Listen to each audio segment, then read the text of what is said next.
What's up, guys? Don't forget to smash that like button, drop a comment, hype up the video, and if you're new here, hit that subscribe and join the family. Guys, if you want to support the channel and get something cool, check the first link in the description.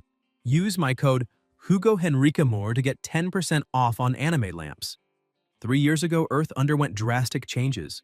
Animals and plants began evolving in insane and inexplicable ways. To protect the world from destruction and preserve peace, humans awakened the power to control monsters and use them in battle. Those who gained this ability became known as monster trainers.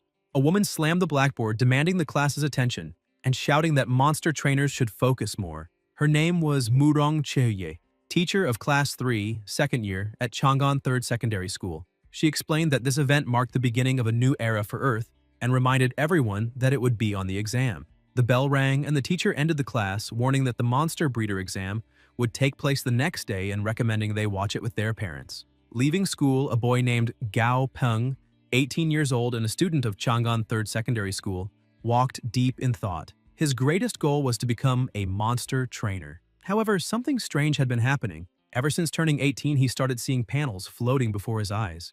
One of them read, "Dear host, congratulations on successfully activating the Monster Evolution System. This system can help you identify relevant information about any creature. Please make good use of it." The system displayed precise details: species, level, grade, attribute, condition, weakness, and even the requirements for future evolution. Gao Peng arrived home wondering if he was going crazy from stress. As he climbed the stairs, he heard a noise and looked to the side. There was a strange spider. The system immediately identified it. Species: striped gray plate spider. Level 3.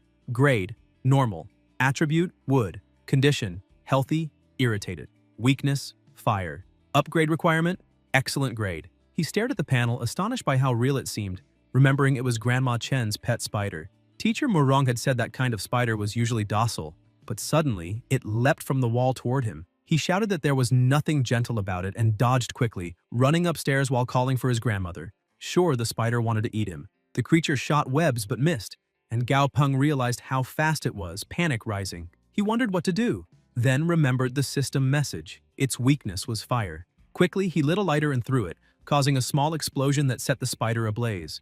Yet, he realized the weak fire wasn't enough. Burning, the spider became even angrier, jumping up the stairs with killing intent. A red warning flashed before his eyes. It was just more enraged.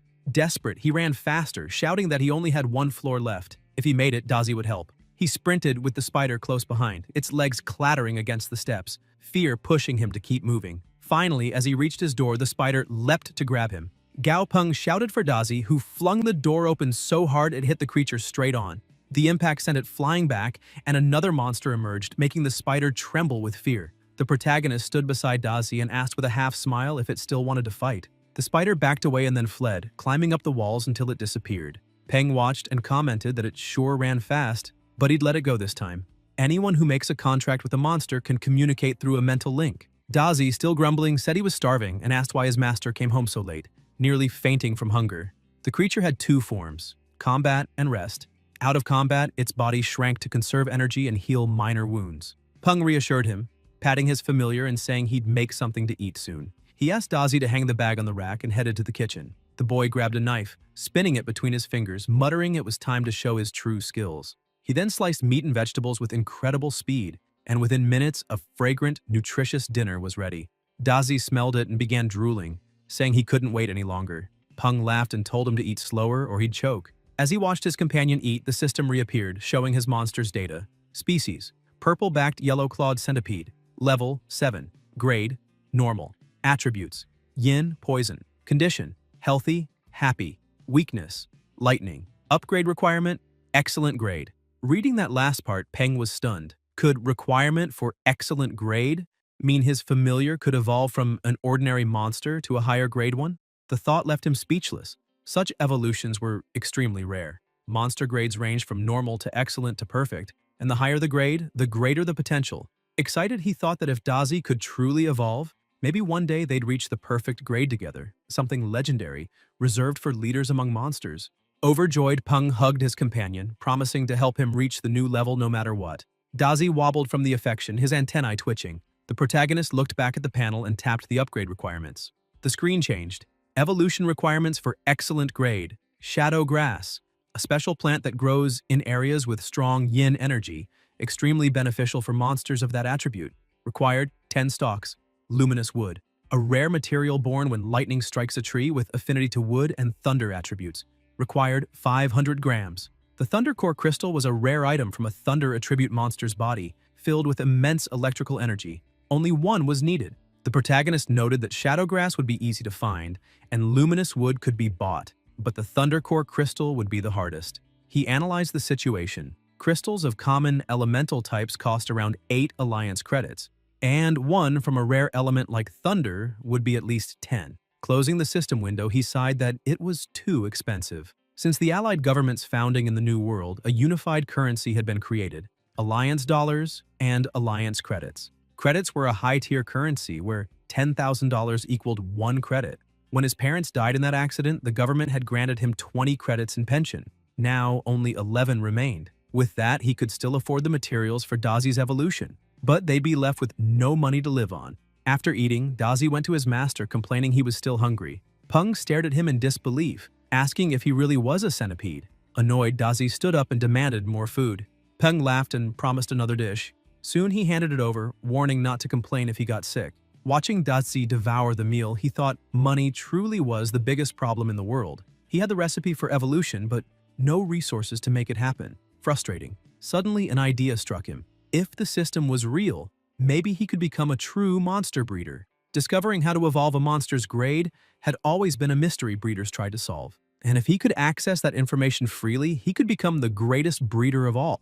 A grin spread across his face as he laughed, saying that when that day came, he'd have all the money he wanted. Then he remembered his teacher's announcement about the breeder exam the next day. Quickly, he grabbed his phone and searched the registration site, hoping it wasn't too late. Finding the page, he saw only 3 minutes left and immediately confirmed his entry. The system processed it and displayed a success message. He must appear at 9 o'clock the next morning at Chang'an City's Monster Breeder Division. Happy, Peng raised his phone and shouted that he'd do his best. The next day, he went next door and knocked. A beautiful woman, still sleepy and wearing pajamas, answered. It was Tang Tang, Peng's charming neighbor. Embarrassed, he greeted her and explained that he was taking the exam, asking if she could look after Dazi for a few days. Tang Tang, delighted by the small familiar, gladly agreed and promised to take good care of him. Peng smiled and thanked her, saying that with her watching Dazi, he could focus on the exam in peace. Before rushing off, he promised her dinner when he returned. Tang Tang smiled and wished him luck, saying she'd look forward to that meal. However, once he left, her smile vanished. She looked at Dazi with disgust, muttering that he was weak and ugly and wondering how Peng ended up with such a pathetic familiar. Dazi becomes irritated by the scornful look and prepares to attack, but Tang Tang quickly crouches, runs her hand over his head and strokes him, teasingly saying that Grandpa will be furious when he finds out about this. Inside her apartment, her phone rings. It's a call from her grandfather, the president. As soon as she answers, Tang Tang explains that she had called earlier only to report something. Peng made a contract with a purple-backed, yellow-clawed centipede of normal grade. The old man explodes in anger, shouting if that's true, outraged that a normal-grade monster has such limited potential and will never have a future, demanding to know why she didn't stop the boy. Walking across the room, Tang Tang calmly replies that she couldn't stop him. His grandson is as determined as he is. Outwardly, they may seem indifferent, but inside, they're both equally stubborn and relentless. She reminds him that the centipede was left behind by his daughter and son-in-law, Peng's parents.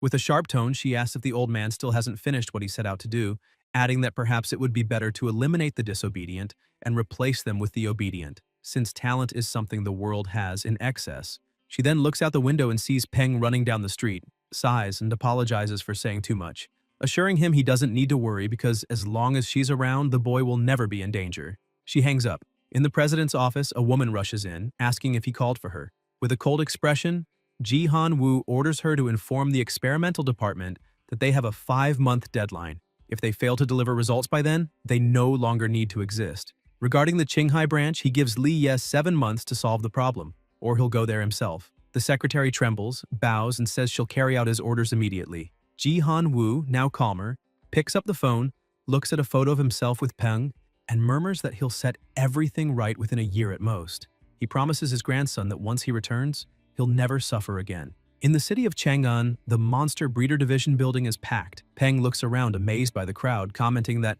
becoming a monster breeder has really become a trend. Suddenly, he hears a familiar voice and turns to see his friend Li Zigong, accompanied by Zhang Hong and Li Hongdu. He smiles and greets them. Zhang Hong asks if he came to watch the exam, but Zigong laughs, proudly pointing at his mother, saying they're there to see her take the test.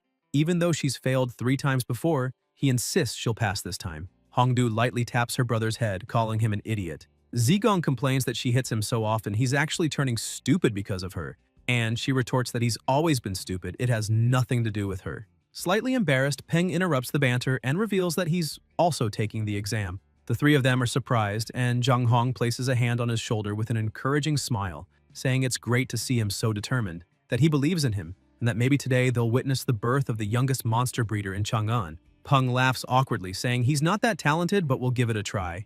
At that moment, an unfamiliar voice cuts in, sarcastically asking who the youngest breeder in the city is supposed to be, mocking that the exam must be too easy if anyone thinks they can pass.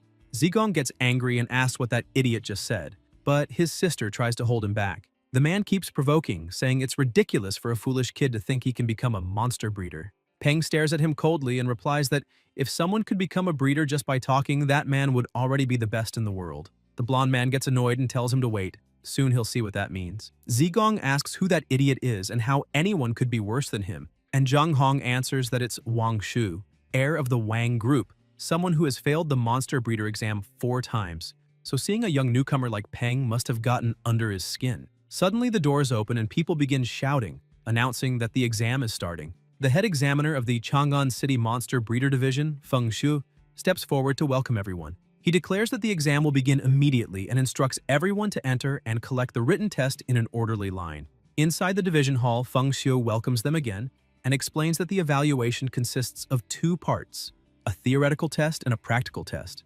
Peng listens carefully as Feng Shu emphasizes that they'll begin with the written exam. 3 videos will be shown on the screen behind him, and participants must accurately describe the monsters displayed. He turns on the screen and steps off the stage, saying he doesn't want to waste time, so the video starts right away. The first shows a monster swimming underwater, darting back and forth. When the screen goes dark, the chief examiner checks his watch and announces that was the first video.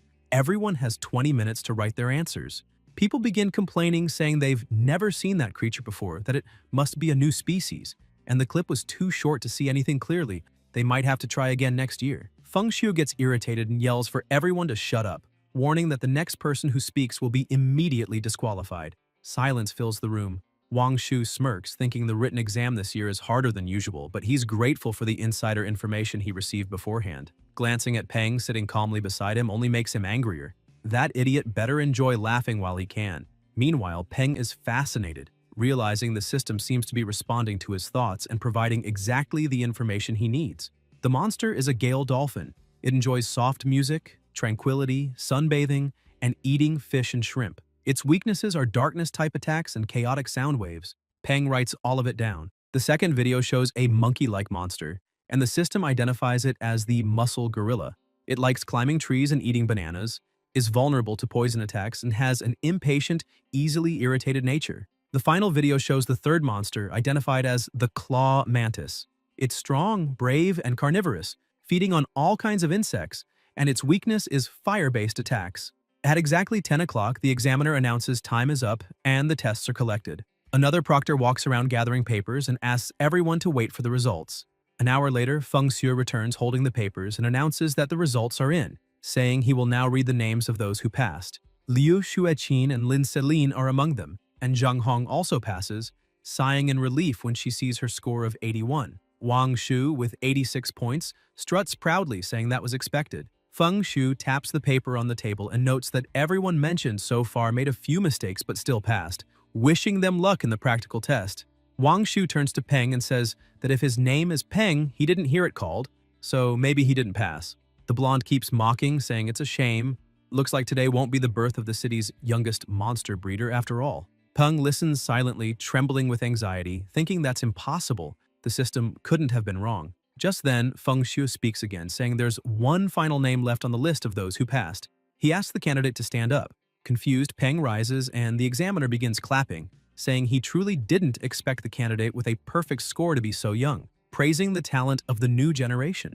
The crowd begins to murmur in admiration, saying he scored perfectly on the written exam, even though he's still in high school. Proof of an exceptionally bright future. Many whisper that they might be witnessing the rise of Chang'an's youngest monster breeder. Peng smiles and, looking directly at Wang Shu, says that Gao Peng has just been announced with a perfect score, apologizing for the disappointment. The blonde man seethes, shouting that the bastard just got lucky. As the announcement ends, the chief examiner leads all successful candidates into another room. Peng looks around, finding the place huge. Feng Shu welcomes them to the second phase, explaining that the practical test is simple. Each room behind him contains a monster provided by the association, and the goal is to increase that monster's grade within 1 week. He emphasizes that all necessary materials will be provided by the association, but anyone who fails to upgrade their monster must repay the market value of the resources used. There's also a strict limit on the amount of materials allowed. Exceeding it means automatic failure. At that moment, another figure walks in, clapping. It's Li Jin, manager of the Monster Breeder Division. He calls for everyone's attention, saying they'll now assign rooms and asking them to line up to draw a card from a red box. One by one, the candidates step forward to take their cards. As he waits, Peng thinks that since the selection is random, there's no way to know what kind of monster he'll have to handle, which explains why the Monster Breeder Certificate is one of the hardest to obtain. Wang Shu watches him closely, thinking he can't wait to see if Peng will stay confident once he finds out what card he drew. When Peng reaches into the box, he jokingly asks the heart of the cards to bring him luck. But as he tries to pull out a slip, a tiny creature bites the paper and refuses to let go. Both he and Li Jin notice the odd scene. Smiling, Zhang Hong says she got room 6 and asks Peng which one he picked. Peng smiles back and shows that he got room 10. Feng Shu then orders everyone to head to the rooms corresponding to their cards, declaring the practical exam officially begun. Peng walks to room 10 and is greeted by a man who introduces himself as Zhou Yuan. Peng shakes his hand with a polite smile, saying he'll be counting on his help. As Zhou Yuan swipes his card and opens the door to the 10th room, a terrifying roar echoes from within. So powerful it makes the floor tremble slightly. The moment Peng steps inside, the system immediately identifies the monster. Species: Red River Monkey. Level: 10. Grade: Normal. Attribute: Earth. Condition: Sick, dying. Weakness: Yin. Then another notification appears listing the requirements to evolve it to excellent grade. Peng grows uneasy and asks what happened to that monkey. Zhou Yuan explains grimly that it underwent countless experiments, which caused conflicting negative energies to build up inside its body. In truth, the creature should have been put down, but due to a lack of available test subjects, it was assigned for this trial. Earlier, Zhou Yuan had questioned the manager, asking why, among so many healthy monsters, they'd pick this one. On the phone, Li Jin told him not to worry. He had his own reasons. In that same call, he was speaking with Mr. Wang, assuring him that everything was going as planned and that the candidate wouldn't pass the practical test, not even if he were the greatest monster breeder in the world. Back in the present, Zhou Yuan sighs and says the monkey has only survived this long because of its incredible will to live, but the chances of recovery are extremely low, far beyond normal difficulty. He offers to help Peng register for the next exam, allowing him to start directly in the second phase. But Peng looks at the monkey locked in the cage, breathing weakly, body trembling, eyes filled with tears. He thanks Zhou Yuan for the offer, but firmly says he won't give up so easily. Zhou Yuan smiles faintly, saying he understands, and allows him to enter. As soon as Peng steps through, the door closes behind him. The monster, lying on the ground, trembles as tears roll down its face. In its mind, flashes of painful experiments and voices calling it useless torment its thoughts. It screams in despair, staring at Peng with raw suffering. Peng slowly approaches, places a hand on the monkey's head, and gently tells it not to worry. Just trust him because he'll do everything he can to help. Using the system, Peng analyzes the Red River monkey's evolution path, and the results shock him. The first screen shows the normal path, purify bodily impurities, and evolve into an excellent grade Red River monkey. But then a second screen appears, darker, surrounded by a shadowy aura, offering an alternative. Yin path.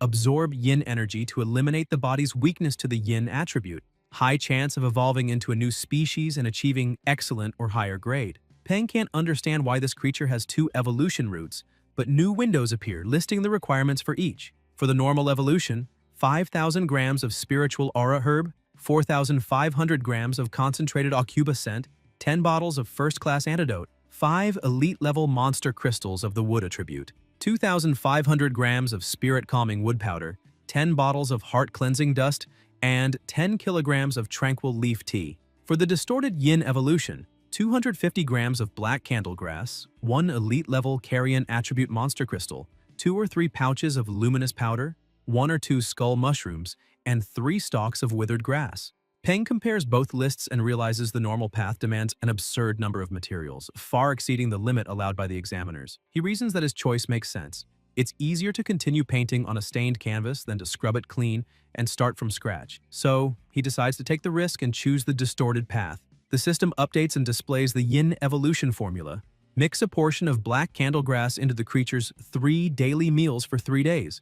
Then feed it the carrion-type crystal and place it in a bath containing sulfuric acid solution blended with luminous powder, skull mushrooms, and withered grass.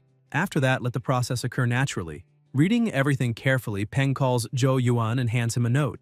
Zhou asks if that's the material list, and when he reads it, he's stunned by the names. Black candlegrass, skull mushrooms, withered grass, all toxic ingredients. He frowns and says every one of them is highly poisonous, asking if Peng intends to raise the monkey's grade or kill it.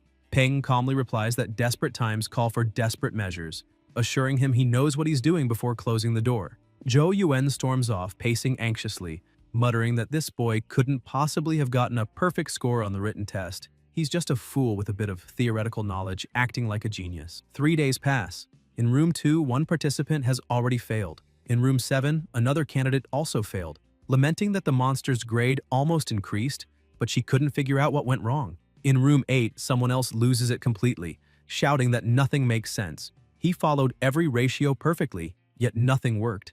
Meanwhile, in room 10, the Red River monkey starts to recover. Peng watches, noting that once again the system was right. The black candlegrass stimulated the monkey's body and healed most surface wounds. After 3 days of feeding, its body and spirit are at peak activity, and the carrion crystal has begun to take effect. Peng holds the cage key and says that now all that's left is to put it into the sulfuric acid solution and wait. He remembers Zhou Yuan's warning when handing him the key, that it was meant to open the cage and that all monsters provided by the association were supposedly docile. But after all the suffering the Red River monkey endured, it could react unpredictably, so Peng must be careful. Looking down at the key in his hand, Peng reflects that it's hard for a monster to communicate with a human without a blood contract, and letting it out could be dangerous. But he's already decided. It's the only option he has left. He approaches the cage and speaks gently, saying he's going to release it, but it needs to promise to behave. The monkey nods as if understanding. Without hesitation, Peng unlocks the cage and calls it out. Though he tries to look confident, he still feels a twinge of fear, until the monkey suddenly runs toward him and jumps into his arms, showing gratitude and affection for the kindness it received over the past days. Peng smiles in relief and pets it lightly, saying it can be free now, because the most important thing is helping it evolve. The two walk to the bathroom where the bathtub is ready. Peng tells the monkey to get in, assuring it everything will be fine. But the creature hesitates, pulls out a handful of fur from its tail, and throws it into the tub. The fur sizzles instantly, and frightened, the monkey refuses to enter. Peng is impressed by the creature's intelligence but keeps smiling, urging it to trust him, promising it can become stronger if it has the courage. He then places his hand on the monkey's head, radiating calmness. Slowly, the creature gives in and steps into the tub. Peng watches with a tight chest, saying that sight would make anyone uneasy. The moment the monkey submerges, thick, dark smoke begins to fill the room, startling Peng and triggering the alarms. In the security booth, a voice comes over the radio announcing that the fire alarm has been activated in room 10 and they need to contain it immediately before it spreads. Teams rush in with extinguishers while other participants panic, whispering that whoever's in room 10 must have caused an explosion. From afar, Wang Shu watches with satisfaction, murmuring that the investment wasn't wasted and that manager Li Jin really kept his word. The alarm keeps blaring as people run to room 10 and force the door open, only to find there's no fire, just heavy black smoke drifting through the air. Peng turns startled and asks why they barged in like that. Zhou Yuan explains that the fire alarm had gone off, and as a precaution, everyone rushed to check the situation. The protagonist apologizes, admitting he was so focused on the process that he didn't even notice the system trigger. Zhou grabs the radio and reports that room 10 has been inspected and everything is under control, asking the others to disregard the alert. Moments later, Feng Shu arrives, demanding to know what happened and whether that was truly the result of an evolution process. The details are explained to him, and gradually the tension in the air begins to fade. Meanwhile, bystanders whisper among themselves, saying the whole thing is a mess. After all, that boy is far too young and inexperienced for such a task. Watching from a distance, Wang Shu smirks, saying it looks like not even a piece of the monster remains, meaning he failed the test. Though he plans to watch closely, he wants to see that smug grin vanish for good. Suddenly, the bathtub that had appeared empty begins to bubble, and a skeletal hand bursts out, wrapped in a dark, terrifying aura. The monkey begins to rise, but now with a completely different and horrifying form. People recoil in shock as the creature stands up fully, shattering the tub in front of it. The enormous being glares at the protagonist with hollow, menacing eyes. Feng Xiu demands to know what it is, and Li Jin, equally stunned, asks if that thing could really be the same Red River monkey. Zhou Yuan smiles faintly and says that the kid isn't just a theoretical fool, he's a true genius. The system flashes a notification. Yin distorted evolution completed successfully. The Red River monkey has transformed into a skeletal carrion monkey. Name: Skeletal Carrion Monkey. Level 11. Tier: Elite. Grade: Perfect. Attribute: Undead. Condition: Weak but animated. Weakness: Light. Peng's face lights up in disbelief. It actually worked. He's overjoyed but mutters that the system is ridiculous. This was only supposed to be a qualification test. In the future, with enough materials, he could evolve and mass-produce creatures like this. Scientists gather around, noting that after the evolution, the creature's body has grown massive, the gas surrounding its bones is incredibly resilient, and the bones themselves look as strong as steel. Li Jin comments, amazed, that this must be an entirely new, uncatalogued species, and more than that, an exceedingly rare undead type, making it a priceless discovery. Feng Xiu smiles, observing that undead types are indeed uncommon, even among the allied government's ranks. But the real treasure isn't the creature. It's the boy who created it. Peng turns around and realizes the chief exterminator is watching. Smiling proudly, he calls out to the examiner, asking him to verify the results. He's successfully evolved the Red River monkey. Feng Xiu smiles and tells him he's done exceptionally well, worthy of the top score on the written test. The now transformed monkey tugs on Peng's clothes, trying to communicate. Peng touches him gently and says he understands. He's already helped him evolve. Shouldn't that be enough? But the creature's eyes show it isn't satisfied. Li Jin, consumed by greed, starts grinning. Evolved monsters are usually handed over as rewards to the association staff. Normally, he wouldn't care about such things, but this time is different. That new species has to be his. Feng Xiu, seeing the situation, calmly states that it seems the monster has formed a bond with the candidate. And if that's the case, he should be allowed to keep it. Everyone is shocked, even Peng himself. Feng Xiu repeats firmly that Peng may indeed keep the creature. Li Jin, outraged, demands to know if the chief is serious. Feng Xiu replies yes, because this is a new species, and all data about it is unknown. He adds that the evolution was a complete success, making the monster incredibly valuable, then asks what Peng intends to do with it. Peng pauses, recalling the examiner's earlier words about advancement. But what truly amazes him is something else.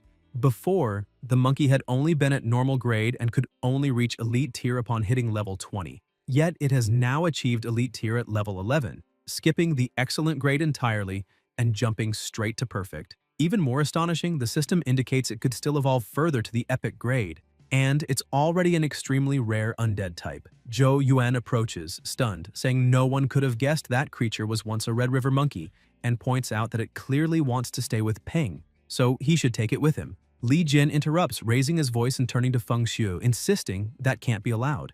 According to association rules, monsters that successfully evolve during evaluations must be handed over to the institution. He also argues that the Red River monkey underwent numerous experiments and only evolved because of them. Wang Shu seizes the moment, siding with Li Jin, saying the monster should have been destroyed long ago, mocking Peng for being so young and claiming it's impossible someone like him could improve a dying creature. Li Jin insists it's absurd to let him keep it.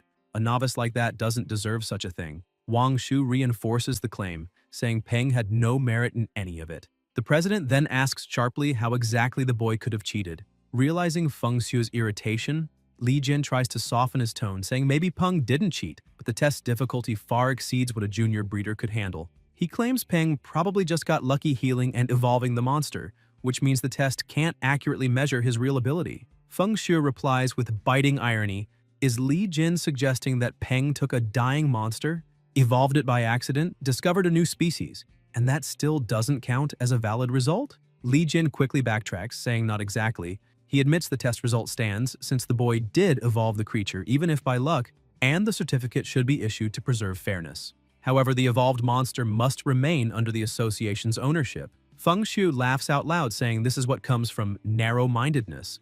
It's shameful to see such petty thinking. He remarks that there are few talented breeders in the city precisely because their minds are trapped like frogs at the bottom of a well. Turning to Peng, he asks if the boy would mind showing those two how vast the world truly is. Peng takes a deep breath and replies that all he wants is his breeder certificate. He has no idea how he got dragged into such a mess. Then, looking directly at Wang Shu, he calls him old man, asking if he really thinks this was cheating just because he's young, concluding that such thinking belongs to a real idiot. He then points at Li Jin and says that just because he can't do something doesn't mean no one else can, asking sarcastically if the man is blind and didn't just see what happened. Peng goes on, calling them incompetent and ignorant for refusing to accept the truth staring them in the face, clinging instead to excuses to justify their disbelief. Seeing people like that, he says, is truly pitiful. He then explains that although the name Red River Monkey includes the word river, its attribute has nothing to do with water. The name simply refers to the area where the species is found. But at some point, someone assumed it was aligned with water and yin because of that word. And that person, he says, was a complete fool. Judging by the monkey's condition, plenty of other fools believed the same thing since they had flooded it with materials of those types. They were all blind to the fact that the creature's true weakness was yin. Not knowing something that basic, he says, means they've wasted their lives. Wang Shu angrily protests that this is nonsense. Everyone knows the Red River Monkey's weakness is wood. Feng Xue interrupts, clarifying that while the creature does have some connection to wood, its true weakness is yin, and adds that Wang Shu will lose points for not knowing it. Peng continues, explaining that because of the monkey's strong vitality, it survived even after yin energy had invaded deep into its bone marrow, but purifying it would be nearly impossible. That's why he chose the opposite approach. Over the last 3 days, he fed it black candlegrass to strengthen its spirit and, using yin as a foundation, added undead-type materials, along with an elite tier crystal of the same attribute. While it might sound simple, he stresses that he didn't just mix them randomly. The real key lies in the order and ratio of the materials. Without that understanding, any attempt would have failed completely. Furthermore, anyone who tries without understanding the process could cause unpredictable results. And if the Red River monkeys were to go extinct because of that, he wouldn't be able to bear such responsibility. Feng Xue begins clapping, praising the brilliance of the new generation, and declares that since Peng has demonstrated such remarkable talent, it would be a waste to grant him only a junior breeder certificate. Therefore, the president personally guarantees that the protagonist will receive the official monster breeder certificate. Feng Xue adds that, unfortunately, issuing an advanced level certificate is beyond his authority. But if Peng travels to the main headquarters in Yanjing and undergoes a new evaluation, he's certain that with the talent Peng has shown, he will undoubtedly achieve that level, as long as he keeps working hard. Peng bows deeply, expressing heartfelt gratitude for everything. The president then rises, faces the two men still standing frozen, and returns to the subject of cheating. He demands to know who the real cheaters are and asks if they think he's too foolish to uncover their schemes. He reminds them that someone just admitted the Red River Monkey was an experimental subject meant for disposal. Feng Xue says he too would like to know why a failed experiment scheduled for elimination was assigned to a test chamber in the first place. Zhang Hong confirms she already suspected Wang Shu's comments, and the other candidates start speaking up, saying Manager Li was clearly involved and that Peng was their real target. Zhou Yuan raises his hand and states that he can testify, revealing that Manager Li Jin personally added the Red River Monkey to the exam's monster list, even though there were many healthier options available. Li Jin tries to silence him, but Zhou continues, pointing at Wang Shu and explaining that Li acted under the candidate's direct orders. He adds that proof of this is recorded in the association's official monster allocation reports, and a quick investigation would verify it. Wang Shu collapses to the floor in panic, desperately denying everything. The president then declares that based on the evidence as head of the Chang'an City Monster Breeder Association, he officially announces that candidate Wang Shu cheated and is hereby disqualified from the current evaluation, banned from participating in any future exams for the next 3 years. He continues, stating that former manager Li Jin is permanently expelled from the association and will never be reinstated. The surrounding crowd erupts in cheers, saying justice has been served. Feng Xue turns back to Peng, admitting that what happened was disgraceful, apologizing and inviting him for a cup of tea in his office, not only to apologize but also to make a special request. Sometime later, Peng now holds his intermediate breeder certificate in hand and has named his skeletal carrion monkey Dumby, meaning idiot, because the creature often stares blankly into space when left alone. Looking at his new certificate, Peng jokes that he heard it's worth 30 bonus points on the college entrance exam. He boards a bus with a smile, thinking how incredible the whole evaluation had been, Not only did he obtain a perfect grade monster, but also an intermediate certificate and an identity card for Dumby. He remembers that the association usually takes ages with such paperwork, but everything changed after befriending the president. Yet, just minutes earlier, inside the association office, Feng Shu had told Peng he wanted to invite him to represent the city in the World Monster Breeder Competition. The protagonist asks if he's serious, and Feng Shu confirms firmly. He explains that, as he said before, the top breeders in the city are mediocre, which is why they've never achieved strong results in major tournaments. But if Peng represents Chang'an, everything could change. Feng Shu emphasizes that the world has only been different for 3 years, meaning both old and young stand on equal ground. Thus, the World Monster Breeder Competition has no age limit. The president, now excited, slaps the desk and exclaims that in terms of potential, young talents like Peng have an overwhelming advantage. Peng tries to hide his growing interest, but his expression betrays him, and Feng Shu teases that it would be a shame for him to refuse, especially since the top competitors receive large cash prizes, with the top 10 earning at least 10,000 alliance credits each. Feng Shu then looks aside, slightly embarrassed, admitting that he was selfish for wanting Peng to join so suddenly and that he'll take full responsibility for it. But Peng interrupts him, telling him not to say another word. With a determined expression, he declares that with great power comes great responsibility, and for that reason, he'll accept the invitation to protect the city's honor. Back in the present, on the bus, Peng sits deep in thought, wondering whether he should really enter such a competition, as everything seems complicated. Around him, passengers whisper in awe at his familiar, marveling that it's such a rare undead creature. But as always, there's someone foolish enough to do something stupid. One man leans closer out of curiosity and loudly asks what would happen if he pulled a bone from the monster. Without thinking, he reaches out to try. In an instant, red threads shoot out from Dumby, wrapping tightly around the man's arm. Within seconds, the undead completely restrains him without even turning his head, while Peng, lost in thought, is still daydreaming about the 10,000 credit reward for placing among the world's top 10. After all, someone poor like him can't afford to ignore that kind of opportunity. Dumby rises and stares at the man who dared to touch him, raising a hand toward his eye, ready to strike. Peng quickly calls his name, and the undead instantly releases the man, returning obediently to his master's side. Peng sighs, muttering that with both him and Dazi around, he has no choice but to join the competition. After all, Dazi eats too much, and now, with Dumby's size, feeding them both will be tough. Smiling, Peng jokes to his new familiar not to worry. It's his own fault for being such a genius, so young and talented that even the heavens must be jealous. The passengers keep whispering, amazed that the boy hasn't even signed a formal contract yet and still commands absolute obedience from the creature. Many wonder who this mysterious prodigy is that no one in the city had ever heard of before. After getting off the bus, Peng says it'll be good to talk to Tang Tang and tell her everything that happened. Suddenly, something rushes toward him. Dumby senses the danger and pushes him aside, blocking the attack. The undead looks back concerned, checking if his master is unharmed. Peng gets up, wincing from the pain in his back, and asks why Dumby pushed him so suddenly. The creature remains in a defensive stance, guarding him, until Peng realizes what happened and smiles, saying he was just worried. He walks up to him and says there's no need to worry. From now on, they're all family. When he turns toward Dazi, Peng is shocked at how much the centipede has fattened up. Just then, Tang Tang appears, waving and saying that she and Dazi came to pick him up.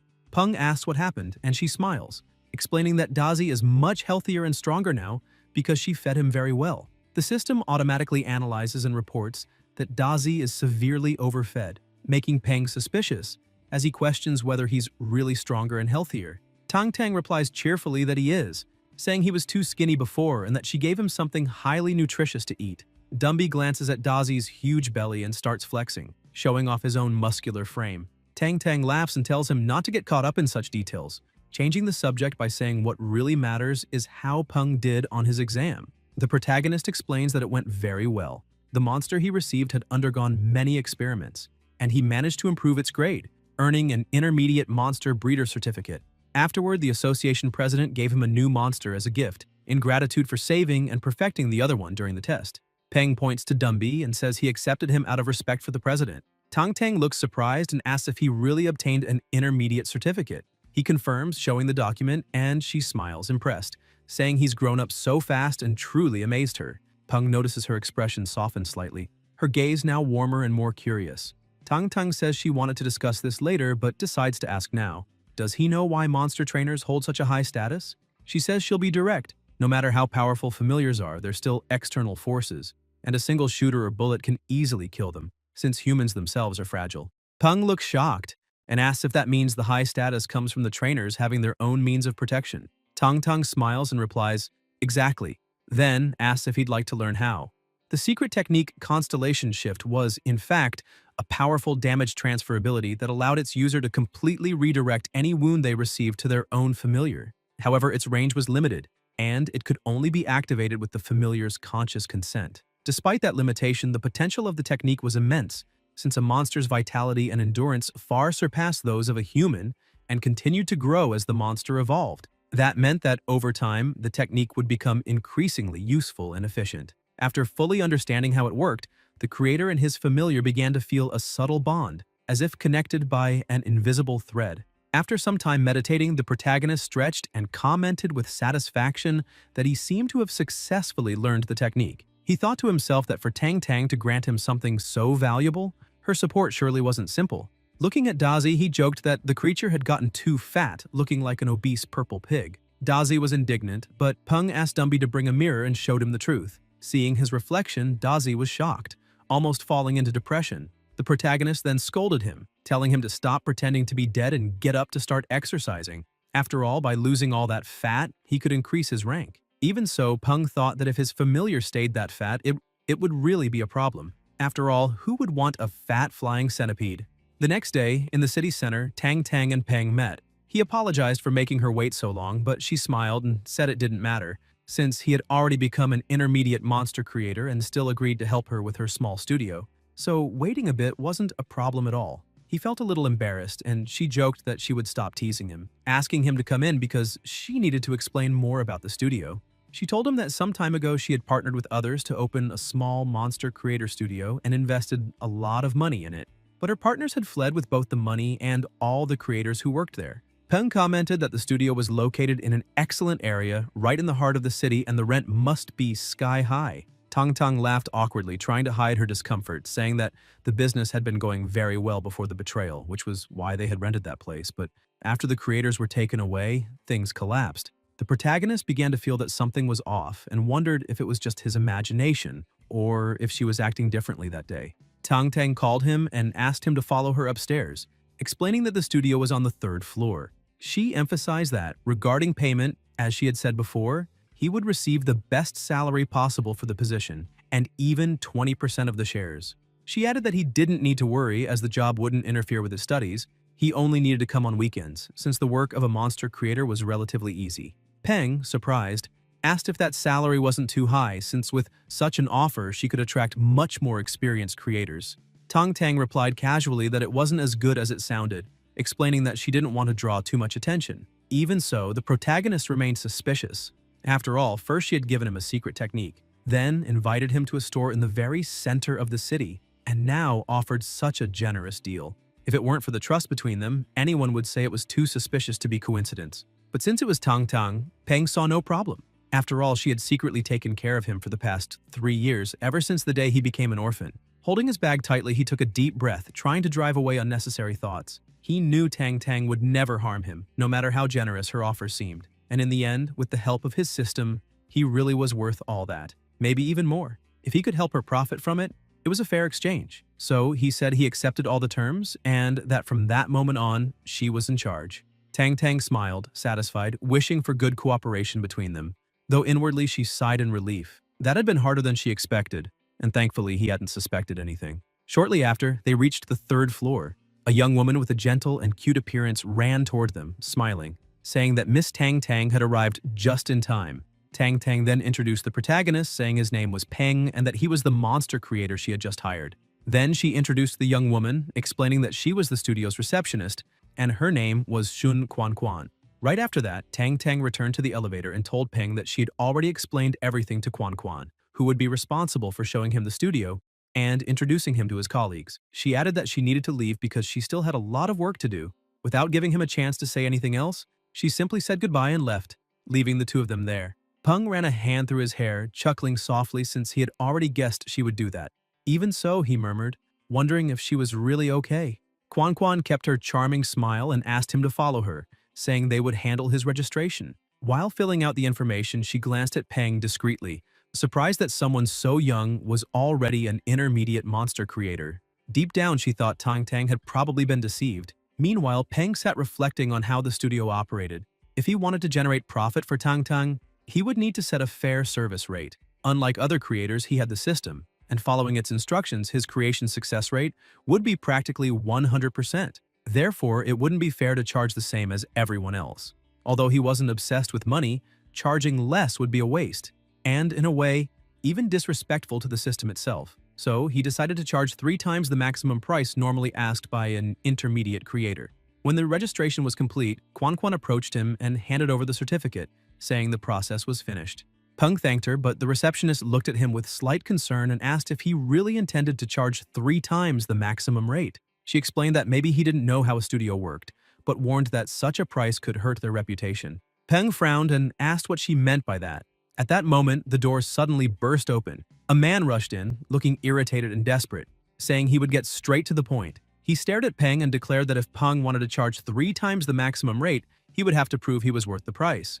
Stepping forward firmly, he stated that if Peng could heal his familiar, no matter how long it took, he would pay 10 times the requested amount. He repeated with conviction that if his familiar truly recovered and advanced in rank, he would pay 10 times the fee without hesitation. Quan Quan panicked the moment she heard the offer since that amount was absurdly high, and she desperately begged the man to calm down. Peng, however, remained calm and confident, saying it was fine. He remarked that this would be his first client and that, for that reason, he would give a generous discount, charging only 3 times the normal rate, not 10. The man looked at him in surprise and asked if he was really that confident in being able to heal his familiar. Peng asked him to calm down, explaining that he could only give an accurate answer after examining the creature's condition. The man then opened a box and with a worried expression revealed his small familiar. Quan Quan stepped closer anxiously as the animal began whimpering in pain and trembling in its owner's hands. The man looked at Peng in despair, asking if he could do anything. The system immediately activated the analysis. Purple electric rat, conflicting variant, level 19, elite tier, excellent grade, lightning attribute, condition, minor injuries and weakness due to mud contamination. Promotion requirements for perfect grade, incomplete. Moments later, a red warning flashed across the system panel. Danger detected. Resolve the conflicting variation immediately. Peng widened his eyes and, unable to contain his irritation, shouted at the client asking what he had fed the rat. The man, startled, replied that he had given it blood jade Ganoderma, thinking it would trigger a mutation and help it evolve. But the result had been the opposite. Now, desperate, he asked if there was still a chance to cure it. Peng began reasoning. The electric rat had already been in the process of evolution, but the forced attempt caused a conflicting variation between the lightning and blood types, leading to the collapse. The system reappeared, displaying the variant evolution plan. 5 shadow fruits, 5 grams of scarlet maple from the well, 50 grams of golden lightning leaves, grind and boil into soup. Add 1 bloodbat crystal core, elite tier. Peng realized that if he followed the system's plan, he could turn the conflict into a complement and trigger a unique variant evolution. He then asked Quan Quan to gather the ingredients as quickly as possible and turned to the client, asking if he knew the creator's rules. They used their own materials, but the client had to reimburse everything afterward. The man agreed immediately, so willing to pay whatever it took. Peng approached the small rat and spoke to it calmly, promising that he would make it evolve successfully. Once everything was ready, they went to the treatment room. When the preparation began, both the client and Quan Quan were horrified by what they saw. The man, pale as a sheet, asked if that was really how Peng intended to heal the electric rat. The scene was absurd. The little rat was lying on a chopping board, and Peng, holding a huge cleaver, looked as if he were about to slice it up. Seeing that, both of them shouted in disbelief, calling it madness. But Peng, unfazed, grabbed the rat and threw it straight into the boiling pot. The client tried to stop him, and Quan Quan nearly fainted, crying that this would cause a massive loss. Even so, Peng continued stirring the pot calmly, and after a few seconds he lifted a ladle of the broth and, with the most serious expression in the world, asked if the client would like to taste a sip of the rat soup, claiming that, according to legend, it nourished the yin and restored the yang. The man began to panic, but Peng simply smiled and told him to relax, explaining that it was just a joke to lighten the mood. Then he lifted the lid and asked the man to take a look. Mr. Ma leaned in curiously, and to his astonishment, what was inside wasn't soup at all. It was a medicinal bath Peng had prepared for the familiar. The heat was only meant to help the creature absorb the medicine more effectively. Even so, the client kept watching with his heart pounding, trying to stay calm. The protagonist covered the pot again and with a confident smile said that the heavens were about to bless that rat, so it needed to boil a little longer, about 10 more minutes. Mr. Ma thought about how there were only two advanced monster creators in the whole city, both prestigious and impossible to schedule. That was why his only option had been Peng, an intermediate creator. But if the boy made a mistake, he wouldn't forgive it. 10 minutes later, the client returned to the room and asked if it wasn't done yet or if it was taking too long. Peng calmly replied that it was almost time. Suddenly, the pot began to shake and rumble, and Peng announced that the moment had come. The lid flew off, a small explosion burst out, and the rat leaped from the pot, trembling and radiating energy throughout its body. In an instant, it destroyed everything around it with incredible speed. The client began shouting with joy, celebrating that it had worked, and that his familiar had truly evolved. Quan Quan, however, panicked as she watched the treatment room being completely destroyed. The system analyzed the monster again and displayed Name, Purple Blood Electric Rat, Level 20, Tier, Elite, Grade, Perfect, Attributes, Lightning, and Blood. Peng crossed his arms and remarked that the client was very lucky. His familiar had reached perfect grade with dual attributes, and with a bit of training, it could even advance to Commander Tier. Mr. Ma, overwhelmed with emotion, apologized for having been rude earlier and thanked him sincerely. Peng replied professionally, saying there was no need for thanks since the man was paying for the service. He then handed him the invoice, including the consultation fee and materials, and the cost of the damage to the treatment room. He called Quan Quan Cutie and asked her to send the list of materials to the client's home, explaining that the cost would be deducted from his commission. Mr. Ma, still excited by the result, asked if Peng could examine another of his familiars and whether he had time the next day. However, Peng refused. The man insisted, saying he would pay 3 times more since money wasn't a problem. Peng then asked him to calm down and explained that wasn't the reason. He simply had school the next day and wouldn't have time. The client was confused and asked if it was some kind of association training or a lesson with a renowned master. Peng packed his things and, with complete composure, said that he was still in his 3rd year of high school and needed to go home to do his homework. Mr. Ma was left completely stunned, unable to believe that someone so young could possess such talent, muttering to himself that students these days were terrifying. Quan Quan was also speechless, remembering that Tang Tang had bought the studio just a few days earlier for an enormous sum, fired all the previous monster creators, and told her to keep it a secret from Peng. But now, seeing this, she understood that he was a true super genius. Meanwhile, inside her home, Tang Tang held something in her hands and commented that it was the last remaining crystal core. She ordered her familiar to deliver it to the right destination. An open window let in the wind, and in the protagonist's room, Dazi rested peacefully. Tang Tang's small familiar threw the crystal core through the window, and both it and the other creature watched the scene unfold.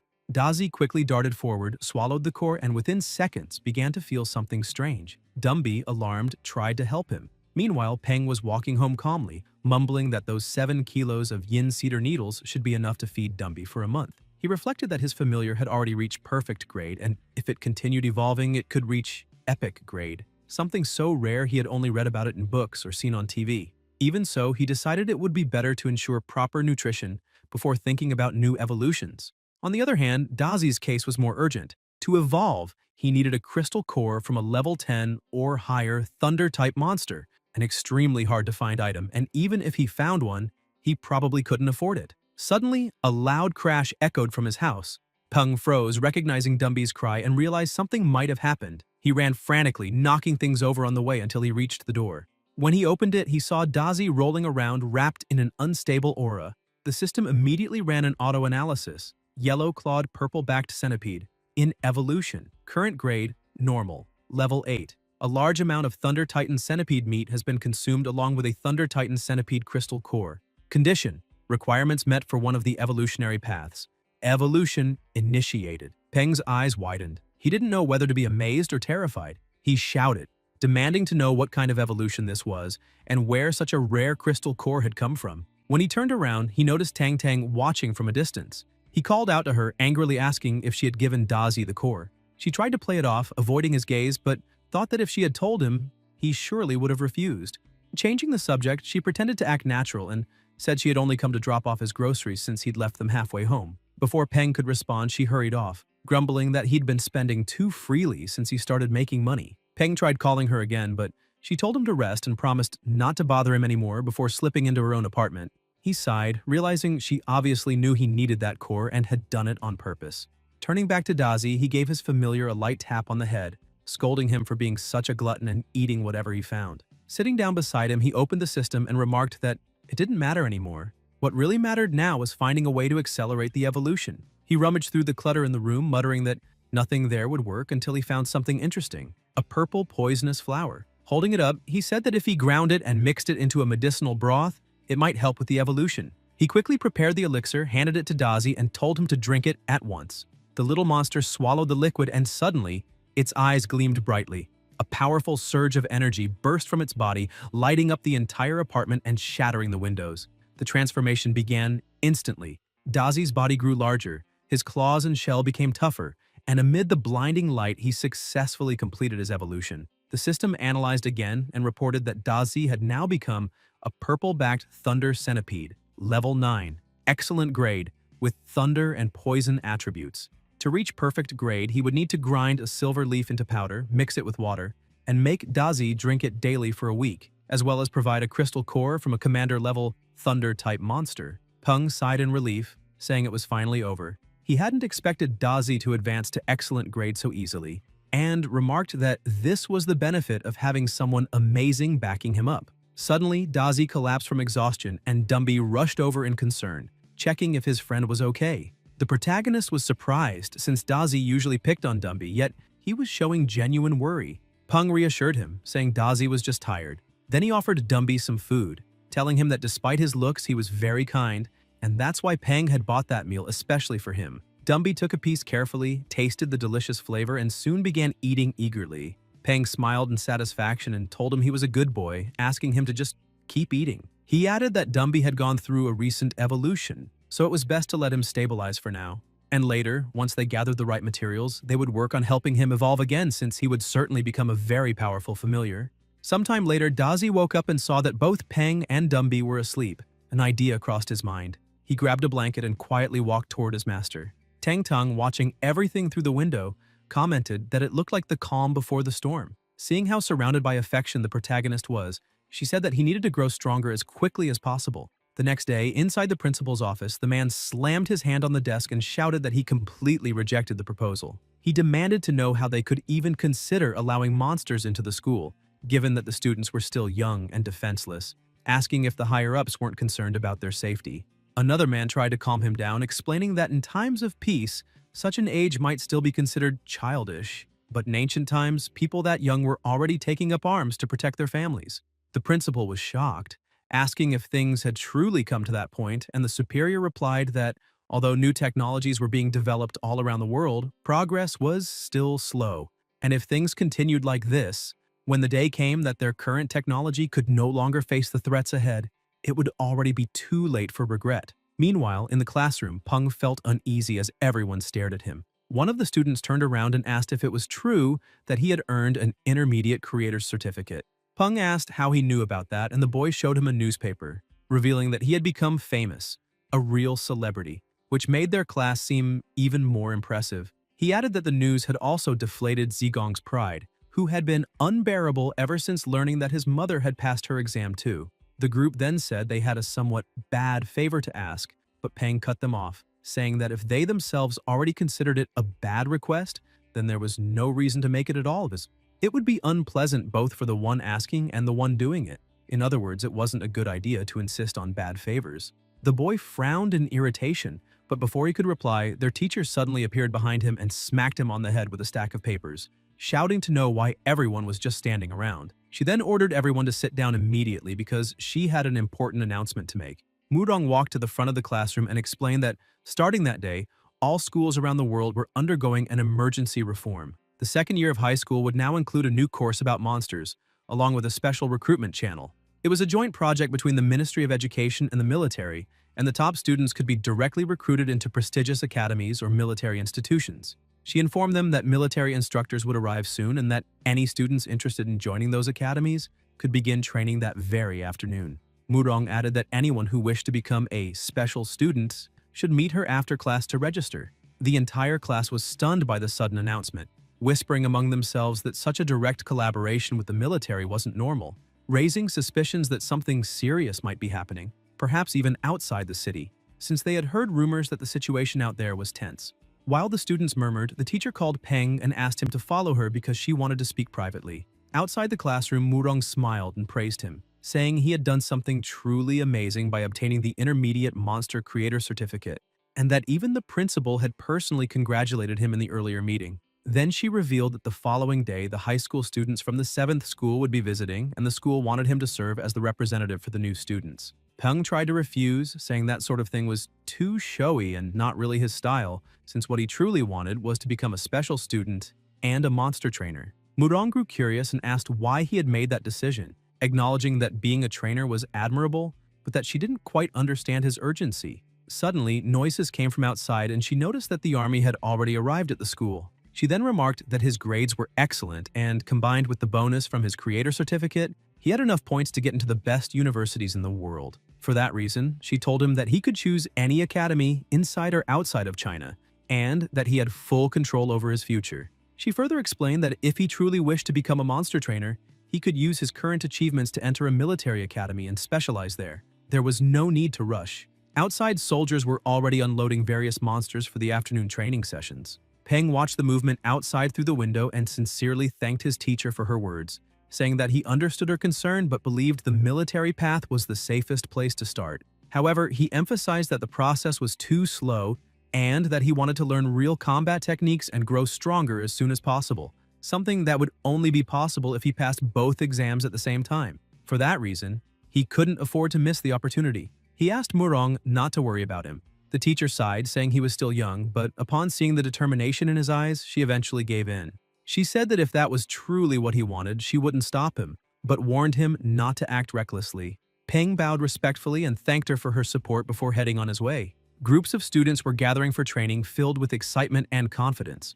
After all, it was an incredible opportunity and everyone wanted to give their best. Suddenly, someone in the crowd called out to him, asking if he had also registered as a monster trainer. When he turned to see who it was, he recognized Qianjin. The boy ran up to him enthusiastically, saying that he was already a monster creator and that his grades were excellent too.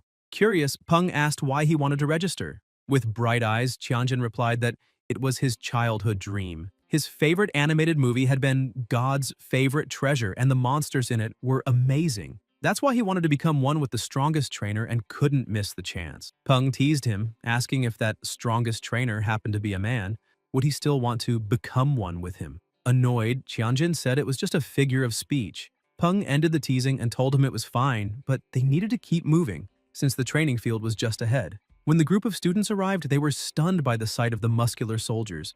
It was the first time they had ever seen people so imposing and serious. The colonel stepped onto the stage and Qianjin whispered if that man was really the instructor, since aside from his muscles, he didn't seem that special. The colonel heard the remark and, with a single glare, made Qianjin almost faint from fear. Peng observed and thought that murderous aura was terrifying, realizing the colonel was anything but ordinary. The man began to speak, first praising them for having courage, unlike those who had given up. But then, he broke the atmosphere, saying that courage alone was worthless. Without a steady mind and iron will, they would wet themselves the moment they saw a wild monster, their legs turning to jelly. They wouldn't even be able to run. The students grew irritated and shouted that it wasn't true, that they wanted to become monster trainers and had already seen many monsters before. The colonel smiled and asked if they were really that sure, then ordered that a wild beast be brought in. The monster was dragged in and placed beside a thick metal plate. A soldier explained that the target was a Type 3 armored plate, 10 centimeters thick. The colonel gave the order and the beast charged at a frightening speed, completely shattering the plate with a single blow. The students stood speechless and terrified at the display of power. Even Peng was shocked, wondering how something so thick could be destroyed so easily. The colonel asked if they had all seen that, explaining that this was the power of a trained familiar, and that the monsters they would face in the future could be even stronger. He then said this was their last chance. Anyone who wanted to quit could leave right now. People started walking away and Peng was surprised to see that almost everyone left. Apparently, they had only come for the excitement of the moment. The colonel shouted, asking why they looked so down, saying that what they had done wasn't wrong. He smiled and told them that those who went back should study hard because studying was also a fine path and they weren't deserters. They had simply made the rational choice to return to class. The colonel then turned his gaze to those who remained, his eyes wild and his aura so heavy that everyone felt the air grow thick. He said that those who chose to stay were different, but warned that if anyone quit now, they would be true deserters. And he hated deserters more than anything. He asked if they understood, and with trembling voices, the students answered yes. The colonel yelled for them to repeat, saying he couldn't hear them. The group, terrified, screamed in unison that they understood. By the end of the day, Peng arrived home and collapsed on the couch, completely exhausted. Even though he had prepared himself mentally, he hadn't expected it to be that tough. Despite his fatigue, he noticed his familiars were upset and hungry, so he went to the kitchen. As he walked, he recalled Colonel Chen's words. Within a month, every institute in the city would conduct elimination tests until only about 1,200 students remained. The cut rate was brutally high. When Peng opened the refrigerator and found it empty, he began rummaging through the cupboards, wondering aloud where all the yin cedar needles had gone. Only one remained. He walked into the living room confused and asked what had happened. Dazi pointed at Dumby, saying he had eaten everything. Peng approached and calmly explained that next time, if Dumby wanted more, he just needed to ask. Dumby lowered his head embarrassed, and Peng patted him gently, saying he wasn't angry. He just wanted him to let him know.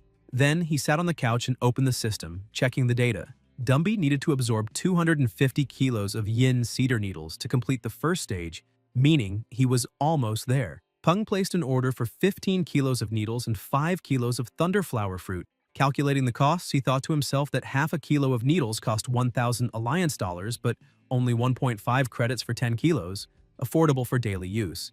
Even so, the faster Dumby ate, the faster he would evolve, which meant the materials would become increasingly expensive and rare, perhaps even requiring a legendary crystal, which would be like burning money. And then there was Dazi, the glutton, who needed 100 kilos of thunderflower fruit to reach perfect grade. Fortunately, those fruits were cheaper. Half a kilo cost only 100 alliance dollars.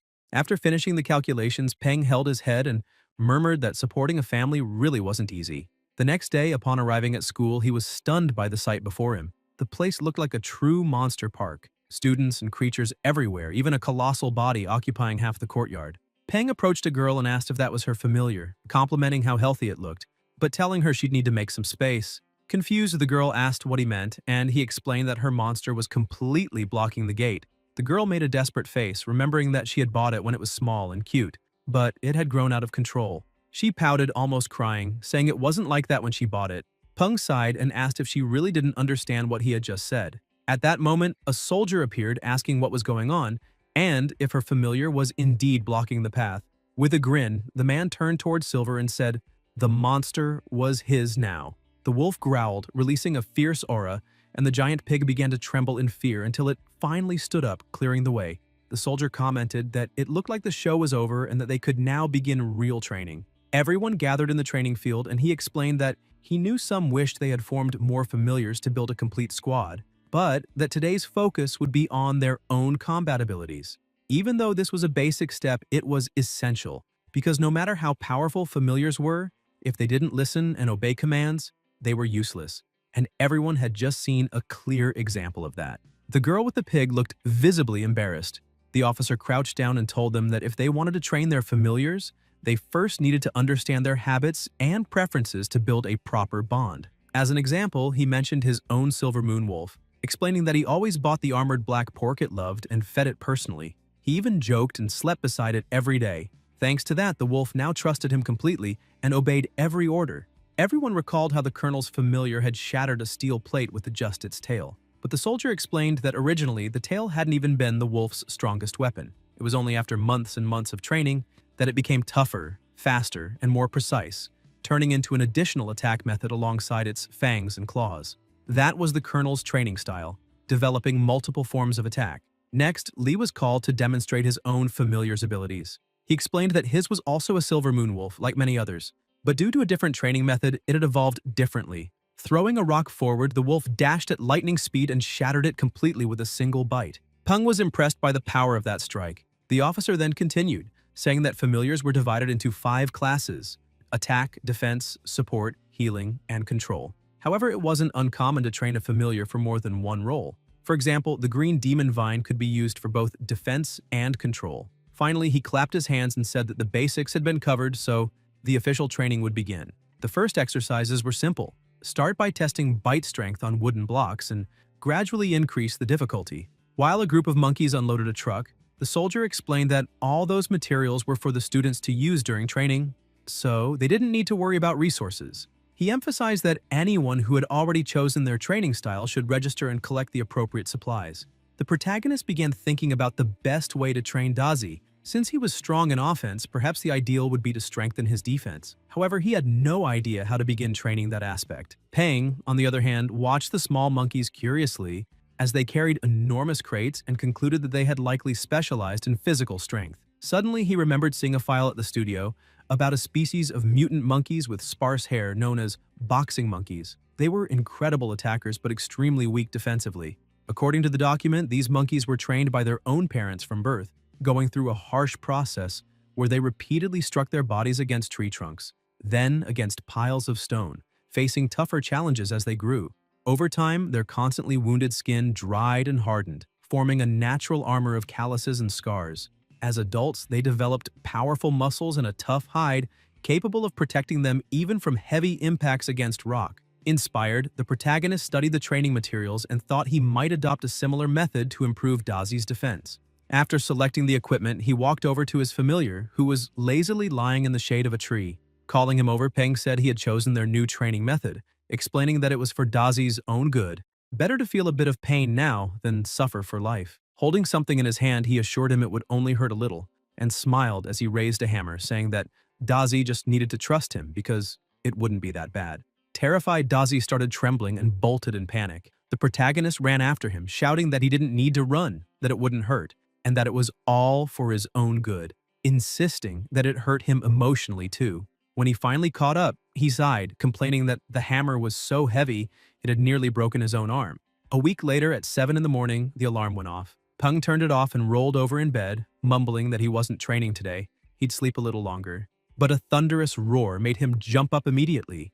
Annoyed, he left the room grumbling that Dazi could stop making such a racket already, heading to prepare breakfast. While cooking, he commented that his familiar had indeed grown stronger, though completely exhausted physically, something he found deeply unfair. Even so, he noticed he had improved a bit himself, gaining strength and speed. Even his cooking, like making pancakes, seemed faster. Looking at his two familiars, he remarked that it was good Dazi hadn't eaten junk during that time, since he had grown and now reached level 10. Still, Peng admitted he wasn't entirely sure if that method had truly increased Dazi's defense, remembering that he had nearly broken his arms in the process, and that feeding Dumby had almost bankrupted him. At that moment, his phone started ringing.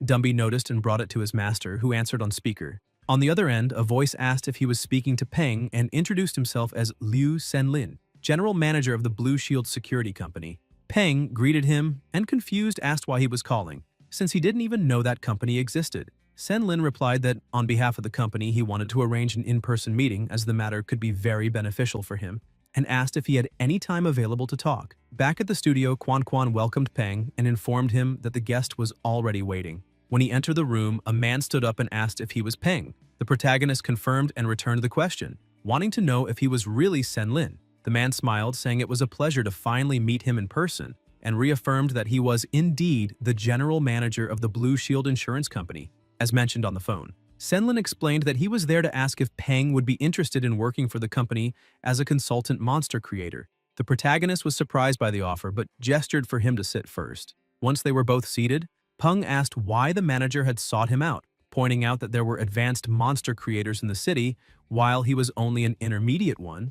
He said he didn't know what kind of reputation he had earned to make the general manager of a major security firm personally come to him, but he was sure it was some kind of exaggeration. Senlin laughed, saying Peng was being far too modest, and admitted that while there were indeed a few advanced creators in the city, one of them being the president of the Monster Creators Association, Mr. Chen, someone like that obviously wouldn't have time to act as a consultant for a small company like his.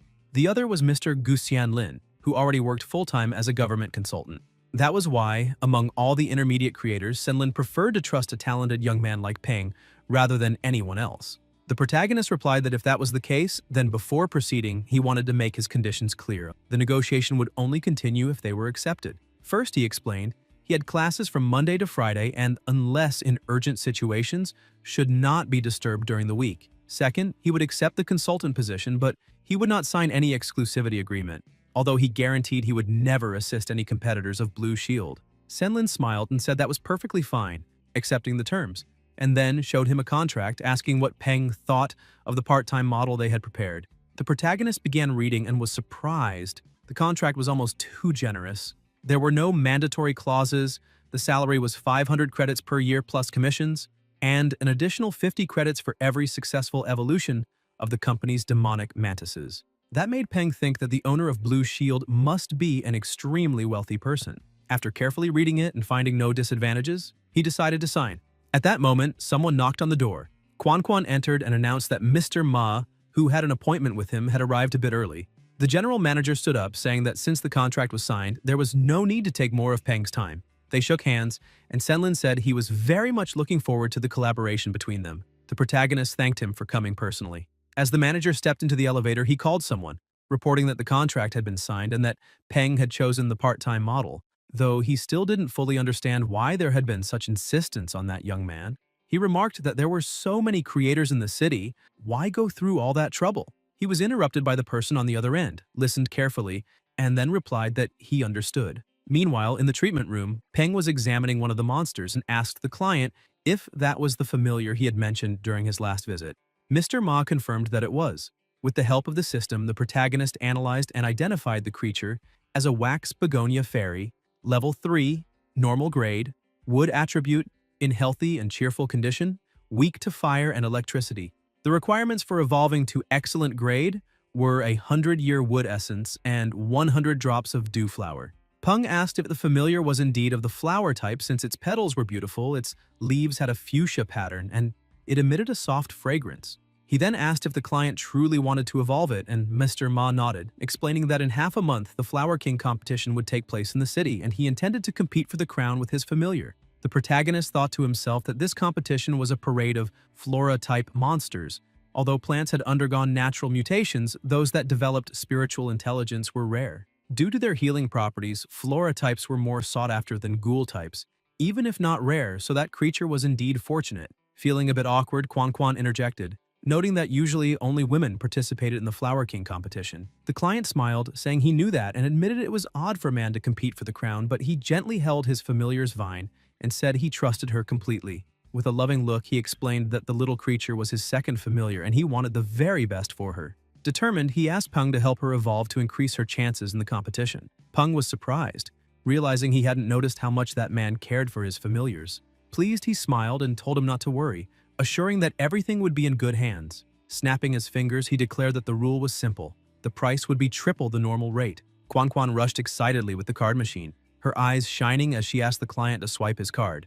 Once the payment was completed, Peng told her to gather the materials. 200-year wood essences, 150 drops of dew flower, 1 psionic leaf, 5 grams of fructus tuscendon, 500 grams of chestnut seeds, and 1 black venom herb. She confirmed everything was written down.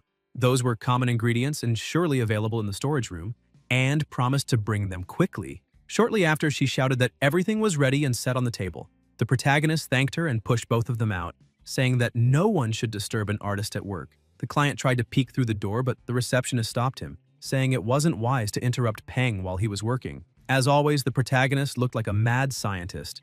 He started laughing while holding a syringe, approaching the little creature and telling her she was a good girl, that it would just be a tiny prick and there was no need to be afraid. When he injected it, the small fairy let out a soft cry of pain, and the worried client tried to shout for him to stop, but the receptionist held him back, assuring him it was for his familiar's own good. A short while later, Peng called them back in, saying they could come see the results. The fairy had now evolved into a level 4 wax begonia, excellent grade, wood attribute, healthy and happy, still keeping the same weaknesses to fire and electricity.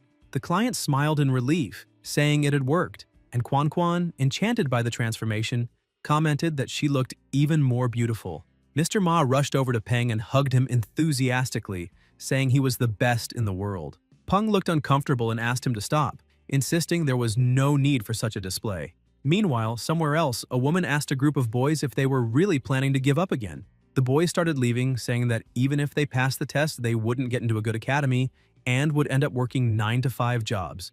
That is, if they could even find one. One of them added that either way, becoming monster trainers was out of reach, and now that they were stuck in that situation, getting out wouldn't be easy. Another boy tried to reassure them, saying it was fine. After all, only 1,200 people would be recruited, so they might as well relax for a month and take the test later, treating it like a vacation. The woman grew angry, glaring at them with contempt, thinking that those idiots didn't care what others thought.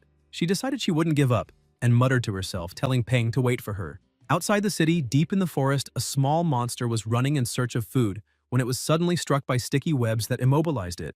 Trembling in fear, it dug its claws into the ground and spun its body to break free, releasing spikes. But more webs fell from above. Several spiders surrounded and trapped it, closing in slowly. At Chenji's material shop, the protagonist showed up and asked for the usual, 15 kilos of yin cedar needles. Chenji apologized and explained that they were out of stock with only 5 kilos left. Peng, confused, asked how there could be a shortage when there was an entire area outside the city specialized in producing them. The shopkeeper sighed and said things had gotten complicated. Last week, a group of wild spiders appeared out of nowhere and devoured all the plants in the grove. Now, the entire area had been sealed off by the army. He showed Peng a report explaining that various monsters from nearby mountains and forests had also become their prey, and that if people hadn't escaped quickly, they would have been eaten too. The protagonist was shocked by the news. Just then, another customer entered the shop asking if there was any primary starlight wood available. The owner said yes and asked how much he wanted. Before attending to the new customer, he bid Peng farewell, saying he had to get back to work, but they could talk later if needed. Peng left the store deep in thought. First, the military school had started a new collaboration. Then, a security company had approached him. And now, a new species of spider had appeared out of nowhere. Everything pointed to one thing. Something big was about to happen. Suddenly, his phone rings. When he looks, he sees it Senlin calling. As soon as he answers, the manager asks if he heard about the new gray brutal devil spider discovered by an officer in the Dark Ember Forest. Sometime later, the protagonist arrives at the Blue Shield Security Company, Building 1. Senlin runs up to him, saying it was urgent and that he couldn't explain over the phone. He asks him to come inside while he explains the situation. The manager shows him a recording, explaining that those devil spiders had attacked several resource points and that the government was gathering security companies and private organizations to explore the Dark Ember Forest in order to learn the habits and weaknesses of these creatures. Their company received the invitation and would depart in 3 days, but they wanted to strengthen their familiars before then. For that reason, he wanted to ask the protagonist to check if it would be possible to evolve some of the devil mantises, as that would increase the chances of success in the mission. Senlin emphasizes that it's fine if Peng can't make them evolve. The protagonist replies that he first needs to see the condition of the mantises. Worried, Senlin asks Peng to give it his full attention, as the company sees this opportunity as something very serious. He explains that at the last conference, the alliance government abolished several regulations that restricted unofficial forces due to the changes monsters have undergone in recent years, which have overburdened the government. The manager stresses that this conference opened many opportunities, but fears the alliance's leadership might change direction, so he asks Peng to do his best. He then opens a door and shows all the devil mantises the company currently has, noting that they've also prepared enough manpower to assist if Peng needs help. He adds that as long as results are achieved, the rewards will be satisfying for both sides. Peng laughs and tells the manager not to worry, assuring him he won't disappoint. He approaches the mantises and begins to touch and examine them carefully. Another man enters the observation room and asks the manager what Peng is doing, since ever since he arrived, he's just been touching and looking, like an old man shopping. The man says he's confused, as Peng looks at most 20 years old, maybe even less, and questions if he's really capable of this. Senlin gets angry and tells the man to shut up, saying he doesn't know what he's talking about and that if he keeps making comments like that, not even his own sister will be able to protect him. The man starts trembling in fear and apologizes. The manager returns his gaze to Peng, thinking that he really doesn't know if this will work, but he's betting his entire future on that young man, so he must succeed. Suddenly, the protagonist stops and says, "The 8th to the left of the 1st row, the 4th to the right of the 4th row, the largest in the 7th row," and continues selecting a few more. Then he asks them to bring the 10 mantises he mentioned and prepare a laboratory, as well as a low-rank insect-type monster enhancement pharmacy, an earth-type core crystal, a star steel blade, perilla leaves, and 10 units of each. Senlin looks at the man beside him and shouts, ordering him to do everything Peng requested immediately. The manager looks back at the protagonist, astonished, thinking that in just 10 minutes, he managed to pick the 10 strongest among hundreds of familiars without a single mistake. That speed and precision are truly worthy of an intermediate breeder, perhaps even greater than a newly promoted advanced one. And the most impressive thing is that he's under 20 years old. Quickly, everyone starts preparing the area for the protagonist to work, and without wasting time, he begins mixing potions, pills, and other preparations. As Senlin walks through the corridors, he hears someone shouting that it worked. Shocked, he wonders if Peng really succeeded and rushes to the room to confirm. One of the mantises starts undergoing a transformation, its body expanding until, within seconds, the monster becomes much larger and incomparably stronger. The people cheer, exclaiming that it evolved, The man who had doubted earlier approaches the manager saying it's unbelievable and that he truly has a good eye for spotting geniuses, because that monster had turned into a four-winged jade devil mantis, commander level, reaching the perfect grade, which only proves how extraordinary Peng is, a true national treasure. The next day, Peng is training Dazi and asks him to repeat the exercise. When timing it, he notices the time was 7.47 seconds, meaning 0.4 seconds faster than last time. As a reward, the protagonist calls his familiar, saying he'll give her some of her favorite dried worm. While training, he notices some people around laughing and chatting during practice. Looking around, he realizes that several students have already started slacking off and making a mess. But the instructors only care about the hard-working ones, completely ignoring the lazy ones. Still, he thinks that the lazy are the least desirable on a battlefield, so there's no reason to worry about them. Suddenly, a woman calls out to him. She approaches, saying she's noticed how dedicated he is in training. It's Mu Tianying, Peng's classmate.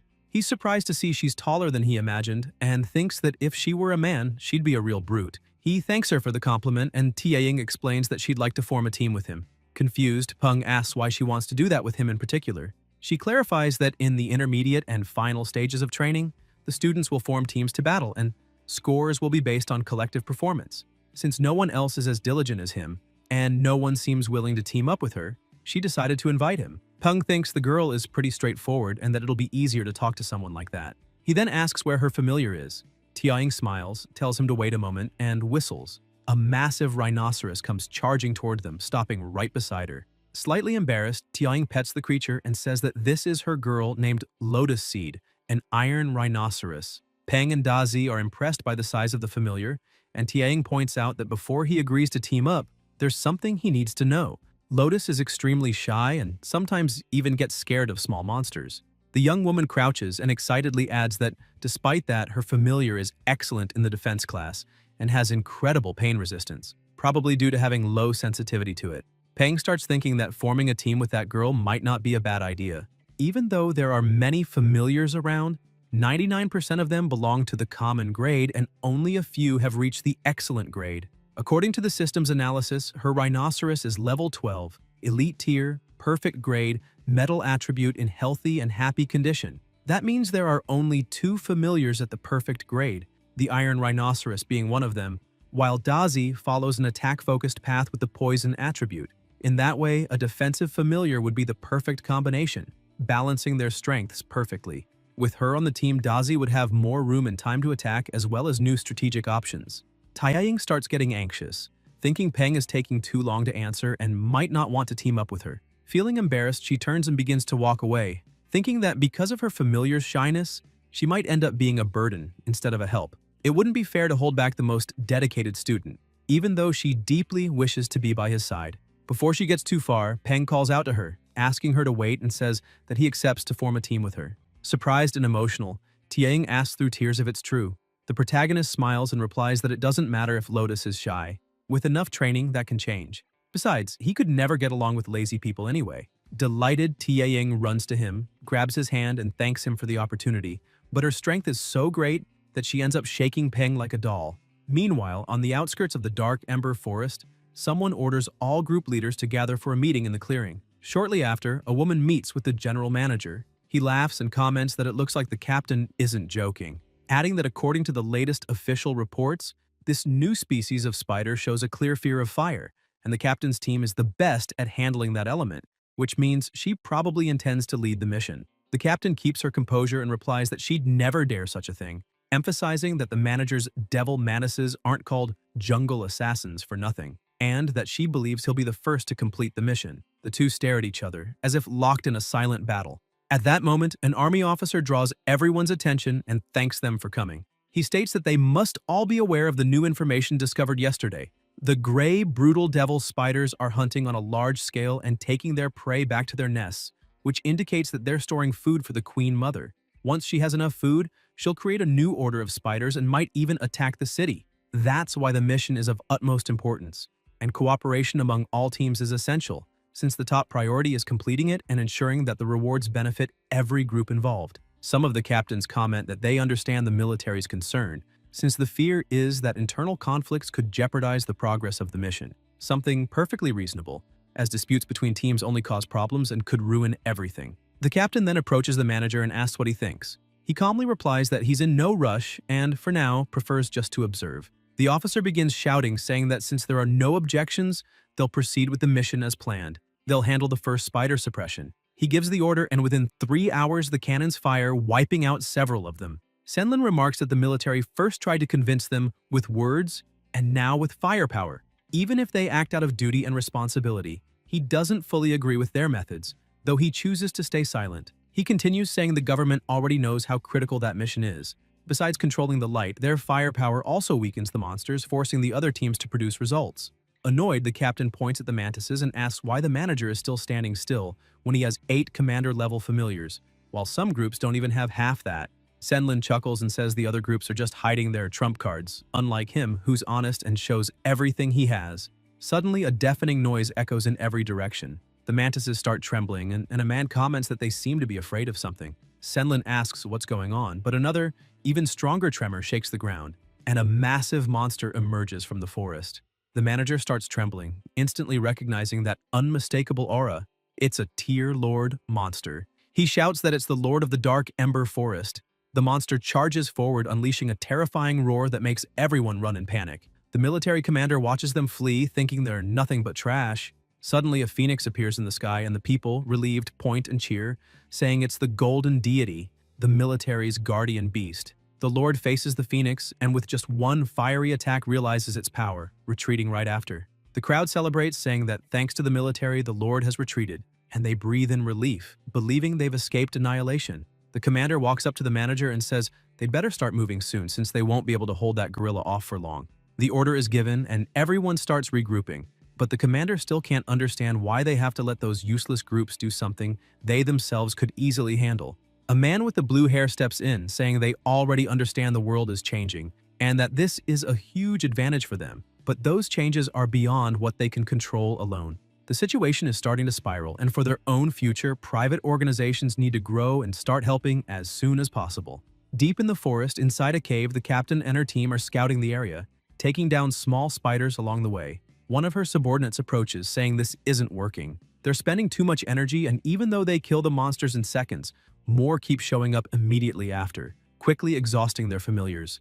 The captain shouts an order to adjust formation. Defensive familiars at the front, support in the center, and offensive on the sides. The melee fighters should take the lead, and she stresses that no one is to use long-range abilities so they can keep advancing in formation.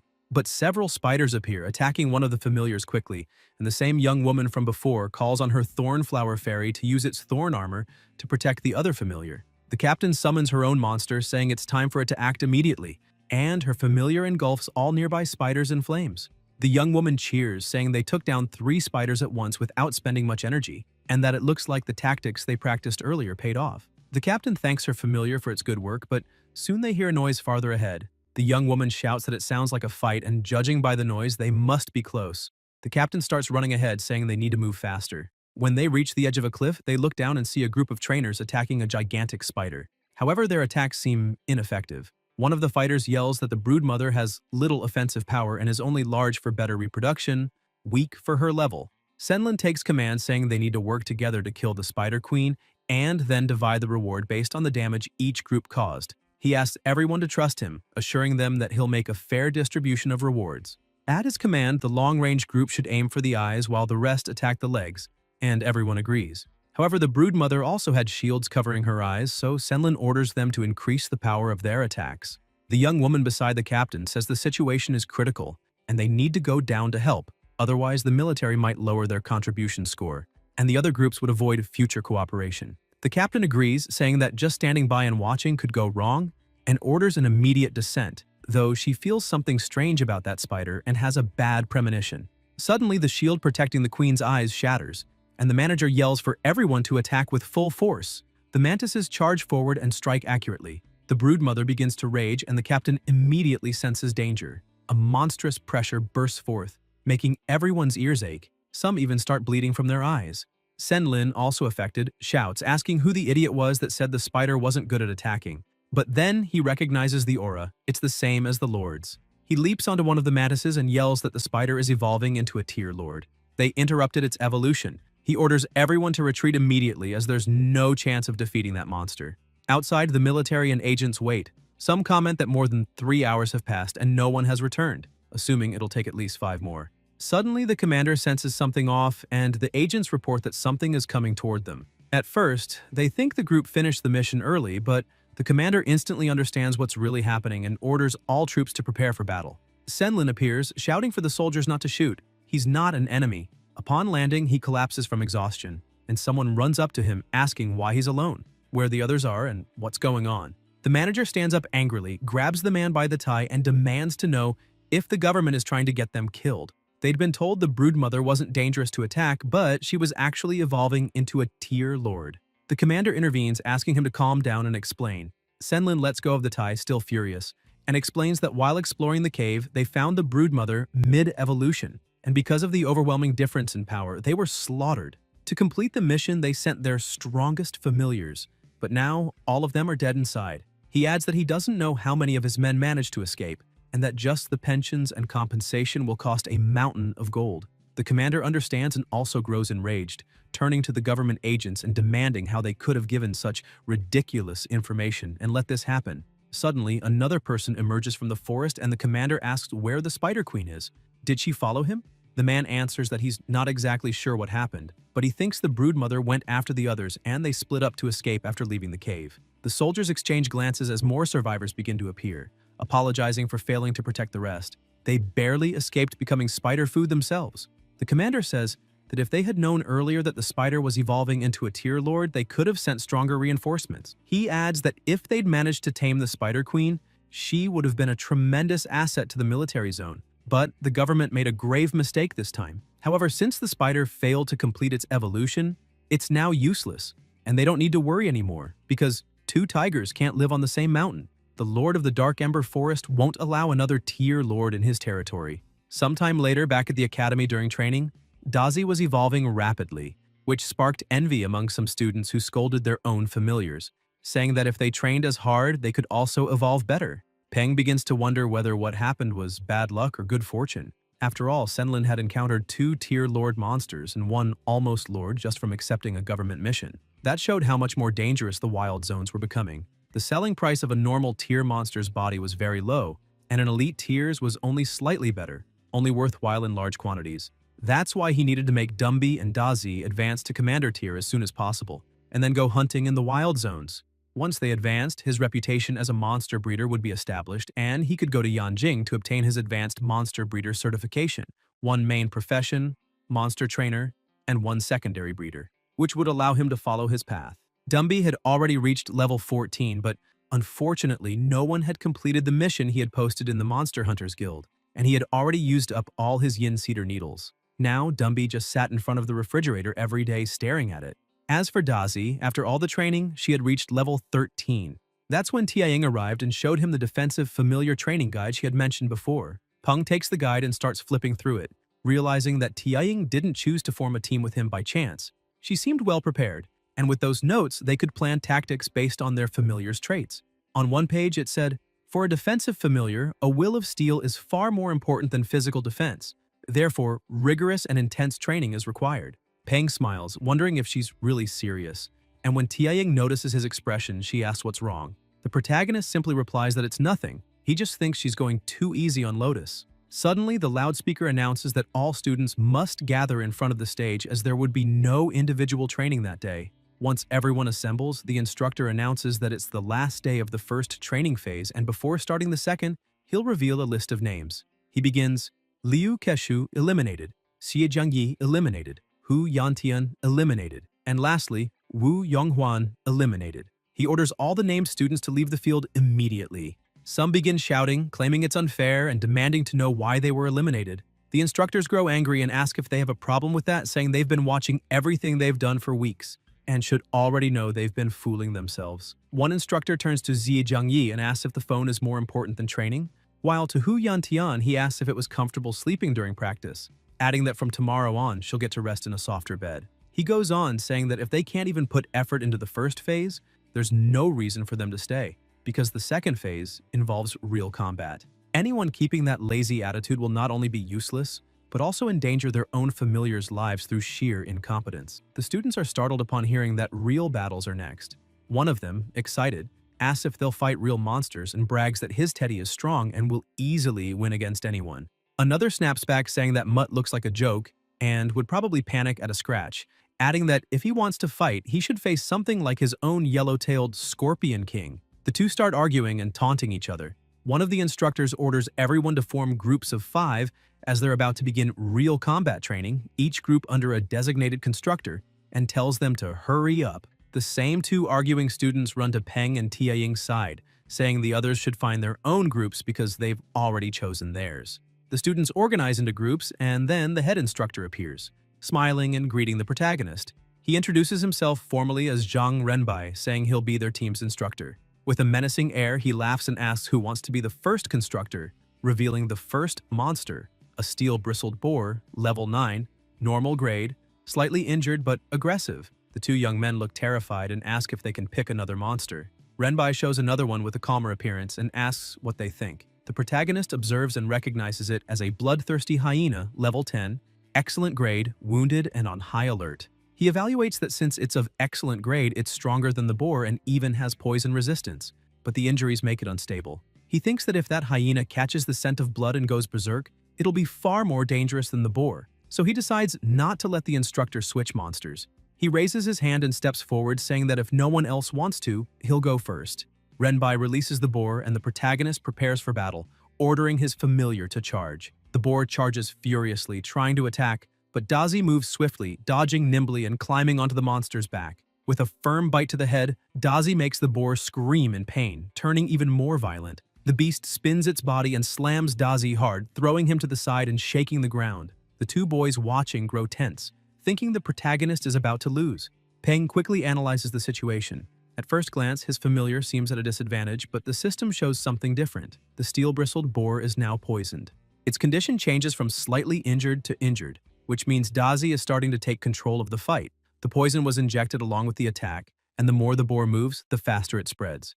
Moments later, the boar starts trembling and collapses, its condition now severely injured. The two boys and their familiars are stunned, not understanding what just happened, since the boar seemed to have the upper hand.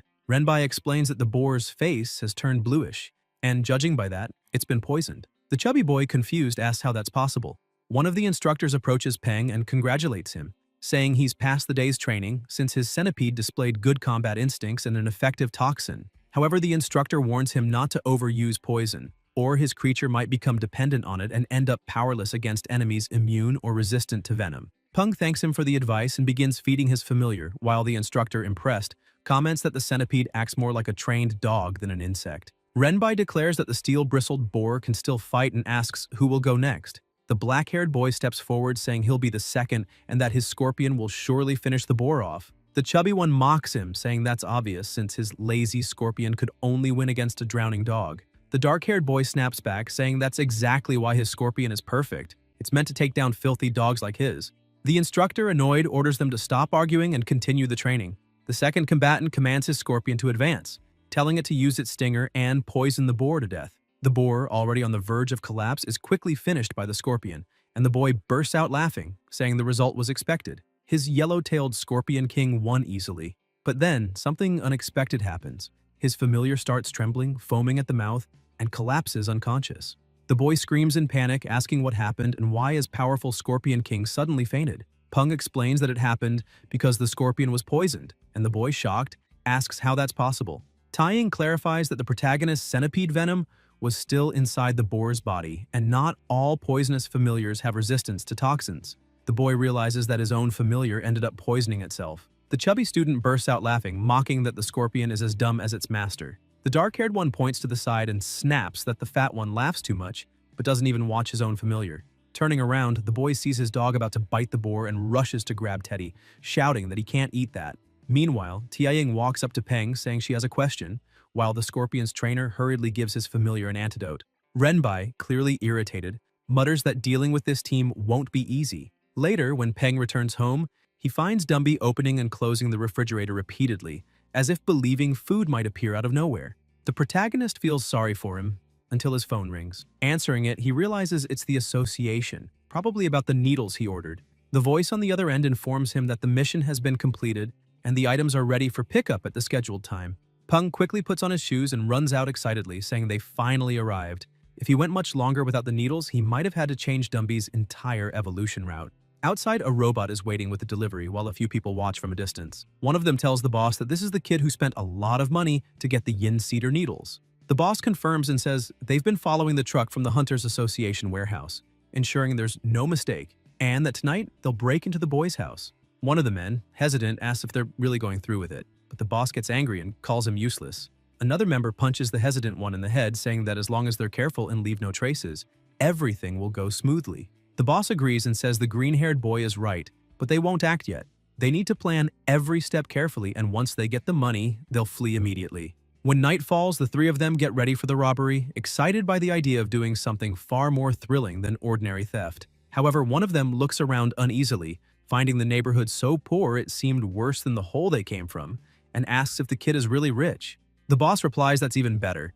It means he has no backing and probably just got lucky, making him an easy target.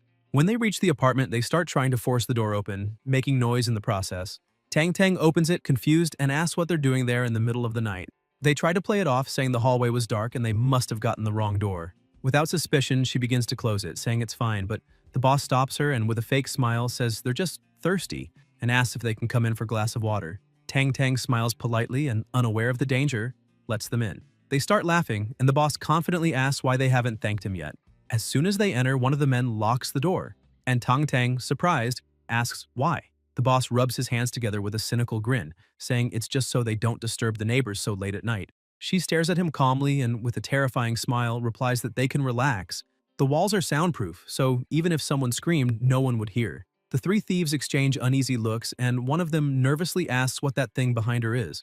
The killing intent radiating from Tang Tang makes them freeze in terror. The boss tries to keep his composure, pulls out a dagger, and lunges forward, but he's defeated in the blink of an eye. The other two panic, and the youngest orders his familiar, Thorn, to attack to help the boss. But Tang Tang's familiar catches it midair and devours it in seconds. She gently pets it, asking why it's eating trash again. Suddenly, she's struck by a blow.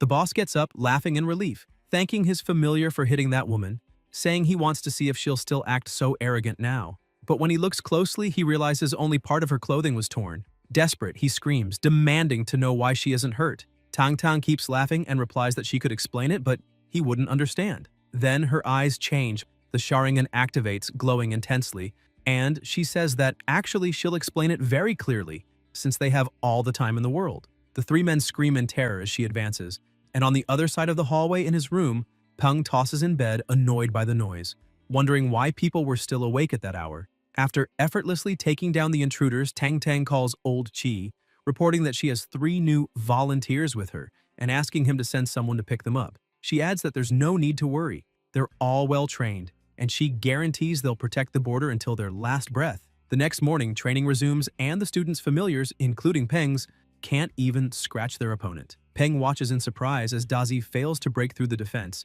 and asks if that thing is a water bear since it's his first time seeing a monster with such peculiar traits. The system identifies it. Mutant water bear, level 12, elite, normal grade. Condition, healthy, lazy. Weakness, fire. Rapid water loss can lead to death by dehydration. Being sliced results in instant death. Special trait, cryptobiosis. When entering the state, the mutant water bear curls up and reduces its metabolic rate to an extremely low level, drastically increasing all resistances. Peng reflects that it might be time to look for a third familiar and considers forming a contract with the water bear. He thinks about how incredibly resilient these creatures are, known to survive in space, resist radiation, endure temperatures below 200 degrees Celsius, and even withstand microwaves. After the cataclysm, their vitality evolved further, granting resistance to several rare attributes. The protagonist keeps assessing the situation, realizing that even though the water bear has incredible self-defense capabilities, it wouldn't work well in a team setting to protect the others. Therefore, he decides to set that idea aside and instead look for a long-range attacker, or a defensive familiar. And if he can find one with healing or flying abilities, even better. While he's lost in thought, Tianying and Lotus finish off the hyena. She approaches celebrating and the instructor rushes to stop her, asking her to calm down.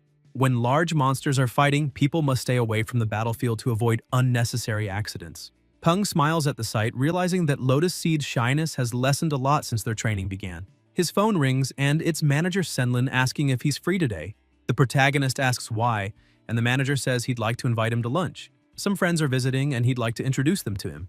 Peng doesn't quite understand why the manager suddenly sounds so flattering, but it makes sense. After all, since the Dark Ember Forest incident, the company had suffered great losses, and since Peng is now an intermediate-level monster breeder, Senlin probably wants more of his help in the business.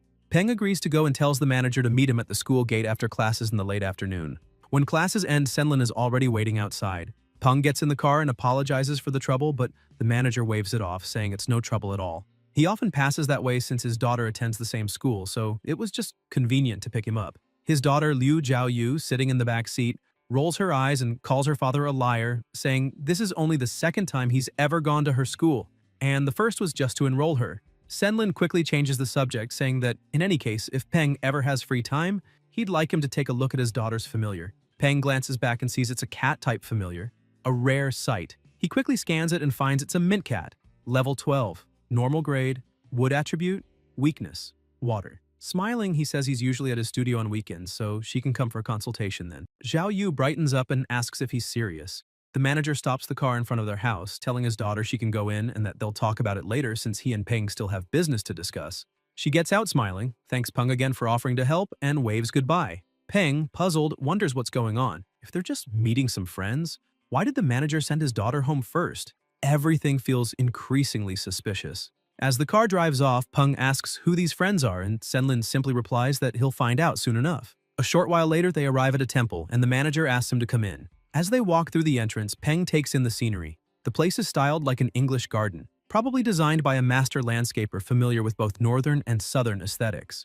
Dining in such a refined place could only mean the manager's friends weren't ordinary people. When they reach the main hall, Senlin says everyone's already there and invites Peng inside so he can introduce him. The first introduction is Captain Songxi, the second, Captain Jianggu. Jiang comments that Senlin had been so secretive before that he never imagined he'd bring along a little boy. Peng glares slightly annoyed, realizing it's no coincidence that everyone there represents a monster hunting group. The looks directed at him are filled with curiosity and greed, and it unsettles him deeply. Senlin tries to lighten the mood, saying that since everyone's here, they can begin eating, but Jiang raises a hand and says to wait. Staring at Peng, he says the boy doesn't seem very happy, asking if he's upset about being summoned so suddenly. The captain, Songxi, cuts in, asking what Jiang is trying to do. Scaring a kid would be disgraceful, especially if word about it spread. Senlin explains that he hadn't told Peng anything about the meeting, so the boy had no idea they'd be gathering there. The manager apologizes, admitting the invitation was impulsive and poorly arranged. Jiang nods in understanding and shifts his tone to something more respectful. He says they've wanted to meet Peng for quite some time to ask for some advice, but it's been extremely difficult to find him. He then asks Peng to come closer and join them. The others, too, act a bit more polite, inviting him to sit at the table to eat and drink with them, adding that it'd be a waste to spend the time just chatting. They might as well take the opportunity to seek his insight. Peng notices that, though they sound friendly, their words reek of pretense, and it's clear they have ulterior motives. The manager apologizes again, saying he didn't handle things properly. Peng stays irritated, thinking that he's ended up putting the manager in a position where his debt now far exceeds whatever he was paying. In other words, he owes him. Even so, Peng decides to see just how far this red marriage will go. Jiang sets his chopsticks down on the table and says he's a straightforward man and has a few things to say. Jiang points out that the rumors about the protagonist describe him as an extremely talented young man with a 100% success rate in monster evolutions, and he asks if Peng is really as miraculous as people say. Peng laughs and replies that it's not quite like that. All that fame comes from Examiner Feng Xu's care and guidance, but adds that if they ever need help, they can visit him at his studio or through Senlin's company for a proper consultation. The captain smiles, saying Peng's words are quite straightforward and that since he's a friend of manager Senlin, then he'll consider him a friend as well. He emphasizes that it's only natural for friends to help each other, so why would they need to involve a company in between? The others echo the same sentiment, treating him as though he were just another friend and claiming that mixing business with friendship isn't right. Peng starts to grow irritated again, realizing these people are treating him like an idiot. Feeling disrespected, he simply stands up and starts to leave. Senlin quickly asks him to wait, but Peng apologizes to the captains, saying he's just a high school student who's only been in the field for a short time, so he can't accept such important tasks. The manager apologizes on his behalf, saying he didn't organize the meeting properly and asks Peng to wait a moment so he can drive him home. Peng declines, saying there's no need, as he's already called a rideshare that's on its way. A few minutes later, the car arrives and he leaves. Some of the guests comment that he's just an ungrateful brat, while others defend him, saying he's still a kid and not worth getting angry over. Senlin apologizes to everyone again, saying his intentions were good but things didn't turn out as he expected. The others eventually accept his apology, saying they should get back to dinner. After all, the manager had gone through the trouble of arranging the meeting, and the real fault lay with that immature young man. Jiang pats Senlin on the shoulder and says that this time he helped lure Peng in and build ties with the other groups, so the favor the manager owed him since the Dark Ember Forest incident is now repaid.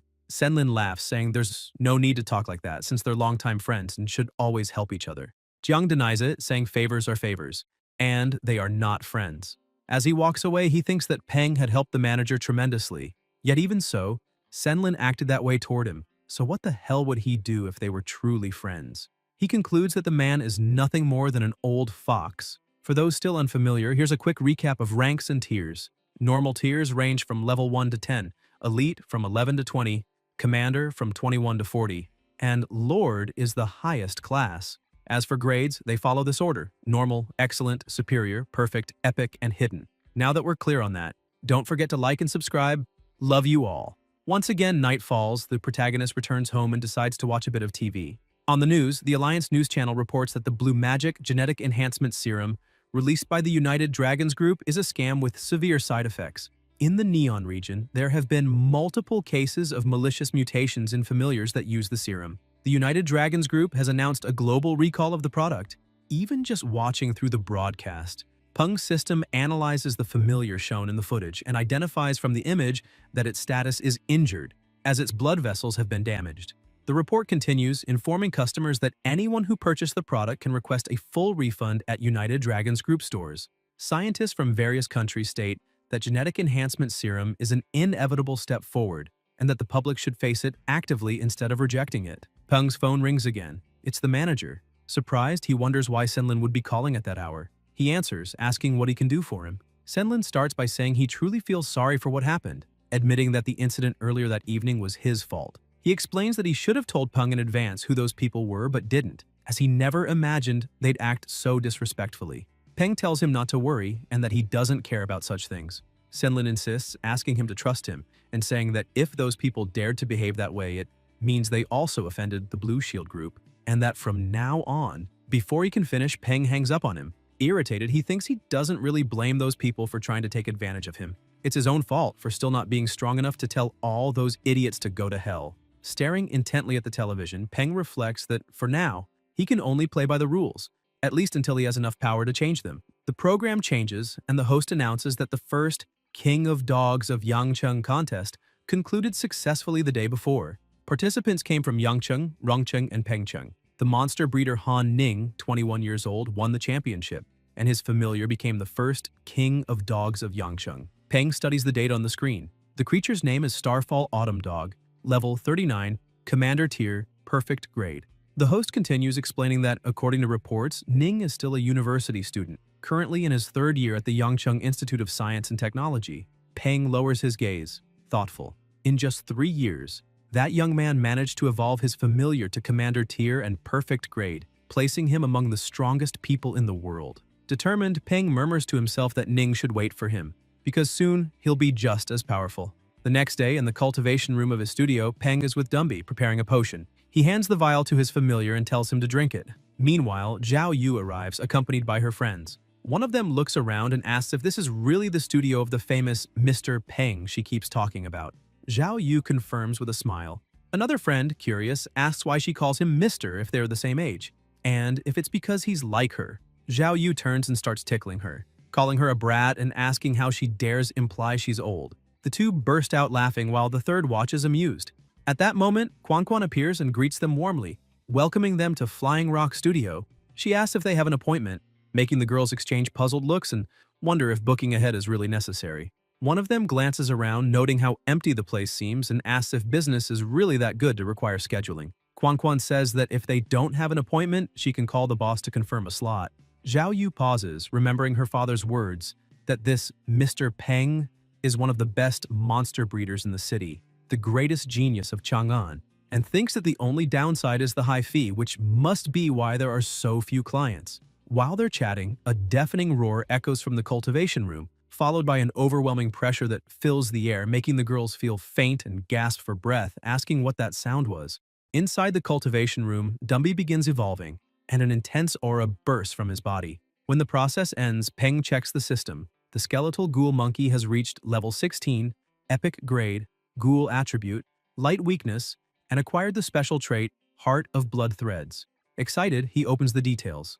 Special trait, Heart of Blood Threads. Effect 1. Active. Consumes a certain amount of blood threads and energy to form a heart of blood threads. While active, all physical aspects of the skeletal ghoul monkey are enhanced. The effect ends when the heart is destroyed. Effect 2. When the heart of blood threads is consciously activated, it triggers heart resonance, allowing control over the heartbeat of other beings. Peng celebrates, realizing Dumby's combat power will increase dramatically with this addition, but then frowns, noticing a new problem. His familiar now looks like a Susanoo, and that kind of flashy form is anything but discreet. Peng asks Quan to help him find something to cover Dumby with, since there's no way he could walk around the streets in that form. The receptionist looks both shocked and impressed, thinking that the protagonist managed to promote his familiar extremely fast, proof that he's getting stronger by the day. Zhao Yu and her friends approach him as well, surprised to see her there, assuming she must be the manager's daughter. Peng, still suspicious, remembers hanging up on the manager earlier and is confused about his motives, wondering if he might have sent his daughter to test him. However, he becomes curious about her friend's familiar since it's quite intriguing and of a completely new kind, a monstrous being that floats in the air as if swimming through the sea, making him realize there might be creatures as strange as that one roaming around. Embarrassed, Zhao Yu calls the protagonist Sir and asks if he could take a look at her familiar. Peng tells her not to call him that, since they're the same age, and it feels weird. He reminds her that clients pay up front and says her familiar, a mind cat of the elite tier, normal grade, will cost 60 credits. The protagonist thinks he should probably let it go, since she clearly doesn't know what her father did, and it wouldn't be right to treat a little girl harshly. Peng then adds that because of her father, he won't charge for the materials used to promote her familiar. Zhao Yu is delighted and thanks him. While the protagonist asks where her familiar is, Zhao Yu panics, looking around and asking where it went since it was just there moments ago. Her friend points to a corner saying the cat is hiding, probably scared. The cat is completely terrified by Dumby's presence, and as soon as its owner approaches, it leaps toward her with gleaming eyes, almost crying, falling into her arms and feeling slightly safer. She tries to comfort it, telling it there's nothing to fear. Peng then walks up to her friend and asks where she got that jellyfish. The girl is surprised and asks if he's really interested in her familiar, to which he replies that he's just curious. He's never seen one with those traits before. She explains that the creature isn't really a familiar, just a little pet that acts as a walking wallet. She then takes her phone and places it inside the jellyfish, showing that it can store items within its internal space. She explains that this species originally came from Pengcheng, but recently many sellers have been importing large quantities and selling them at Wuku Square's commercial street. Peng becomes serious, analyzing the situation, and thinks that he's just found what his third familiar will be. Shortly after, at the square, a crowd has gathered and a man with a megaphone shouts for everyone not to miss the chance to get the latest and only flying coin purse, the flying pouch, encouraging people to check out Pengcheng's newest and most popular pet. A few jellyfish float gracefully in the air and the women watching are instantly charmed, asking their boyfriends to buy one for them. The protagonist approaches and asks if he can take a closer look. He scans them with the system and sees they are level 1, normal grade. He says he'd like to see all the floating jellyfish available to choose personally. The vendor agrees and invites him into the shop, explaining that the rest are inside. He tells him that according to the records, these creatures used to live in the city's marine zone, and during the cataclysm, a group of them was infected and mutated by a special power, eventually settling and thriving in that area over the years. However, after some time, they were nearly wiped out by other monsters that preyed on them. Peng remarks that it might be the most pitiful monster in the world. The vendor smiles and says that even though it's a special creature, aside from being able to float in the air and open a small dimensional space inside its body, it has no other abilities. And if not for its cute appearance and terrible taste, it would have gone extinct long ago.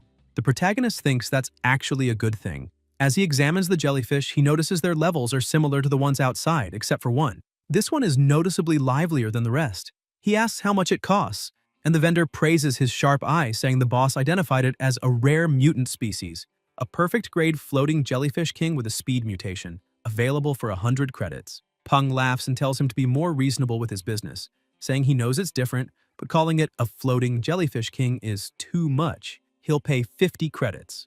The vendor agrees, saying that's perfect and that it's great to find someone who understands how things work. The protagonist feels the same way and completes the payment. The vendor adds that if he has any friends interested in buying a floating jellyfish, he can send them to his shop and he'll offer a friendly discount.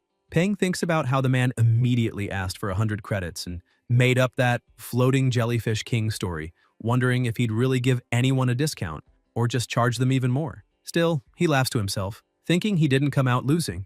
The analysis shows the following traits. Name, floating jellyfish. Level, 4, grade, excellent. Attributes, space and poison. Preference, fruit juice.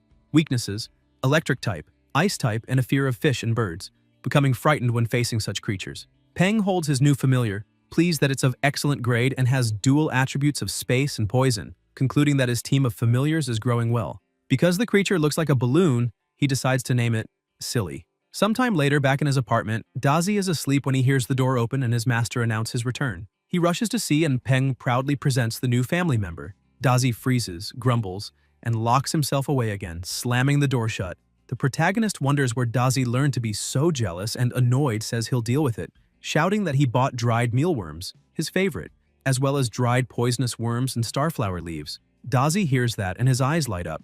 Peng goes on saying he also bought a crystal core from a thunder-type commander tier monster, very expensive, and that he paid 301 credits for everything, enough to feed an entire family. Dazi slowly opens the door and Peng starts laughing, asking if he wants to eat. The familiar replies yes.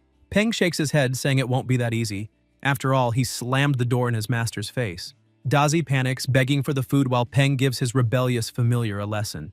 Dumby just watches the new member curiously. After finishing Dazi's education, the protagonist leaves, grumbling that he was gone for only one day and the house is already a mess. He approaches Silly and notices it's still too weak. He needs to gather enough mental power to form the contract. He focuses and gets closer to the jellyfish, who flinches, while thinking that Silly's consciousness space is much smaller and weaker than Dazi's was at the beginning, which is a problem, and that the new familiar's mind feels restless. Forming the contract now would be like a kidnapper trying to take a child. He concludes that he needs to get closer to Silly so it can lower its guard. Then he gets an idea. He'll take it to school the next day to build a better bond. And Dazi nearly dies of jealousy upon hearing that. The next day at school, Tianying greets the protagonist, surprised by his new look, and Peng greets her back with Silly tied to his head like a hat. The other girls laugh and ask what kind of ugly hat that is.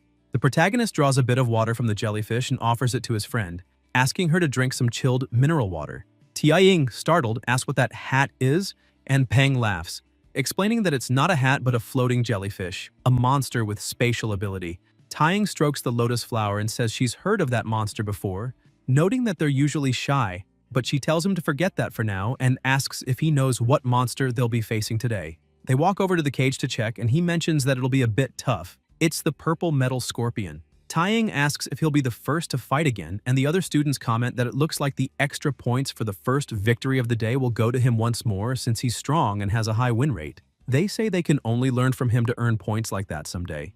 Peng turns and says he can't always be the first in the team. That wouldn't be fair to his classmates. And he'll let someone else go first, surprising the class. A student wearing glasses with a giant rooster steps up and says that if the protagonist doesn't want to go first, he'll take the spot. Peng analyzes and concludes that it's a dragon rooster, an elite tier familiar, the only one besides Dazi, already level 11, though only of normal grade, still strong enough to handle the purple metal scorpion. The protagonist tells Dazi to pay attention to the fight, but upon glancing at him, he notices something and punches his familiar on the head, shouting that all he ever thinks about is eating. He scolds him, telling him to absorb the purple metal scorpion's combat habits and style, and warns that he'll be disciplined later. Renbai says it's fine and authorizes the match to begin. The two monsters face each other. The scorpion strikes first, but the dragon rooster dodges and charges in, only for the scorpion to grab its leg and land a direct hit. The rooster's master panics, and one of the instructors comments that fortunately this purple metal scorpion isn't venomous. If it were, even a single sting would have been enough to defeat the rooster. However, the rest of its tail didn't pierce deeply enough to cause real damage. The dragon rooster, angered by the attack, charges again and delivers a heavy blow, dealing massive damage to the scorpion. Its master cheers, shouting that they've won, but the protagonist watches closely, thinking it might not be over yet. The scorpion, after taking several hits, suddenly grows enraged and counters swiftly, landing a strike right on the rooster's most sensitive spot. The dragon rooster lets out a pained cry, and every man nearby winces in sympathy. Seeing the fight was clearly over, the instructor orders his familiar to step in and break it up. The scorpion, frightened, backs away and the rooster takes the chance to run off. Renbai turns to the students and asks if anyone else wants to face the purple metal scorpion. Terrified, they all refuse. Then one instructor comments that when the protagonist's purple-backed thunder centipede was chosen to fight first, some students thought he was being unfair or underestimating them. But now, he'd like to hear what they think. The students admit that the strongest and best-performing ones should fight first. Another instructor turns to the protagonist and calls him up. Peng replies that it's fine. He'll take the fight. The cage opens again and Dazi steps inside, staring at the scorpion for a moment. Tiaing looks worried, saying that although Dazi is strong, the scorpion's power is no joke either. The protagonist grows tense, realizing she's right. The scorpion likely still has a trump card hidden. With trembling hands, he thinks he can only trust his familiar now. The fight begins. Dazi dodges the first strike, but the second one hits. Enraged, he counterattacks with a powerful blow that leaves the scorpion dazed. Seizing the opportunity, Dazi unleashes a fierce assault, leaving all the students stunned. Within seconds, the scorpion status display shows it severely injured. Peng cheers as his familiar secures another victory. Tiaing beams, her eyes shining, saying it was expected. Even when it looked dangerous, Dazi never lost control. The protagonist walks up to her with a confident smile, saying everything went according to plan. Though deep down, he's about to have a heart attack from the stress. Concerned for the defeated monster, Renbai asks him to recall Dazi, reminding him that they don't have many training monsters available. And if Dazi eats one, Peng will have to pay for it.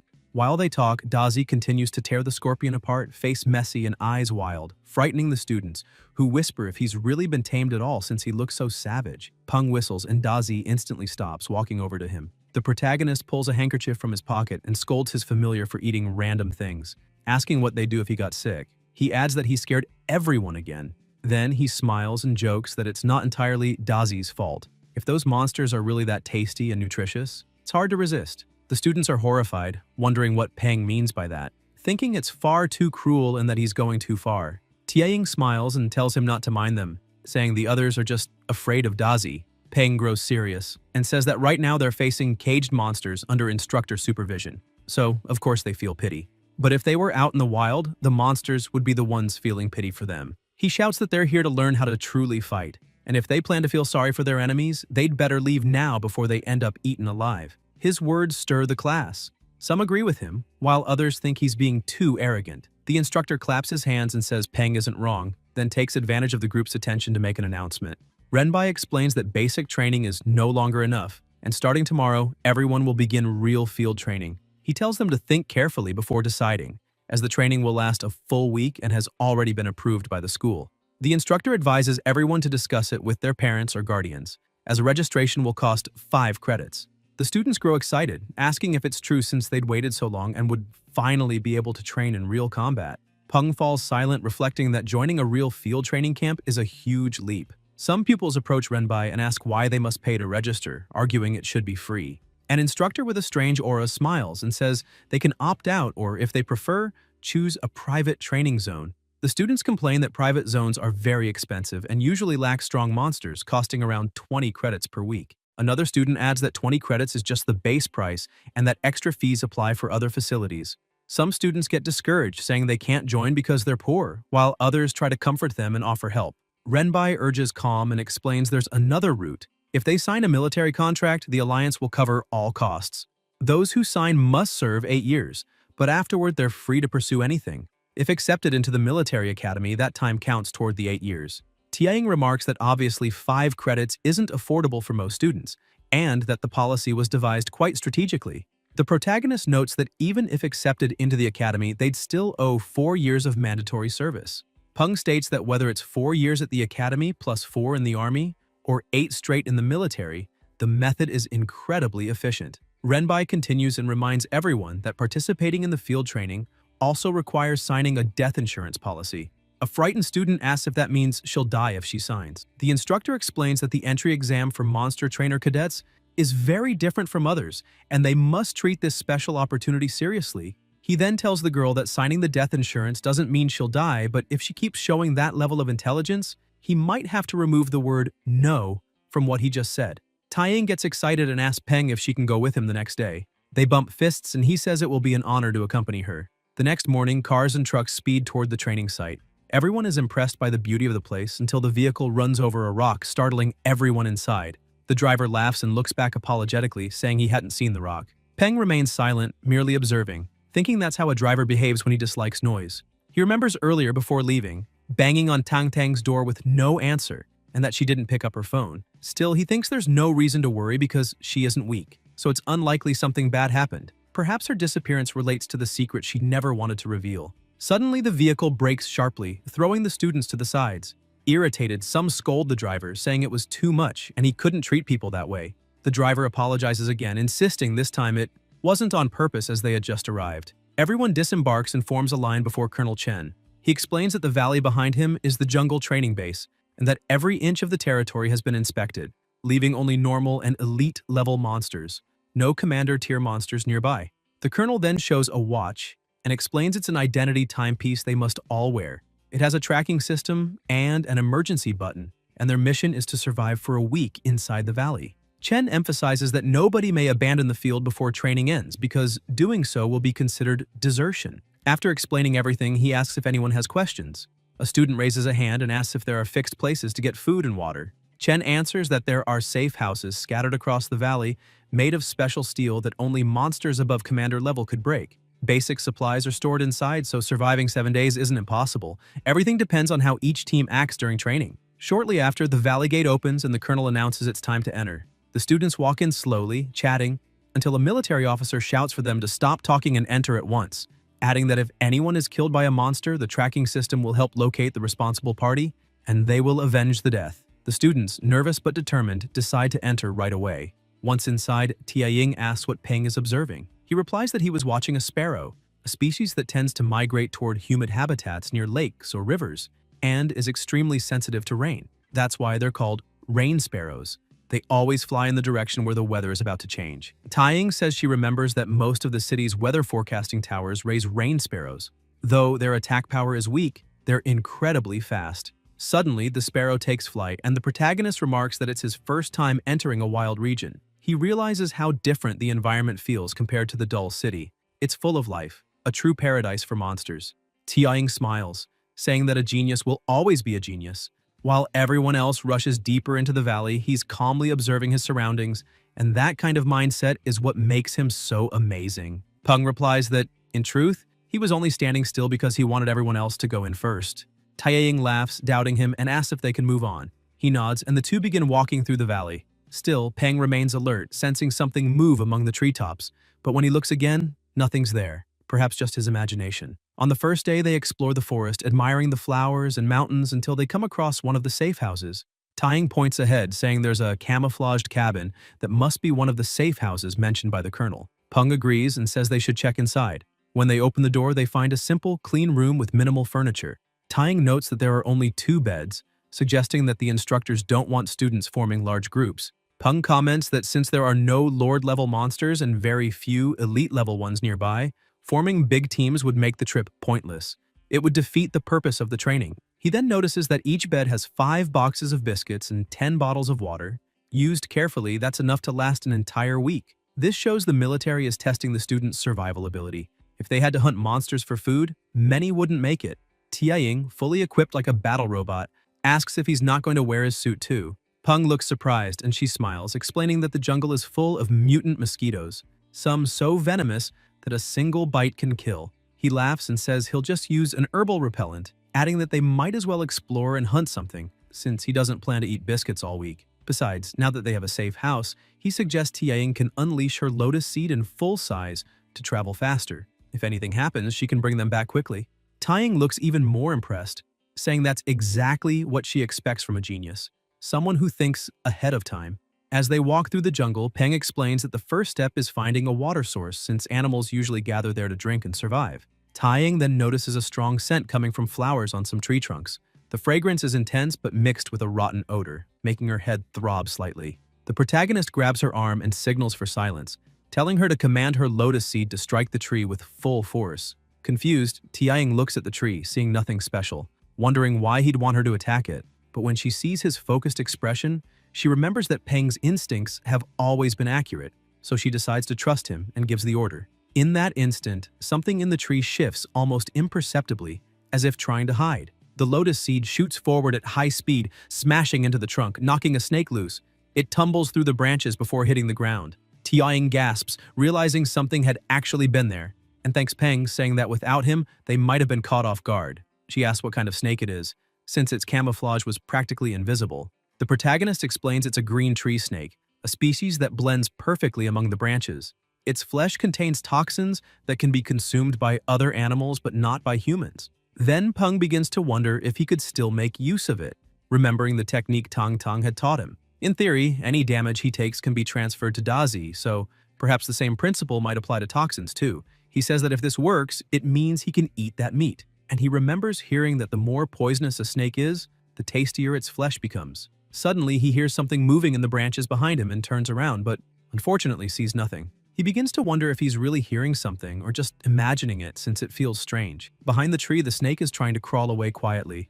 Taiying calls out to him, saying there's a lake nearby. She walks over, dips her hand in the water, and comments that it seems perfectly clean with no dirt or toxins. Peng smiles, pleased, saying that's great. Now that they have a clean water source, their chances of surviving the 7 days have increased drastically. Suddenly, a small frog appears beside him and spits something out. The saliva lands near his foot and starts to sting. Shocked, he asks what that was and uses his system to analyze the little creature. The system replies, name, blue-skinned frog, level, 2, grade, normal, preferences, spitting saliva at other animals, weakness, electric type and earth type, hates when other animals spit saliva back at it. Peng thinks the frog must be insane. It loves spitting at others but hates when someone does the same to it. He wonders who would be stupid enough to spit back. After thinking for a moment, he decides to ignore it since the frog isn't worth the trouble. The most important thing now is figuring out how to make use of the lake. But as he's thinking, the frog spits at him again. The protagonist gets irritated while the frog mockingly croaks at him. Peng gathers all his determination and spits back at the frog, feeling like a fearless fighter, thinking he gave it a chance. But since it didn't appreciate it, it's just an idiot. He even brags that since he has a system, he already knows its weakness. The little frog starts trembling with rage, and the familiars, along with Tiaying, have no idea why Peng would do something so ridiculous. Suddenly, the frog starts crying and screaming loudly. Moments later, Tiaying looks at him and says there are way more frogs in that lake than she expected. Peng lowers his head, realizing his mistake. A massive number of frogs surface from the water, all furious and glaring at him. His partner asks what's going on, noticing the odd look on his face. One of the frogs begins gathering energy in its mouth. Peng notices and grabs her hand, pulling her away, shouting that they need to run. They all sprint from the lake and soon reach a safer distance. Gasping, Tiaying asks if they're safe now. Lying on the ground, Peng answers yes. Exhausted, Tiaying says she never imagined she'd one day be chased by frogs. Still sprawled out, Peng comments that they can't underestimate those creatures. 1 or 2 might be weak, but 100 together is something he doesn't even want to think about.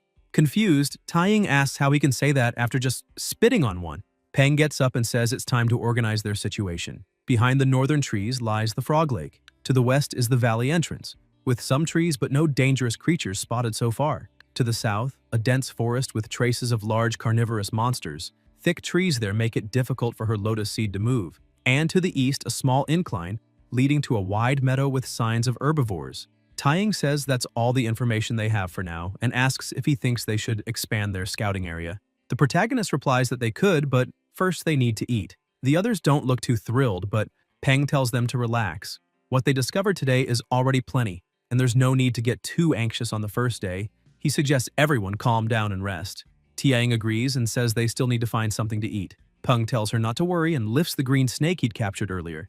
Tiaying is completely puzzled since a few hours ago he'd said humans couldn't eat that meat. Peng tosses a few small bottles on the ground and says those will be the seasonings: fine lilac lotus, golden strand nutmeg, and black-blue grass. She asks when he picked all that up and where he's been keeping it. Peng points out that this is jungle survival training. They always have to be prepared. Meanwhile, everything they do is being monitored in a control room, where several people are watching dozens of camera feeds showing what's happening during the test, the safe houses found, the paths the students take, and even those who've triggered emergency signals asking for help. One of the agents turns to his colleague and asks if number 17 is the one Zhang mentioned. The other soldier monitoring the cameras confirms it, saying both his familiar and his appearance match. The agents keep commenting that faced with so many frogs, the only option was to run, and even then, you'd have to shake them off. And that boy did exactly that, which showed he was good. Colonel Chen points out that it might seem simple, but for a student with almost no training, it's quite difficult. Whether it's using the terrain,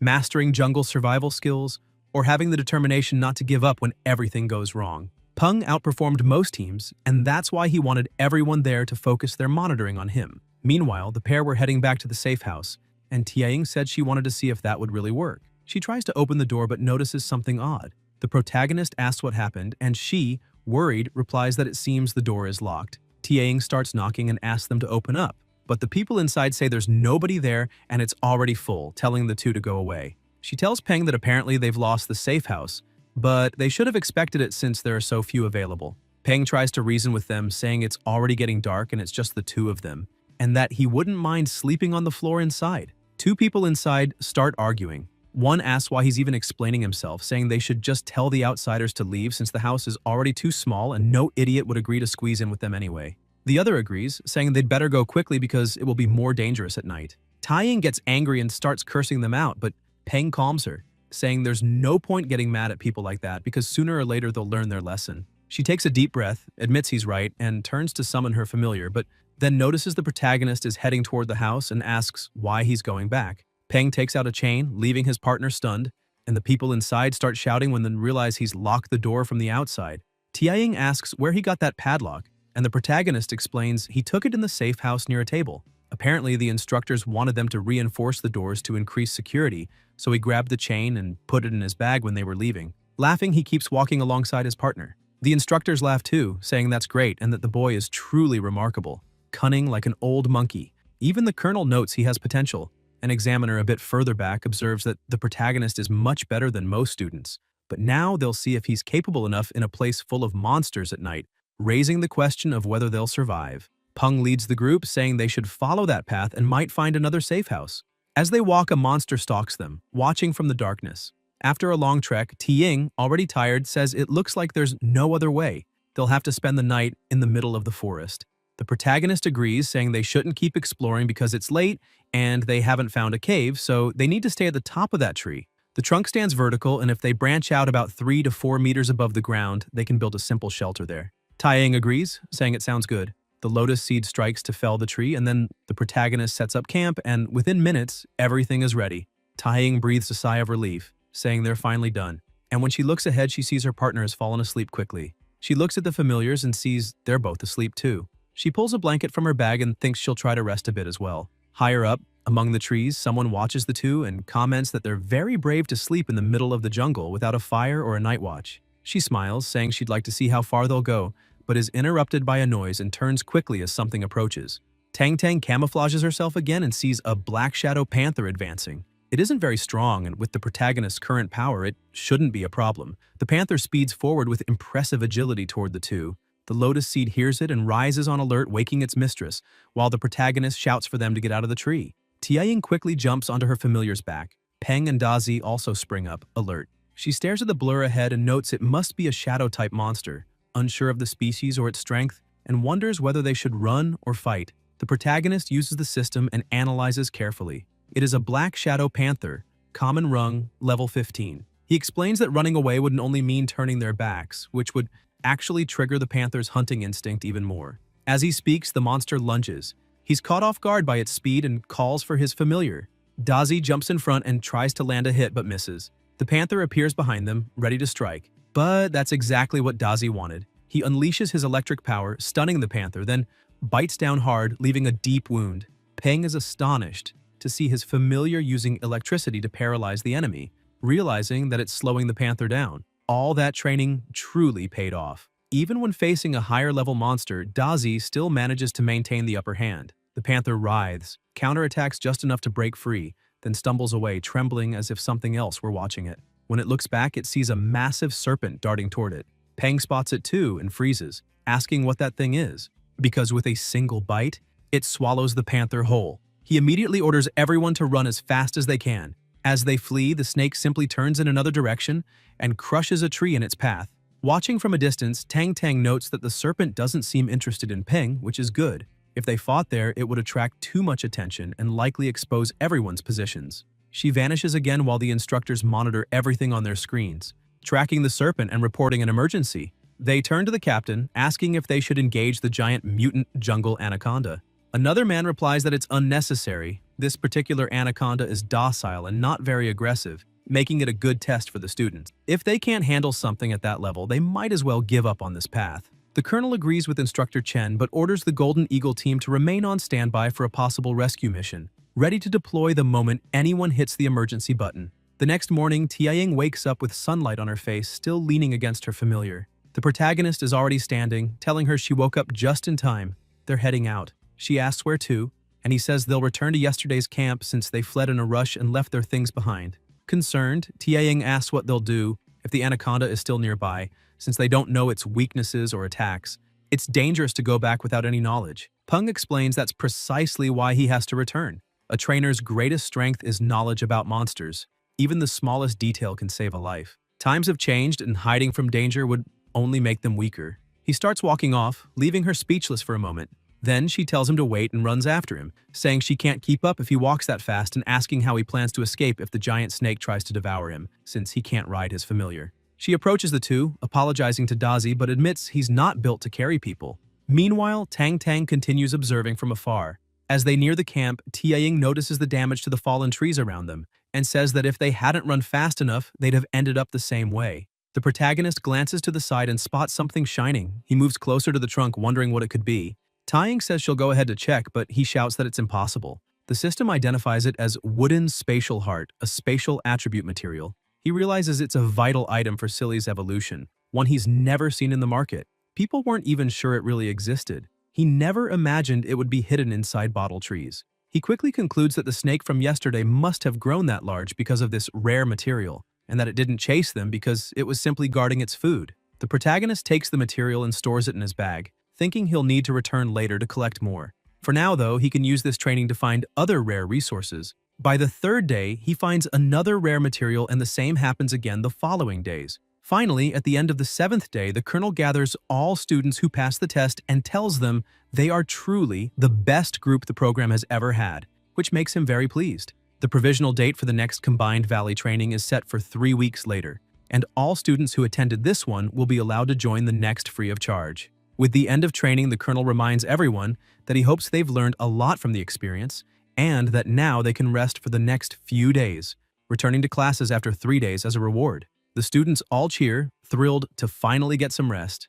Tianying is also happy, saying she can finally use her phone again since she needs to call home and let her family know she's okay. Peng takes out his phone, chuckling, thinking he should also tell Tang Tang he's fine. But as he looks at the screen, he's startled to see a news alert about a massive locust swarm. Meanwhile, in the city's pedestrian district, everyone starts receiving emergency notifications. Even the TVs begin broadcasting breaking news showing footage of the northern region. A reporter speaks from the front lines, explaining that the city's military forces have managed to contain the swarm on the outer perimeter.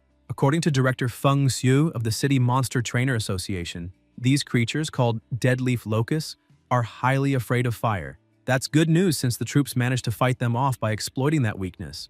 Reports estimate there are hundreds of millions of these locusts, with each adult measuring at least 30 centimeters long. Peng watches the report and mutters that things aren't looking good at all. Suddenly, his phone rings.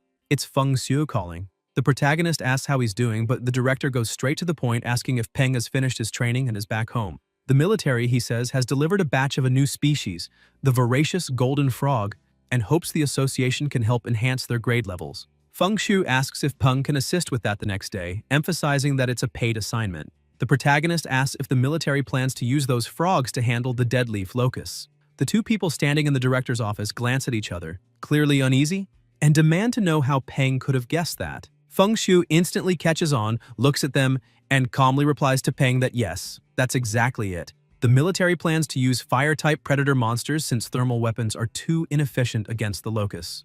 The two subordinates begin trembling with fear and stay silent. Peng nods, saying he understands and that it sounds like a smart strategy. The director then asks again if he's interested in joining the research project, noting that the payment will be excellent. Peng replies that since it's a request from Director Feng Xiu, he can't refuse, but he'd like to know if the payment could instead be exchanged for a crystal core from a commander-tier electric-type monster. The director agrees, saying they can make an exception for him. With everything settled, they finalize the agreement, and the next day, at the agency building, the protagonist waits at the entrance. Suddenly, someone calls his name. Turning around, he sees Director Feng Xiu smiling and saying he's been waiting for him. The receptionists are stunned, whispering among themselves and wondering who that young man could be if the director himself came to greet him. One of them guesses he might be the son of someone important. Feng Shui explains that the military brought the golden frogs the night before and asks Peng to follow him. In the elevator, Peng asks if the director stayed there all night. Feng Shui confirms, saying he spent the night examining every single frog but hasn't found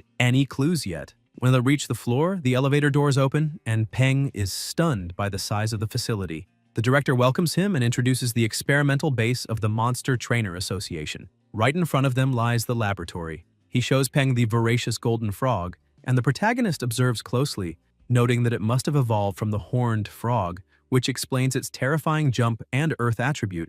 One of the researchers calls him over to check something. Peng walks up and examines the setup and asks what it is.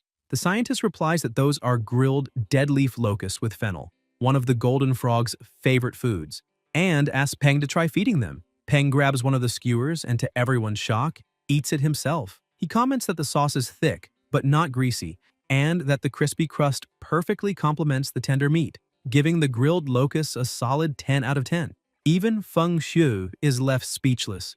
The frog, irritated at seeing the protagonist eat its food, starts croaking angrily. Peng laughs and tells it not to worry, he was just testing the flavor, but says they overdid it on the fennel, making the taste a bit heavy. He then hands the skewer to the frog, which swallows it whole in seconds. The protagonist thinks that if the frog can even eat a steel skewer, its stomach must be unbelievably strong. He then turns to the director and asks exactly what the military wants to improve. Feng Shui explains that their focus is on defense, digestion, and, of course, offensive power. He calls Peng over and shows him the results of his previous research, explaining that he discovered the golden frog has only a weak affinity with the fire attribute, so he tried combining the frog with a fire element material and tested its blood and flesh, discovering they had the highest compatibility with the fire orchid vine, without any signs of rejection. However, the vine's properties are too weak, and they still haven't found a truly effective breakthrough. Peng finds it fascinating that there's a possible evolutionary method using the fire orchid vine as a supplement, setting the foundation for fire element evolution. The only issue is that the formula needs some adjustments. He then tells the director that maybe they can approach the problem from another angle. Feng Shui is surprised that Peng already has an idea after such a short time and asks him to elaborate. Peng starts explaining by comparing the process to a cooking recipe. The golden frog is the main ingredient, and the fire orchid vine is the seasoning. Since the frog's flavor is too strong, the seasoning hasn't penetrated properly. At this point, he says, they could try a different cooking method, using stronger ingredients and higher heat to help the flavors blend better. The director looks slightly disturbed by the culinary analogy, but Peng insists it will work. Feng Shui thinks for a moment and suggests using red-faced demon peppers. Peng agrees, saying it's worth a try. The director then calls out to Zhang, reminding him there should still be a handful of red-faced demon peppers in the association storage and asking him to fetch them immediately. Zhang agrees and goes off to get them, though he still finds the whole idea absurd. Trying to evolve a monster as if they were cooking it. He wonders if this is really the method of the city's youngest monster breeder. The director notices his expression and thinks that, although Zhang has plenty of potential, true growth for a monster breeder takes more than just talent. It requires courage to explore new paths, and he hopes the young man realizes that soon. A few minutes later, Zhang returns, telling the director that the materials have arrived. When they open the container, they see that the ingredients are in excellent condition, well preserved. Zhang looks at the protagonist and smiles smugly, thinking, of course I picked the best materials. This way, when the experiment fails, Peng won't be able to blame the ingredients. Feng Shui begins the preparation, and as he extracts the demon pepper's juice, he notices the color is too strong and asks Zhang to fetch some suhemu, wang ginseng, and angelic yuemu. The protagonist watches silently, thinking that some ingredients are still missing, but saying so now would be suspicious, so he decides to wait for the results. The director finishes the mixture, and with a syringe in hand announces that the evolution potion is ready. When he injects it into the frog, its skin swells and then suddenly explodes. Feng Shui exhales deeply and tells Zhang that the test failed and they need to analyze the blood to find out why. After examining the data, Zhang concludes that the flesh burst because it absorbed too much fire element, causing a violent energy reaction. The fire energy didn't fuse properly with the blood and tissue. The director had already suspected as much. Zhang continues, explaining that based on prior experiments, if there had been even a chance of success, there would be traces of the fire element in the exploded tissue. In that case, they could have just refined the formula and adjusted the proportions. But the complete energy conflict means the two forces simply can't merge, making the test a total failure. Feng Shui cuts him off, saying it's too soon to declare the idea wrong. They need more data, so they'll keep testing. Jung tries to argue, but the director orders him to stop talking and prepare for the second test. The second and third tests also end in explosions. The people around start murmuring, doubting the protagonist's abilities, whispering that this is already the third failure in a row and that something must be wrong with his formula. Some say maybe Jung was right from the start and that Peng, being so young, was simply overestimated.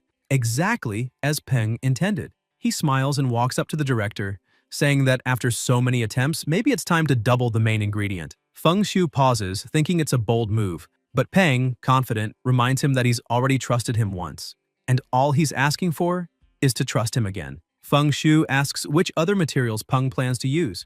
Peng explains that they'll need black soft earth, a soul-type material with earth attributes that possesses moisture and yin properties. It would help the golden frog protect its internal organs. Then they could add sparrow saliva wood to supplement the red-faced demon pepper, since wood feeds fire and fire generates earth. The director hesitates for a moment but ultimately decides to test it. They begin the process immediately, preparing everything with meticulous care. Soon after, Jung analyzes the data and shouts for the director. This time, a large amount of fire element has successfully fused with the flesh. Feng Shu smiles, saying it's unbelievable. The formula worked. The protagonist then suggests they move on to a live test, explaining that since many of these ingredients must be digested to be truly effective, testing only the flesh and blood won't yield accurate results. Feng Shu agrees, so they move to another frog's cage and Peng gets ready to inject the potion. He remarks that although they've done small-scale meat sample tests before, they still owe the frogs something, so they can give them more grilled locust skewers as a treat. As soon as the potion is injected, a strange smoke begins to rise from the frog's body, spreading throughout the room. Everyone panics, but the protagonist remains calm, saying the ratios have already been set. They just need to keep adding the materials at timed intervals, or he'll handle it himself. Feng Shu assures him it's fine. He wants to observe the process closely. Peng takes the chance to hand him the syringe, asking if he can step out for some fresh air. Feng Shu takes responsibility and lets him go. Outside, Peng mutters that demon pepper really is strong, but now he just hopes no one suspects that he already knows the final formula. He's only been suggesting changes gradually, as the tests yielded partial results. And besides, the director has been helping him. Still, he needs to be cautious.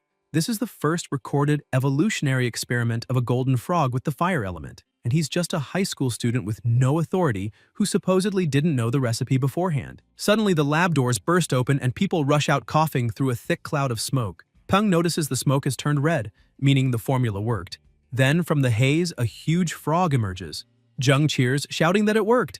Fire and earth, dual element, they've done it. Peng, however, quietly analyzes it with his system, thinking that while the fire element is present, as a dual attribute creature, it'll only be able to fully embrace one path for now. The system scan displays all its stats clearly. Monster name, Magma Fire Frog, level 19, grade, excellent, attribute fire, weakness, water, description, evolved from the voracious golden frog. In order to adapt to its revolutionary path, its earth attribute was discarded, transforming it into a pure fire-type monster. During the evolution, its body suffered extensive internal damage.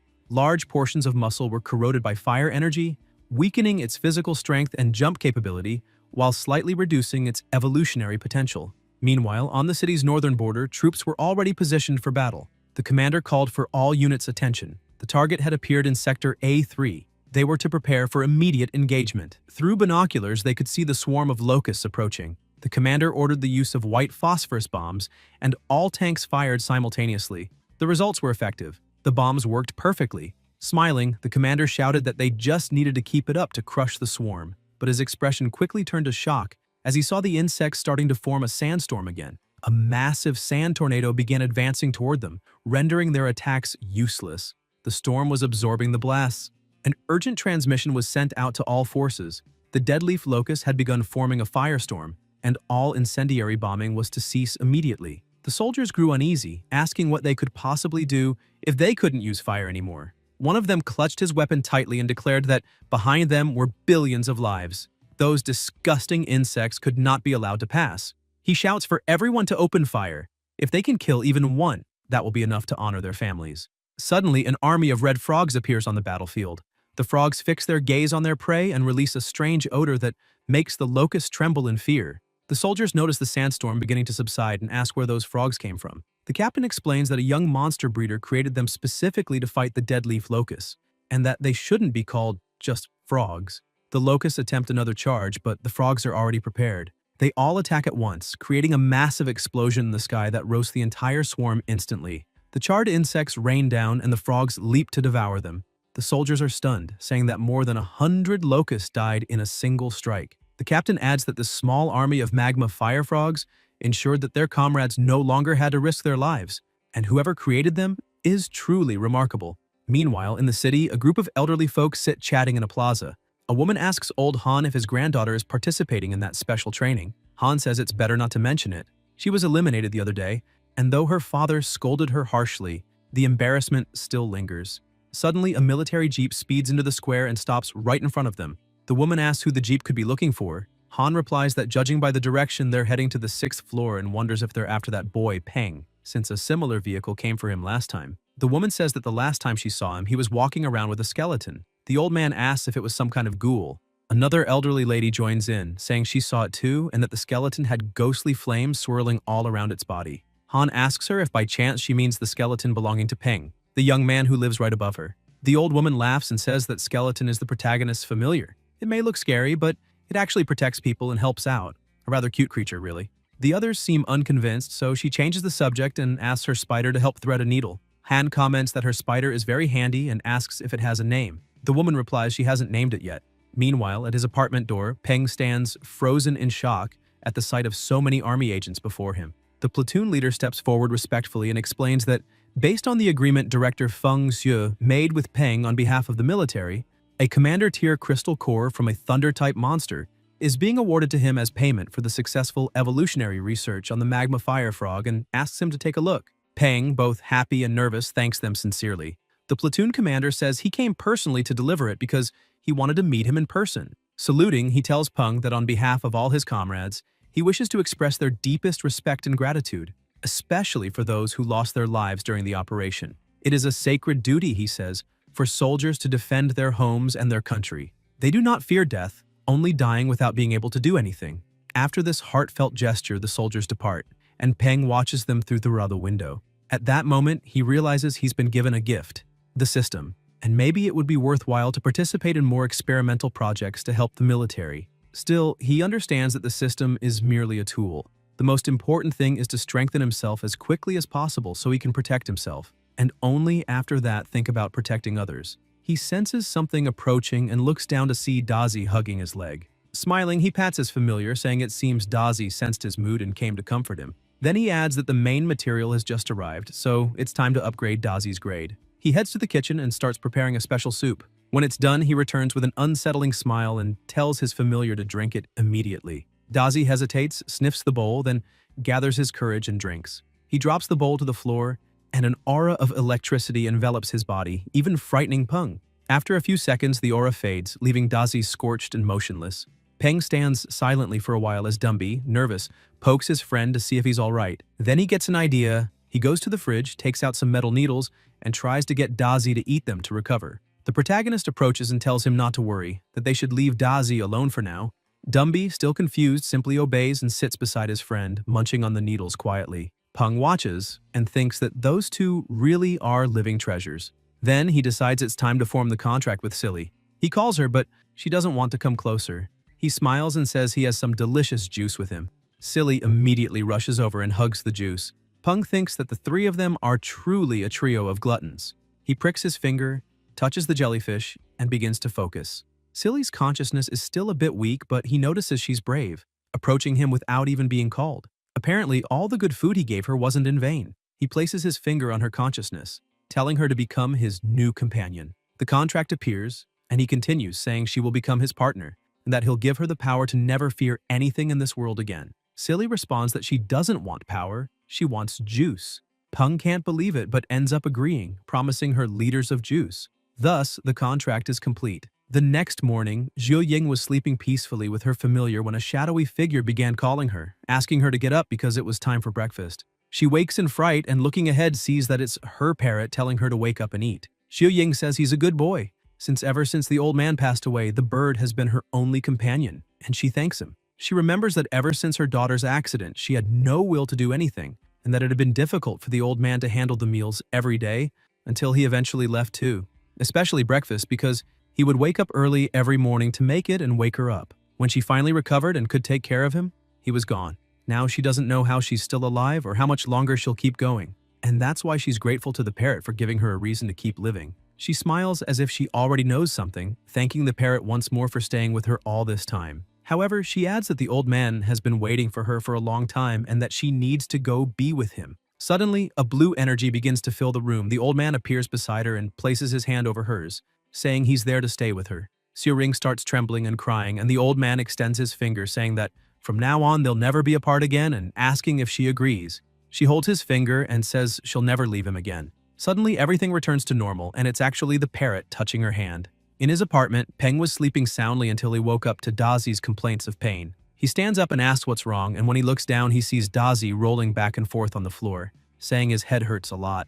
The protagonist quickly gets up, worried, asking if something went wrong with the evolution. But he's surprised when he looks at the system and sees that his familiar is now at perfect grade and that the tooth replacement process is underway. He shouts in disbelief. He didn't even know a centipede could replace its teeth, and starts wondering if the centipede's genes mutated after the cataclysm. After all, the world has changed so much that common sense doesn't work the same way anymore. He tries to calm Dazi, telling him not to be afraid because that headache is necessary for his growth, and that he just has to endure it. He starts walking and calls Silly, who rushes to him and rests on his head. He checks the system, wondering which evolution route to choose for her, support or maybe combat. If he picks the route that uses the wooden spatial heart as the main material, she can evolve into a spirit of wood jellyfish, gaining dual attributes with healing and spatial powers. However, if he enhances her spatial attribute, her combat strength will be terrifying, but if he gives up combat power for support, he might regret it later. All these paths require time, money, and effort, though the support route would be a little easier. After thinking for a while, he decides it's best to go with the support route and evolve her into a spirit of wood jellyfish. Once she grows stronger, he can choose any route he wants. But for now, this one will help the most. As he leaves the apartment and passes through the plaza, he notices some people standing still and asks why there's such a crowd. The people are murmuring, wondering what's going on and if they're seeing things. Suddenly, a light begins to shine in the sky, and some say it might be a ghost, that it must have come to take Grandma Xiuying, and that it must be the old man. When he looks up at the sky, the protagonist also sees a completely blue phoenix, and the system instantly identifies it. Name: Soul Guardian. Level: 25. Grade: Perfect. Attribute: Soul. Description: a powerful desire keeps this monster in the mortal realm, allowing it to take on multiple forms, and once that desire is fulfilled, it returns to the underworld. One of the bystanders says they saw everything. The two began to rise, their bodies on the metal support turned into a point of light and flew away. The parrot and the old woman were definitely gone. The protagonist thinks that it seems the grandmother really passed away. Suddenly, he remembers that she had a gray striped plate spider, and that, after its master's death, a familiar is no longer bound. If it chooses to return to nature, that's fine, but if its temperament changes and it starts attacking humans, its fate will be sealed. Peng begins running toward the grandmother's apartment, saying he needs to get there as fast as possible. When he arrives, he's out of breath and sees that the door is locked, with no sound coming from inside. He starts wondering where the spider might be hiding. Judging by the striped plate spider's habits, it should be. Looking up, he sees it in the same place as always. Using telepathy, he gives Dazi the command to act, and when the spider begins to approach, Dazi quickly wraps his master with his body. The spider bows before them, trembling, and the protagonist feels a bit disappointed, asking if it really came down just out of fear of Dazi. Shaking with fear, the spider recalls Xiuying saying that she was old and would soon die, and that she didn't want to sign a contract again. She had apologized, saying she didn't want to give the spider a name so it wouldn't feel tied down, as she gently stroked its head. The same memory flashes through Peng's mind, and he says it must be hard to lose the old woman. With a faint smile, he kneels down and extends his hand, saying that if the spider wants, it can come with him. Later that day, people are confused, asking what that thing is. Peng is walking through the streets looking like a black Spider-Man with his familiars, and people whisper that he must be trying to become the leader of the Five Poisons sect. As he walks, he thinks that now he just needs a familiar with good defense and his team will be complete. Even if it sounds ridiculous to use a spider as a meat shield, however, it has a defensive evolutionary path, and the materials aren't hard to find. After forming a contract with the spider, he can strengthen it to gain more soul power, combining it with the soul power he already obtained from Dazi and Silly. Maybe he's not too far from forming a contract with Dumby, but he feels a bit down knowing he'll have to stop improving Dumby's grade for a while, since if it evolves further, the soul power required for the contract will only increase. When he arrives at the studio, he greets Quan Quan with a good morning, and she replies by calling him boss. Peng is confused since she's never called him that before. She usually addresses him as Mr. Gao. She keeps calling him boss, her eyes sparkling with a charming expression, saying it's been a long time since they've seen each other. The protagonist finds it strange, and suddenly Quan Quan's aura begins to change. She says that lately many people have been looking for him, and that several clients keep asking when he'll be available. Even when she tells them he's busy, they insist, and she can't even get through to him anymore. Peng realizes she's completely irritated and asks her to calm down, saying that now he actually has plenty of free time. Somewhat nervous, he shows her a list and says he'd like her to prepare some materials first, and afterward he'll treat her to milk tea. Quan Quan snatches the list, clearly annoyed, and walks away, leaving the protagonist standing there. He sighs in relief as Dazi mutters that he's a real scoundrel. Inside the lab, Peng is about to form the contract with the spider and tells her not to worry, asking her to trust him because he'll give her a good life. After sealing the contract, he gently pats her and says it's time to begin the evolution. He starts the timer and begins preparing the potions. After several tests, he declares that everything's ready. Approaching, he notes that her body color is gray, a gray-striped plate spider, and says that after evolving, she'll become an armored gray spider. Since Silly and Dumby's names both end with Y, he decides to name her Stripey. He holds up the potion, saying this is the carefully crafted evolution potion he made himself, and that she'll get stronger with just a single bath. He pours the potion into the container holding the spider, and something begins to happen. The protagonist suddenly feels intense pain, realizing it's being transmitted through the soul connection, part of the suffering Stripey is enduring at that moment. He grits his teeth, thinking it's fine because pain is the path to strength, and they have to accept and endure it. Quan Quan opens the door, calling him boss again. He turns and asks what happened, and with a mischievous look, she says the client has arrived, and he looks like a very rich one. Peng smiles, saying he's on his way while thinking that now he has one more mouth to feed and needs to make money as soon as possible. Looking to the side, he sees a client accompanied by a bodyguard, and upon checking with the system, he remarks that it's interesting. That bodyguard is a commander-level familiar. Peng warns Quan Quan that he's going to meet a client and asks her to look after his spider's evolution. He explains that she should watch the liquid inside the container on the table, and as soon as it turns clearer, she must pour the white liquid from the test tube into it. Quan Quan smiles and says she understands. Then, Peng heads to his client and greets him. The man smiles and says he's heard about Peng for quite some time and finally has the chance to meet him in person. He introduces himself as Lu Si, a freelancer who owns a small herb garden, or rather used to own, since it was destroyed by gray demonic spiders and is still under repair. Peng asks if he means the herb garden on the east side of the city, and Lu Si confirms, surprised and honored that Peng knows about his small garden. Peng finds it strange, thinking the client seems far too important, and that he himself shouldn't be famous enough to attract someone like that. Then Lu Shi explains that maybe Peng doesn't know, but he was recently invited to a military banquet where Director Feng praised Peng's great contribution to the research on the magma fire toad. He then lifts a cloth and reveals a cage containing his familiar, the creature he wishes to evolve. Upon seeing the animal, Peng is startled. It's an ebony night hound, a rare species. All hounds have the potential to evolve into this form, marked by black fur that blends into the darkness, able to absorb most light. They're considered perfect assassins at night and ideal guard dogs, which is why many mansion and garden owners choose them as familiars. Lu Si says he's already familiar with Peng's pricing method, and that since it's a commander-tier familiar, the price should be set by Peng himself. He tells Peng he can charge whatever he wants.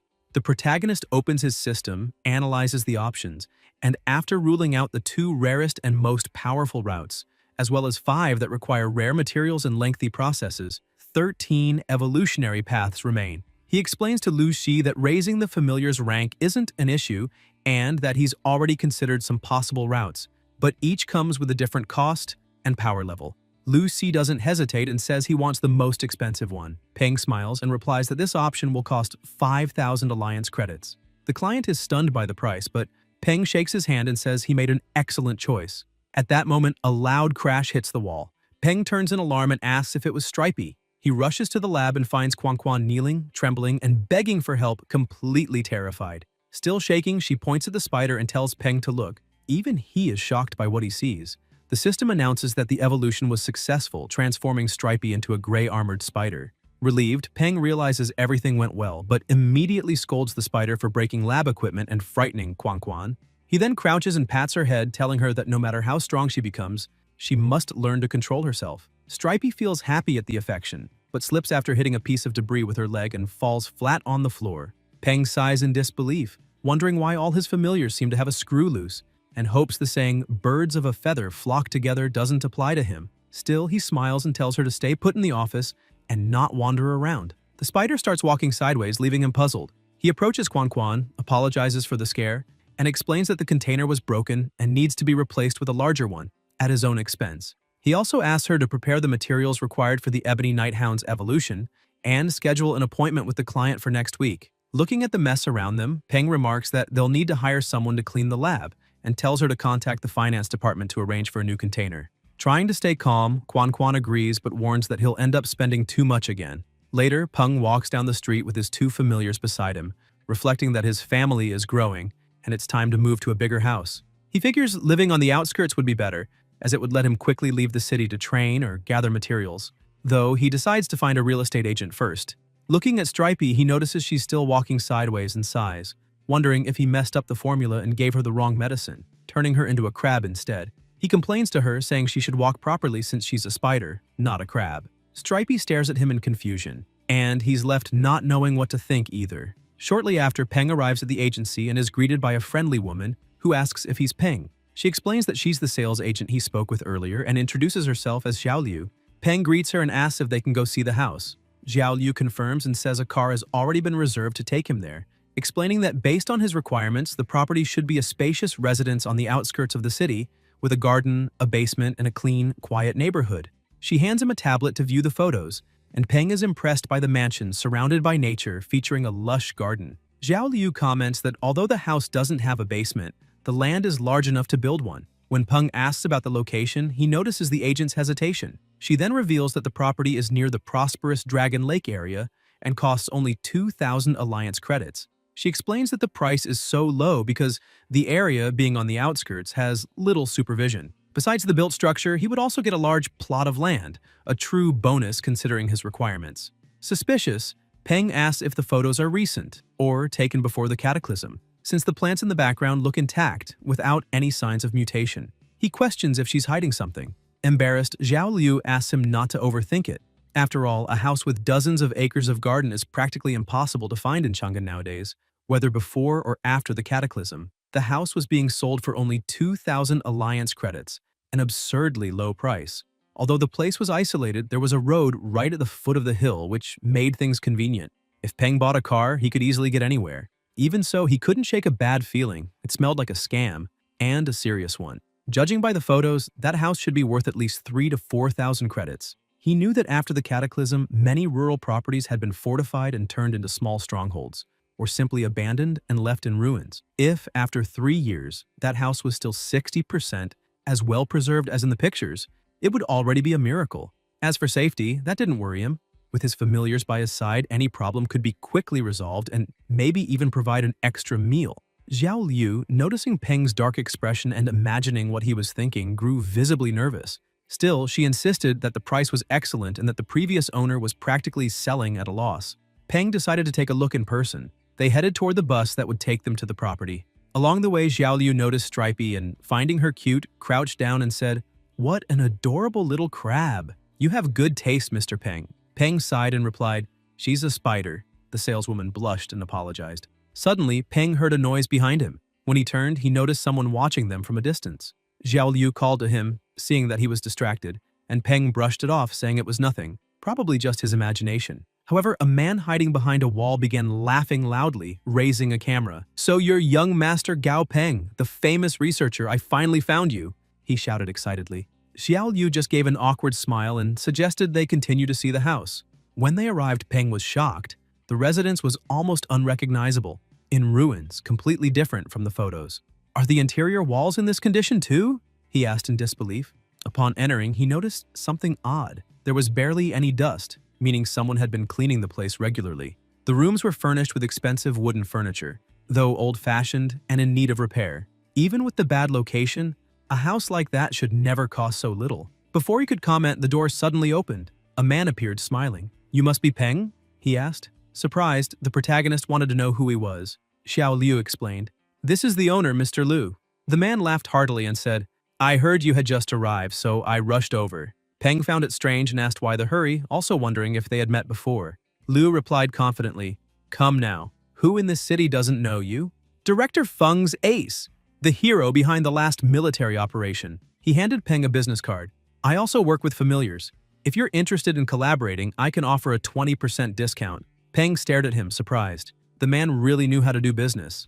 Liu then asked what he thought of the house and explained that it was well maintained since he hired someone to clean it every month. If Peng wanted to buy it, he'd just have to pay a renovation fee and could move in immediately. Quick and easy, he assured. Peng crossed his arms and replied honestly, I'll be straight with you, Mr. Liu.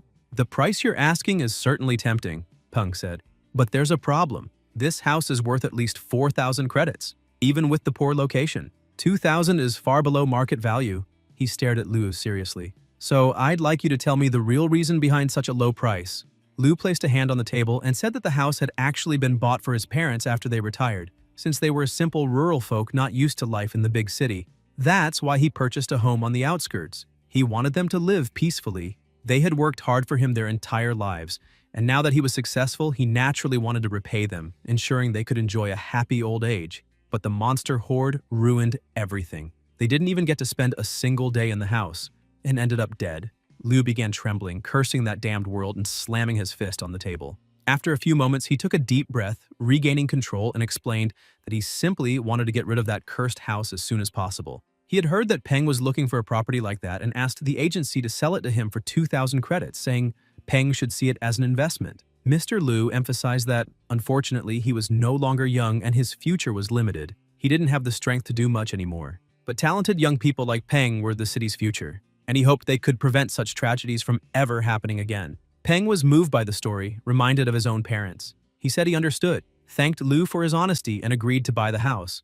By the end of the day, as night fell, Peng arrived at his apartment and greeted his two familiars. But they barely acknowledged him. He placed a bag on the table and told them to take a look, saying it contained food he had carefully picked himself, much better than the orange juice and yin cedar needles they usually had. Instantly, both were interested, and everyone gathered around the table. Just as they were about to eat, they heard someone comment that the house seemed lively.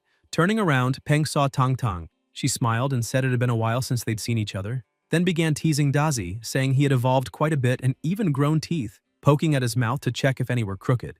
Dazi begged for help, but Peng just looked away and told him to hang in there. Tang Tang changed the subject and asked if it was true that he had bought a house. Peng smiled and said she found out fast, but explained that the place still needed renovations, so they wouldn't be moving just yet.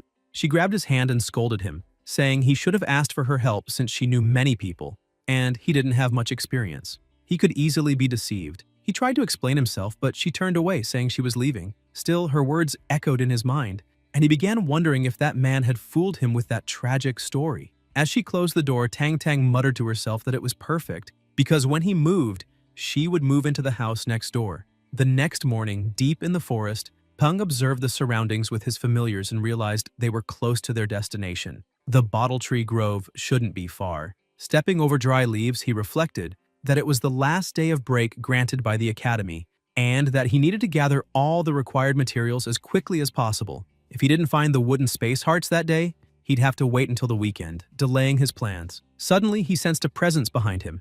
Turning around, he saw a gray sand-brown lynx. The system identified it, level 13, normal grade, wood attribute. The animal stared at him for a moment, then lunged. Peng warned his companions to stay alert. The lynx charged quickly, but Dumby shoved the others back and stepped forward, countering the attack and forcing the enemy to retreat. He took a stance and declared himself the lynx's opponent. When he lunged, the beast panicked and tried to flee, but Dumby used the threads from his heart to bind it, and, with a swift and precise strike, eliminated it instantly. The protagonist watched in surprise, realizing Dumby was far stronger than he had imagined. The skeleton stared at his own hands in confusion, unable to understand how he had won so easily. Peng noted that Dumby still couldn't control his own strength. After all, he had never fought since his evolution, and concluded that it was probably time to take him to the academy for training. Then Peng turned and said it was time to head to the grove. Dumby silently gazed at him. Even if he didn't understand what his master said, he knew that boy wished him well, and that was enough. Peng then started teasing Dazi, saying Dumby had been faster than him. Dazi, annoyed, snaps back that if that stupid skeleton hadn't interfered, he would have finished off the kitty first. Peng smiles and says it's fine, since he knows just how amazing Dazi really is. After searching for 3 hours, Peng explores all the areas where the bottle trees grow and finally finds a few of them. Near the trees, there's a green tree snake, a species that seems to favor that type of environment.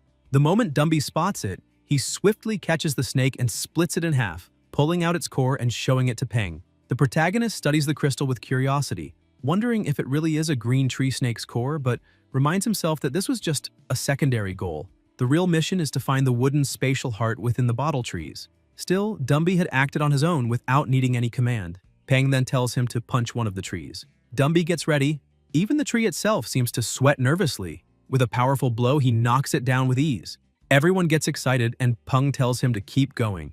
Meanwhile, on the other side of the forest, a group of people advances quietly. One of them asks the leader if the boy is really there. The leader replies that the information is reliable and that they just need to keep searching. Suddenly, the small familiar on the leader's shoulder raises its antenna and points in one direction. One of the men asks if Tutu saw something. The leader explains that the familiar detected a strange sound coming from that way. He's not sure if it's the boy, but they need to check it out either way. Soon, another sound echoes and one man remarks that it sounds like someone practicing boxing. The scarred man laughs, saying only an idiot would train boxing in the middle of a forest full of monsters. The leader, serious, warns them not to get distracted, reminding them they can't afford to miss any clue. After all, they landed a well-paying job. And he asks if the subordinate has forgotten that his sister is still waiting for her school fees, stressing that they need to find out what's going on as soon as possible. As they approach the source of the noise, they see Dumby striking tree trunks with overwhelming force. The man in the bandana backs away, frightened, saying he's out.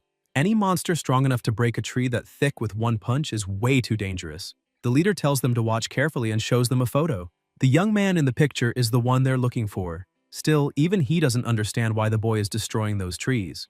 The bandana-wearing man comments that they were only hired to investigate the boy's familiars, so it'd be best to observe from a distance. Getting any closer might expose them. The scarred man agrees, adding that those familiars are far from normal. The giant centipede looks especially powerful, and messing with it would be a terrible idea. Both suggest retreating. The leader, however, rebukes them, calling them cowards and reminding them that they've always lived off pathetic jobs like corpse disposal. He asks if they aren't tired of it. With their skills, they've never made it far into the dark ember forest, but now an opportunity stands before them and it's time to seize it. The leader concludes that the boy must know something. After all, no one would make that much noise in the forest just to test a tree's toughness or practice boxing. If there's something valuable inside those trunks, they can profit too. With so many trees there, they could make a good sum. He then orders Dongsen to move to the darker side of the clearing and use his familiar to control the boy while he and Huan handle the big monster. He admits it'll be risky, but maybe this is their chance to finally leave poverty behind. Suddenly, the protagonist notices some bushes rustling. His familiars notice too and turn in that direction. Peng shouts, demanding to know who's there and ordering them to come out. The leader, realizing they've been spotted, thinks they're in trouble. Still, he steps out of the shadows, laughing, greeting Peng with fake friendliness and saying it's just a coincidence they ran into each other there, asking if he needs help. Huan watches his leader, thinking that, thankfully, he reacted quickly. But Peng doesn't buy the story. He recognizes the familiars those men have, the amateur stinger bee and the skull butterfly, both dangerous forest creatures. That's how he knows these guys aren't just ordinary adventurers.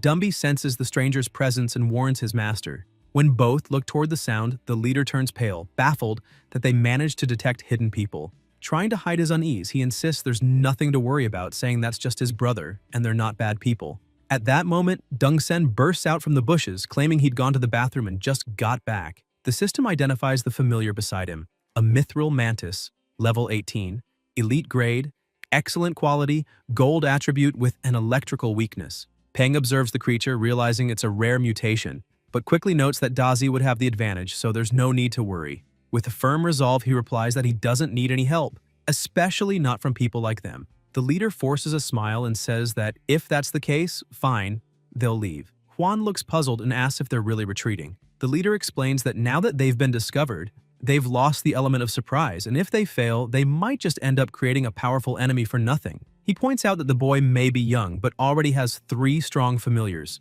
which means he's either very wealthy or extremely talented, and in either case, he's a troublesome target. Moreover, the black-cloaked familiar had made Tutu, the small creature on his shoulder, visibly uneasy, and his companion's instincts had saved his life many times before. For that reason, it's better to withdraw. In such an unpredictable world, no one knows what kind of disaster might unfold. He concludes that they can wait for the boy to leave and later return to the site to search for clues. After all, there are plenty of trees in the area, and a fight right now wouldn't be worth it. Peng watches as the men walk away, thinking that if Dumby hadn't detected them, they would have certainly attacked. But if they had tried, he wouldn't have hesitated to kill them. 2 hours later, with several trees felled, Peng and Silly celebrate, concluding they've gathered enough material. Peng calls Dazi over and asks him to use his electricity to light a stick, which he tosses onto the dry leaves, setting them ablaze. Before the cataclysm, starting a forest fire would have been a serious crime, but that had changed. Those trees were much tougher now, and a small fire wouldn't cause much harm. It might even help, since if all the monster-breeding forests were burned down, the world would be a safer place. Besides, the fire would erase any trace of their actions. From atop a mountain, Huan points to the rising smoke and tells the leader to look. Deng Sen remarks that the boy is clever. He did that to prevent them from returning and discovering anything. The leader agrees, saying the kid is indeed cautious, then falls silent, realizing that even without meaning to, Peng had revealed the ruthless decisiveness buried deep in his soul. Huan keeps pressing, asking if they're really just going to let this go so easily. The leader glares at him in irritation and scolds him again, demanding to know what he thinks they should do. Then, calmly, he explains that if the boy truly possessed some extraordinary treasure, perhaps it'd be worth the risk, but there's no reason to provoke someone like that for nothing. They can't attack others without a legitimate reason. That would only bring trouble. However, the leader adds with a subtle smile that even if they can't take action, someone else can. He then picks up his communicator and makes a call, asking the operator to inform Director Jiang that the task has been completed and that the information about the target's familiars has been delivered. The operator thanks him for his hard work and confirms that the payment has already been made. Immediately afterward, he reports to Dr. Jiang that the group did not attack Peng, meaning the test mission was apparently a failure. Director Jiang, however, doesn't show any frustration. He merely smiles faintly and says that it's fine, asking if preparations for the next phase are complete. Then, with a calculating gleam in his eyes, he comments with satisfaction that he has finally located Ji Hanwu's grandson. Peng remarks that Stripey is growing too fast. In just a short time, not only has she leveled up, but she also looks noticeably larger. Looking at the mess around him, he concludes she must be eating a lot. He crouches down, picks something up from the floor, and examines it, realizing she's molted. He wonders if that shed skin might have some special effect, like in certain novels. Then, smiling, he approaches her and tells her to eat as much as she wants. Stripey gets excited, but he jokingly adds that once she's nice and fat, they'll have a spider barbecue. Stripey immediately puts her food bowl down, visibly upset. Peng laughs and tells her she'd better eat less anyway, since canned food could build up toxins in her body. He then reflects that now that he's obtained the spatial wood, he finally has all the materials needed for Silly's evolution. The problem is, he can't cook everything at once. Silly is too fragile to handle so much stress at once, so he needs to prepare the ingredients carefully. Late at night, he goes to his workshop, turns on the lights, and notes that Quan Quan has probably already gone home, which is great since no one will disturb him. He puts on his apron and studies the materials, saying they're rare and require special processing methods, high-temperature heating, deep freezing, and even acid corrosion. After some time, he cheers in satisfaction, saying he's finally done, and is sure Silly will love the sweet flavor. He places the portion in a container of water, and the smell alone makes Silly excited, even comparing the aroma to a delicious juice. Peng tells her to get in, but before he can even finish the sentence, Silly leaps straight into the container. Surprised, he says he hadn't finished talking yet, but then he notices something strange. The water starts turning green. He asks what's going on, remembering that Silly's favorite place has always been his head, and wonders if he chose the wrong evolution path. The green glow intensifies. He shouts for her to stop, but it's too late. The evolution completes. Breathing heavily, he realizes that the materials needed for an epic-grade evolution are far too rare, including that magical spatial sand, whose effect he still doesn't fully understand, so the next evolution will probably take time. The system then announces the result. Wood Spirit Jellyfish, Level 6, Perfect Grade. Attributes, Space, Wood, and Wind. Condition, Healthy and Happy. Weaknesses, 1 word electric, 2, Ice. Peng notices that after Silly's evolution, his own spiritual power has increased significantly, and if he keeps training, he'll soon be able to form a contract with Dumby. While thinking this, Silly stares at him with shining eyes, and even when he tells her not to come closer, she ignores him and returns to her favorite spot, the top of his head. Suddenly, Peng's phone starts ringing. When he checks it, he sees it's the decoration company recommended by Tang Tang, but he doesn't understand what they'd want so late at night. When he answers, the manager asks if he's available, explaining that they're having trouble cleaning the house and need him to come in person to take a look. Intrigued, Peng asks what kind of trouble, and the manager replies that it's caused by some mutant plants interfering with the work. If they aren't removed, the renovations can't continue, so they need him to come instruct them. Peng agrees, saying he'll go immediately, and the manager sounds relieved, saying all the workers are waiting for him, so he should come as soon as possible. At that moment, Peng finds the situation odd and asks if he really said all the workers are there, wondering why they'd be working so late. On the other end of the line, the real manager Lee is being forced to speak. Trembling, he says that's just how his business operates and pleads for Peng to hurry. Once the call ends, Dr. Jiang praises the manager, saying he did a good job and just saved his own life. Still suspicious, Peng mutters that it all sounded strange and tries calling Tang Tang, but her phone doesn't answer. Unsure what to do, he decides to play it safe and takes Dazi and Dumby with him, calling silly as well as he rushes out the door. Half an hour later at Peng's new house, one of the men approaches Dr. Jiang and asks why Peng hasn't arrived yet, suggesting he might have caught on. Dr. Jiang replies that they need to be patient. What matters is that he'll come, sooner or later. He admits that he doesn't like using such crude methods since they're civilized people, but also says this is a once-in-a-lifetime opportunity. Ji Hanwoo has a living grandson, and if he hadn't exposed that secret, he would have died believing that old man was alone in the world. The man with glasses comments that many others are probably interested in that secret, and once they find out, they'll definitely try to eliminate the boy in secret. Jiang agrees, saying Hanwoo is already old and unlikely to have another descendant, but the grandson is young and promising, and money moves people's hearts. He adds that the Southern Sky Group has already become a giant full of masters, each with their own plans and ambitions. The bespectacled man, intrigued, asks whether the doctor really intends to eliminate the boy, and if that were the case, why not have killed him outright instead of luring him there? Dr. Jiang explains that it's very likely the old man keeps people constantly protecting his grandson. A rash attack would be a mistake because it would only ruin everything and alert old Ji Hanwoo. Jiang raises his eyebrows and asks who said he wanted to kill Ji Hanwoo's grandson, making it clear his goal is not to kill him, but to capture him for bargaining with the old man. He explains that if the boy is killed, Hanwoo would certainly go mad, and then no one would benefit. Only those truly qualified to compete would win in the end. The doctor goes on to say that his research institute is only one of more than 30 belonging to the Southern Sky Group, not to mention other sectors like security. Even if the sole heir dies, that does not make anyone else the successor. Therefore, he has no reason to eliminate Peng.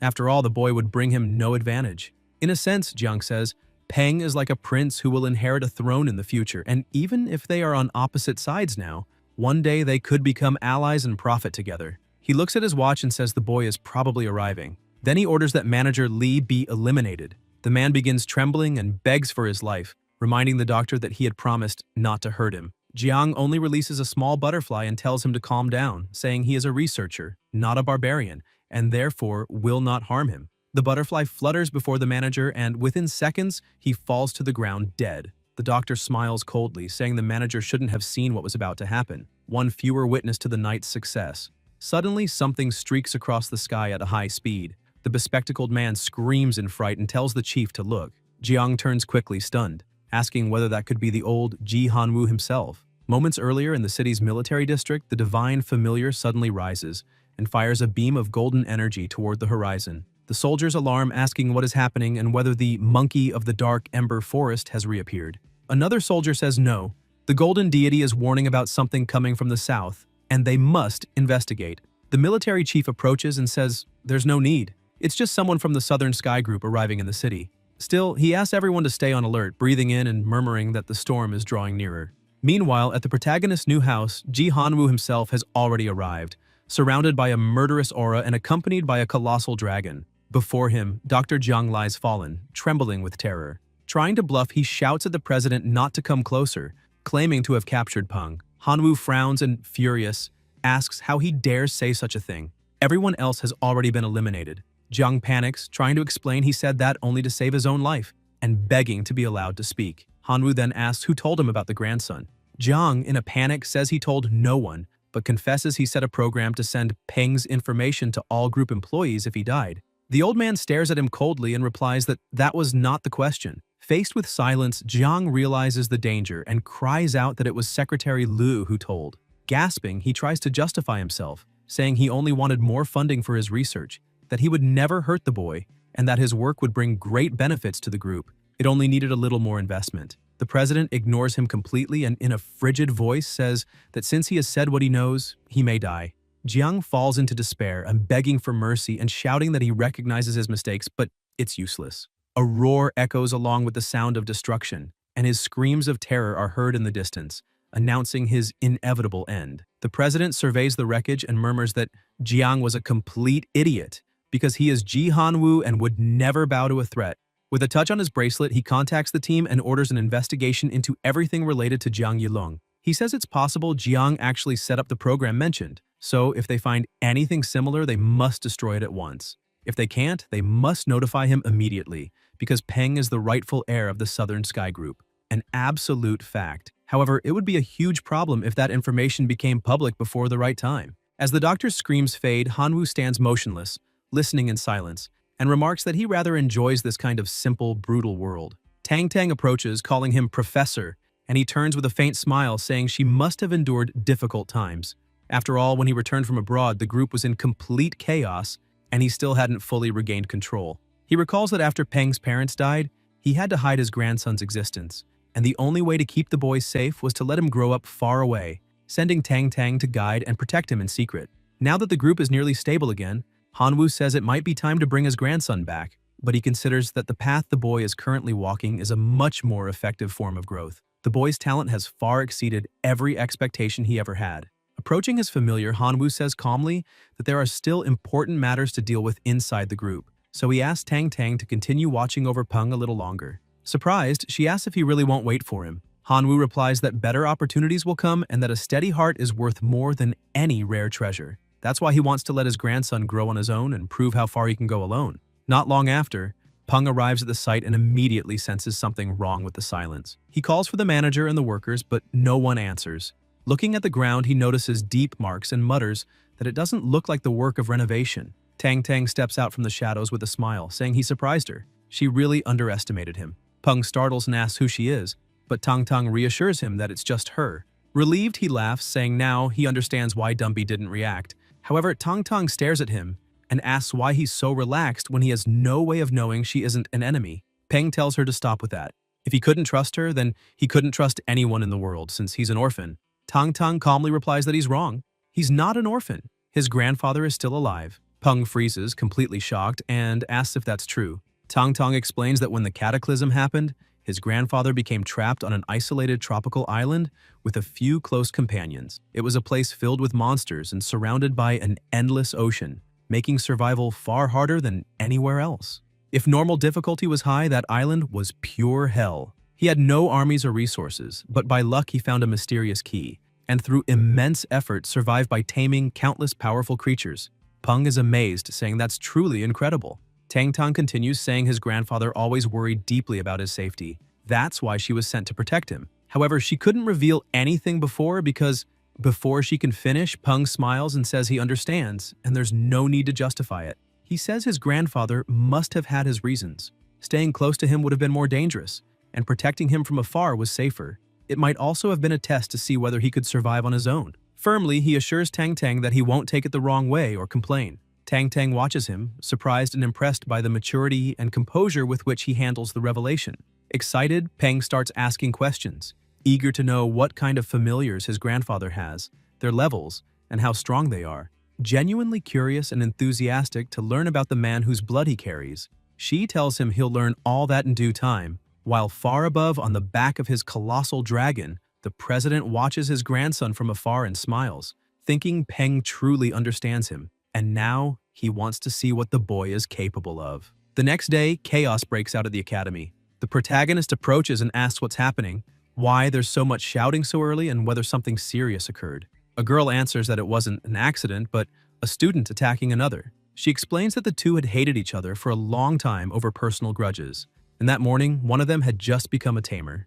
Right in front of the school, they argued until the new tamer ordered his familiar to attack his rival, who was nearly killed. Farther back, two boys gossip about the incident. One says that student could never make a good tamer, but the other warns him not to say that aloud or he might get attacked too. The girl goes on, saying the aggressor had always been humiliated by others because of his weak personality, while the injured one was the worst of them all and loved to bully people. The students start arguing. One says that if he used to beat others when he was stronger, now he can get hurt too. But another scolds him, saying that's not how it works. Because regardless of the reason, using violence is wrong. Another group snaps back, asking if he really believes that, and dares him to say the same thing to the monsters outside the city, claiming they'd love to see how many of them would listen. The boy retorts that they're changing the subject. Monsters and humans are completely different, and wonders aloud what the academy and the military plan to do about the situation, even suggesting that the training grounds might be removed from the school. Meanwhile, in the office, the headmaster, furious, shouts that students are forbidden from carrying knives precisely because of their immature mentality and impulsive nature. He emphasizes that monsters are far more dangerous than weapons, and that letting children command them creates enormous risk. Not to mention, it's unfair to students who still don't have familiars. Colonel Chen tells him to calm down and assures him that no one wants such incidents to happen again. The director takes a deep breath, apologizes for his outburst, and explains that he only lost control because he's deeply worried about the student's safety. Chen nods, saying he understands completely, and stands up, adding that he'll take the headmaster's suggestion into consideration, though he can't promise concrete results. As he leaves, he remarks that nowadays, nowhere is truly safe, and all they can do is trust the law and enforce it properly. The headmaster tries to argue further but can't find the words. In the city's military district, Chen goes straight to the chief instructor to report the incident. The man says the academy should be a place of learning, but that's long gone. Just in the past month, over 30 of the 300 crime cases involving familiars have been recorded in the city alone. And the problem isn't local, it's global. In Huaxia, they still maintain the lowest crime rate, but Western countries are in crisis, relying on powerful tamers to preserve peace and order. Chen lowers his head, saying he understands, and the chief instructor places a hand on his shoulder, saying he knows how he feels. But the Alliance won't stand idle and let things worsen. They'll act soon because extreme times demand extreme measures, and there's still much work ahead. Back at the academy, Renbai scolds the students, saying they've really outdone themselves. They've barely started fighting monsters, and now they're bullying each other. He declares that starting tomorrow, all familiars will be banned from entering the school, and a separate area beside the training grounds will be built exclusively for them. Meanwhile, Silly is stuck on Peng's head, humming nonstop, making it impossible for him to hear properly and drawing everyone's attention. Peng starts trying to pull her off while the little jellyfish clings tightly, begging him to stop. Annoyed, he mutters that he's heard jellyfish soup tastes pretty good. Terrified, Silly grabs a juice bottle and pleads with him to drink fruit juice instead of jellyfish juice.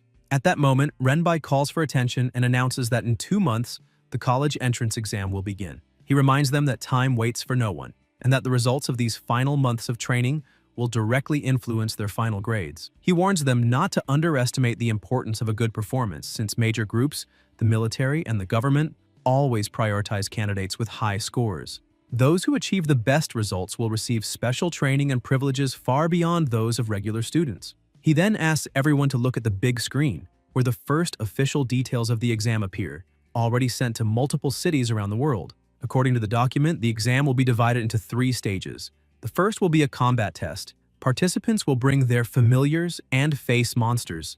They can choose the tier and grade of their opponent but cannot select monsters with attribute disadvantages, and they'll be allowed 1 replacement if that occurs. Anyone who defeats a monster will earn a 10% bonus. Scoring will be 10 points for normal tier monsters, 50 for elite tier, and 500 for commander tier. Monsters of excellent grade will grant a 50% bonus, and those of perfect grade will double the score. In addition, each competitor may only challenge as many monsters as the number of familiars they possess. For example, someone with 3 familiars can face up to 3 monsters, preventing high-level tamers from farming points by fighting weaker opponents. The first round will be eliminatory, and only the best will move on to the second. A survival mission in the wilderness broadcast live nationwide. Specific rules will be announced later. Anyone who reaches that stage will already secure a spot in a prestigious university, while the details of the third round will only be revealed during the second. Renbai smiles and says he hopes everyone appreciates the opportunity. It wasn't easy to reach this point. They'll undergo extra training in the remaining time to better prepare. The protagonist comments that he's already ready to participate but needs to evolve Stripey to perfect grade as soon as possible. The examiner announces that the next monster released for practice is the Dead Leaf Grasshopper, a giant variant, excellent grade, level 10, normal tier, and asks who wants to face it first.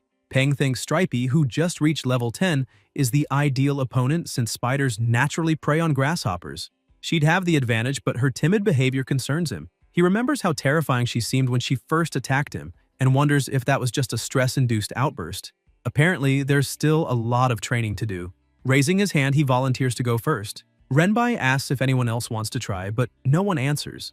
The commander approaches and warns him that normally tamers focus on their first familiar until it reaches commander tier before training another. He adds that, as one of the academy's top students, splitting his focus among several familiars could waste precious time and energy, especially with the exam approaching, and advises him to concentrate all efforts on evolving 1 familiar to commander tier. Peng smiles and thanks the instructor for the advice, but explains that he already has his own training method to avoid that kind of problem, though deep down he knows he can't reveal the real reason. With the system's help, evolving a monster is incredibly easy for him. Outside the arena, Peng cheers for Stripey, shouting that she can do it, though he can't help but notice she looks a little chubbier than before. Inside the cage with the giant grasshopper, Stripey trembles, begging it not to hurt her. Peng's two teammates approach and ask if the fight is really starting, or if they should let Toddy go first instead. Peng sighs, thinking one of his familiars is too gluttonous and the other a coward. A perfect duo, in the worst possible sense. Now he understands what the instructor meant about personality differences. In the first battle, Dazi charged in recklessly without hesitation, while Stripey chose to flee and beg for mercy. If the floor weren't cement, she probably would have already dug a hole to hide in. He reflects that if she wants to survive, she'll have to experience a real fight. Suddenly, the deadleaf grasshopper lunges and with a quick movement grabs the spider and throws her high into the air. Peng panics, realizing that fighting in midair is a huge disadvantage for her. The grasshopper's strength is enough to lift her easily. But before he can react, Stripey fires a web, ensnaring her enemy. Peng brightens up immediately at the sight. The spider falls back to the ground while the grasshopper struggles to break free, but she stands still, frozen in fear. When it finally tears through the web, it starts attacking relentlessly. Stripey defends herself as best she can, blocking every strike, but she's being pushed back. Tying comments that Peng's spider is impressive, since her web managed to restrain a mutant creature. Peng, however, isn't thrilled. He realizes that was her best chance to counterattack, but instead, she hesitated and missed it. Even though the grasshopper is mutated, its attacks haven't injured her, which proves she's much stronger than she thinks. Peng steps up to the cage and orders Stripey to attack, but she refuses, trembling and saying she's scared. He insists, saying she's stronger than that insect and just needs to climb the bars and fight. Nervously, Stripey replies that climbing the cage is hard. Peng starts shaking with frustration. The absurdity of a spider claiming climbing is hard, but he forces himself to calm down. Maybe he's expecting too much. Training a familiar is never easy, and Stripey's a defensive type, not born to attack and seemingly with no desire to learn. Maybe it's better to accept that and focus only on defense. With a sigh, he tells her she can forfeit the match and come back, assuring her that if she really doesn't want to fight, it's fine. Hearing that, Stripey panics, convinced her new master is angry and about to abandon her. The memory of her previous owner's death floods back. She can't bear the thought of being discarded again. Overcome by fear, she climbs the cage and faces the grasshopper, screaming that she doesn't want to be thrown away. In a sudden surge of power, she lunges with astonishing speed and strength, striking a direct blow. The students gape in awe, cheering that she nearly took down the mutant monster in a single hit. No one expected all of Peng's familiars to be that strong. But Peng notices something's wrong. Stripey's movements have changed. Suddenly, the system starts flashing red, displaying warning messages. Familiar status, aggressive, out of control, combat desire drastically increased. Prolonged exposure to this state will cause irreversible damage. Upon reading irreversible damage, Peng panics.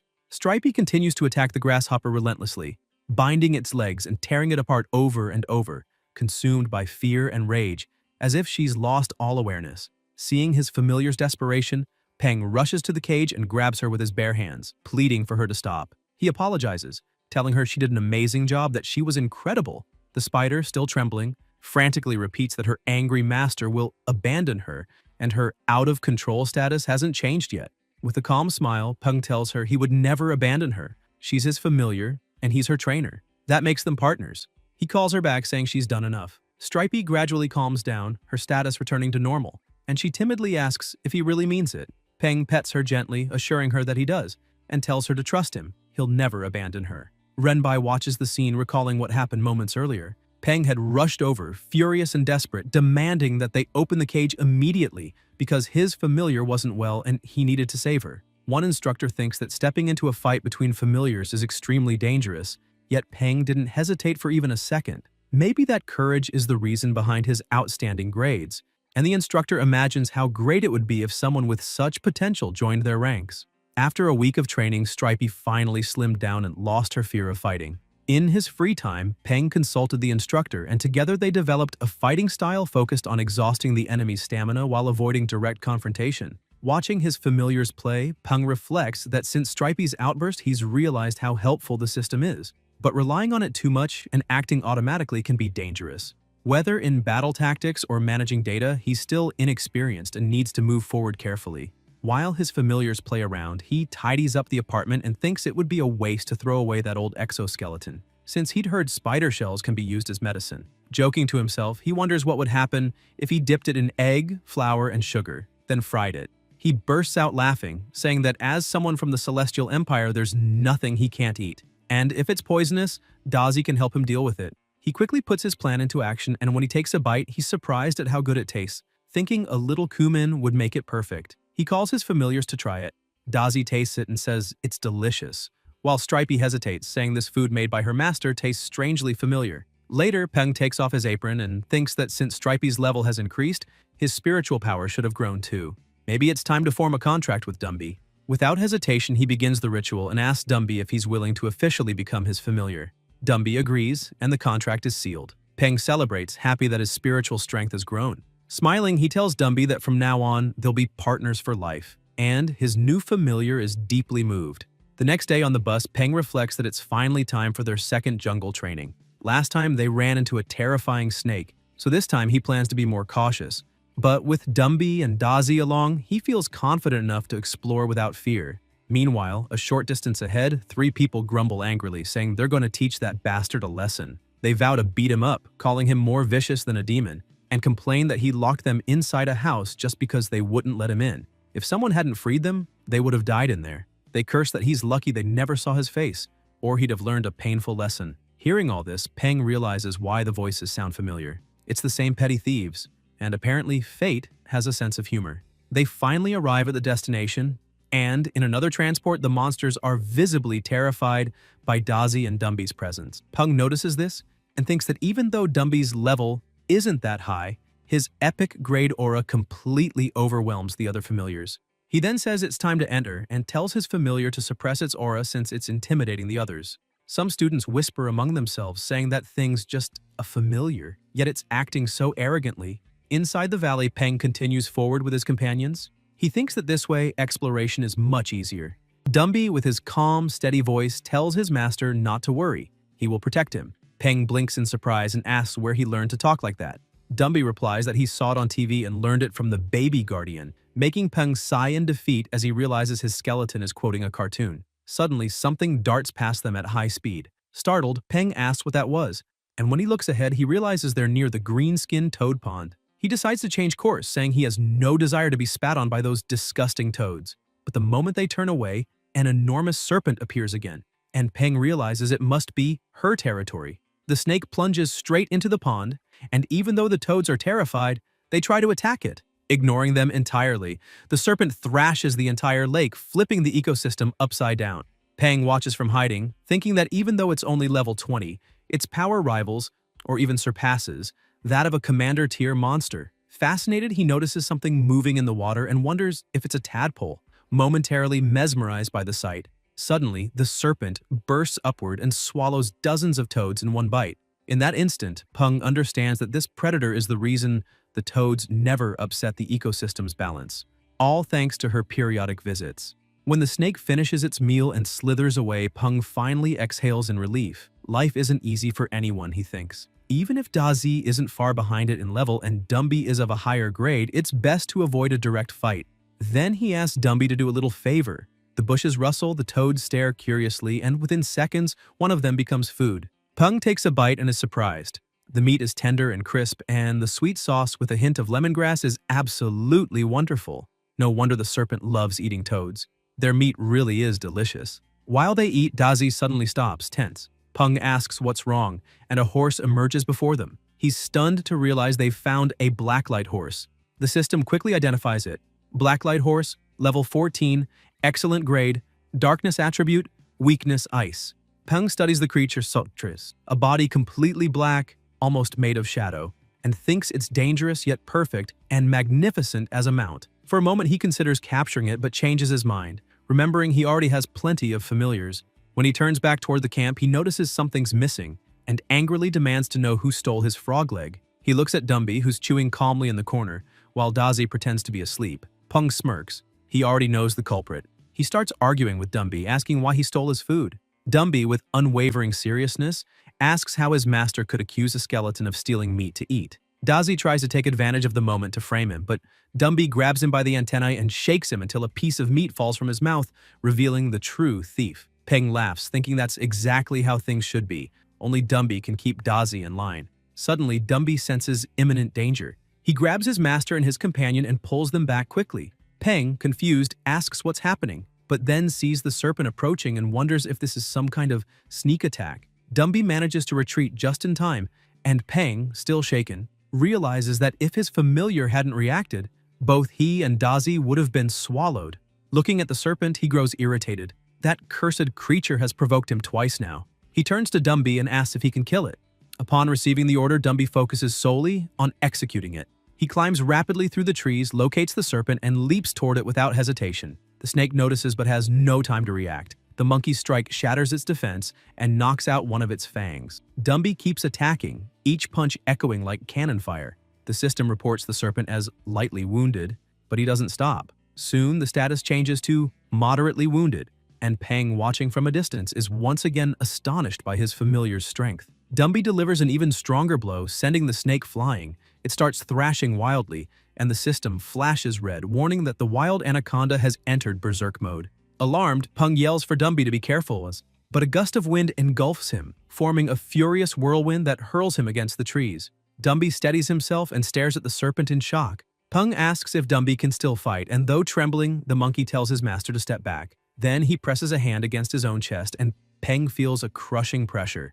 Dumby has activated Bloodline Heart, the ability awakened upon reaching epic grade, allowing him to control the enemy's heart. The serpent lunges in fury, seemingly ready for a suicidal attack, but Dumby smiles and without hesitation crushes his own heart, destroying the snakes at the same time. The creature collapses before him, nearly lifeless, and without mercy, he finishes it off. The soldiers observing are left speechless, and the examiner remarks that to defeat a giant variant of a jungle anaconda, that familiar must have the power of a commander tier, if not more. He asks to see the boy's data, but the agent reports the file is locked. Shocked, the instructor realizes that even his access level, equal to that of a first-class mayor before the cataclysm, isn't enough, and wonders who this kid really is. Still, he decides it will be difficult to recruit him. Roger beside him orders that the boy be well protected.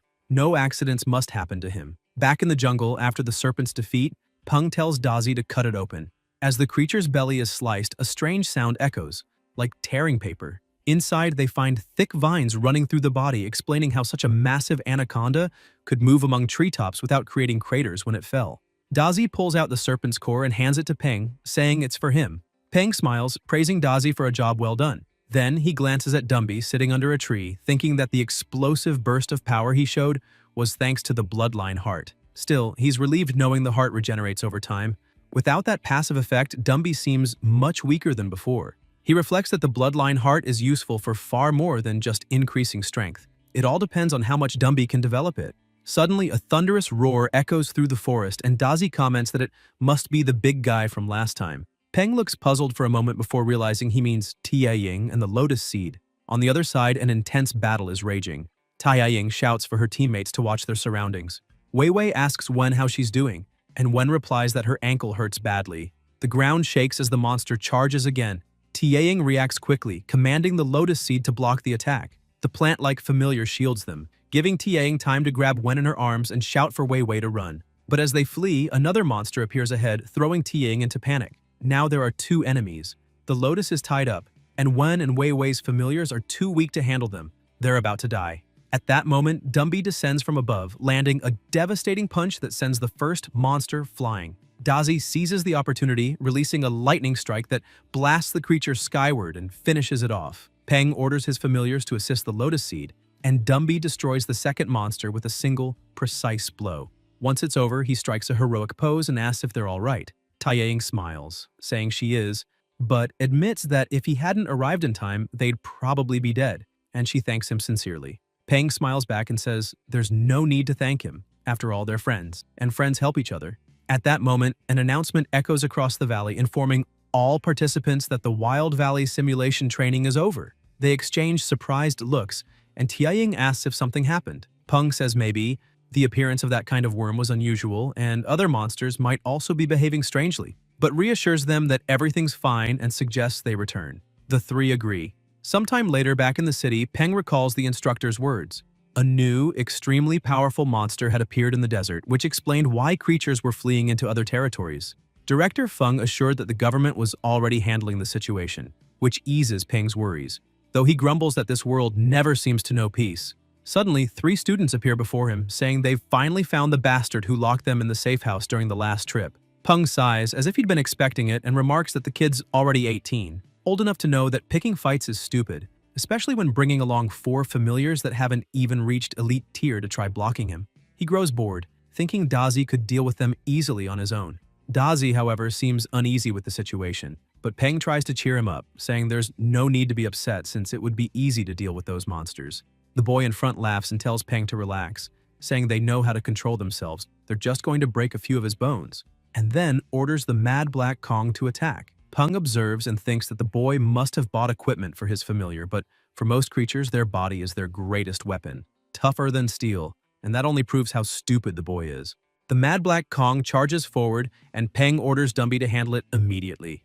Dumby grabs the Kong by the throat and, with a simple flick to the forehead, makes it tremble in fear, leaving the 3 boys stunned while Peng watches, thinking the whole thing looks more like bullying a child. The terrified Kong runs and hides behind its master, who complains in embarrassment about a gorilla that big cowering like that. The leader of the group is dumbfounded. He never imagined Peng's familiar could be that strong, always assuming Peng earned his praise by flattering the instructors. Frustrated, he decides to give up and promises to come back, trying to speak to Peng but realizing he's already walking away, finally understanding that they were never taken seriously from the start.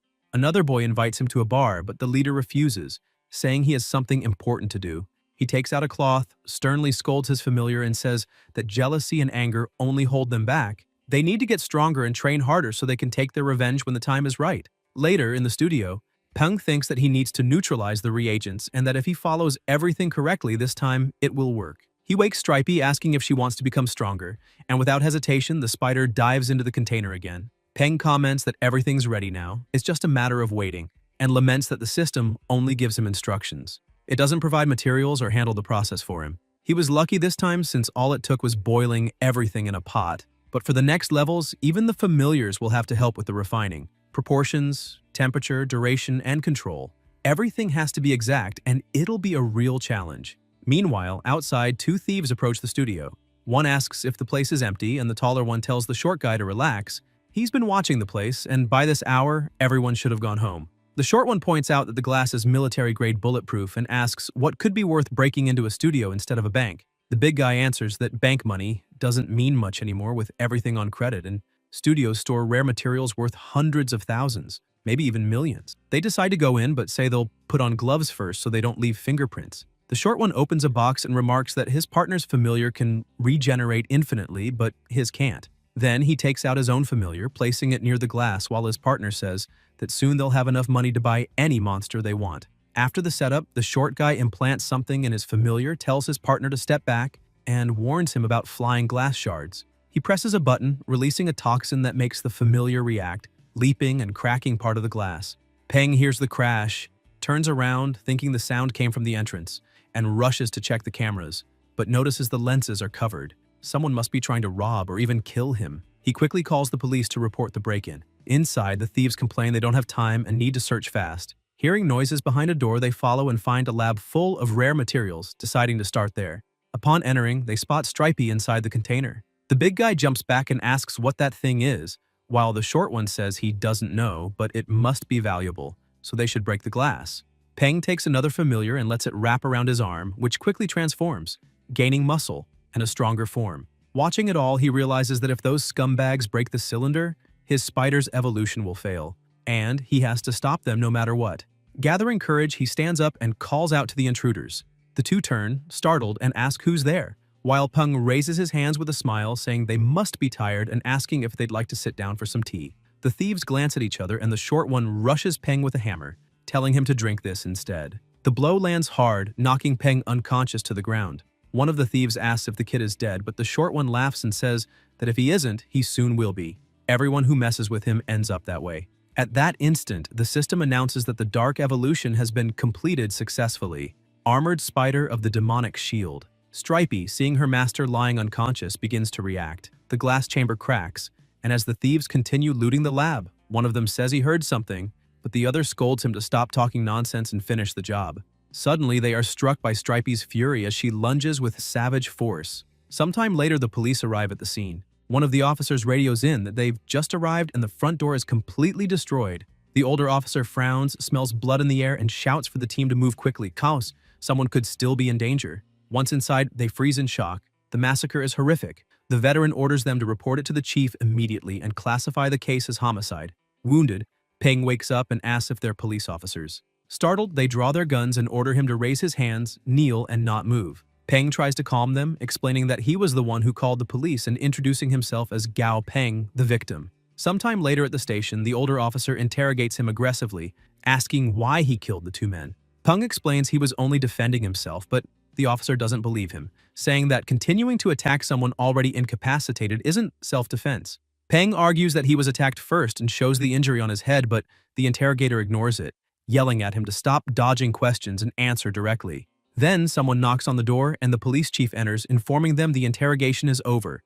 The forensic report just came in. The two criminals broke the glass, invaded the property, and attacked Peng, who merely retaliated. He's free to go. Tang Tang, standing beside the chief, watches silently.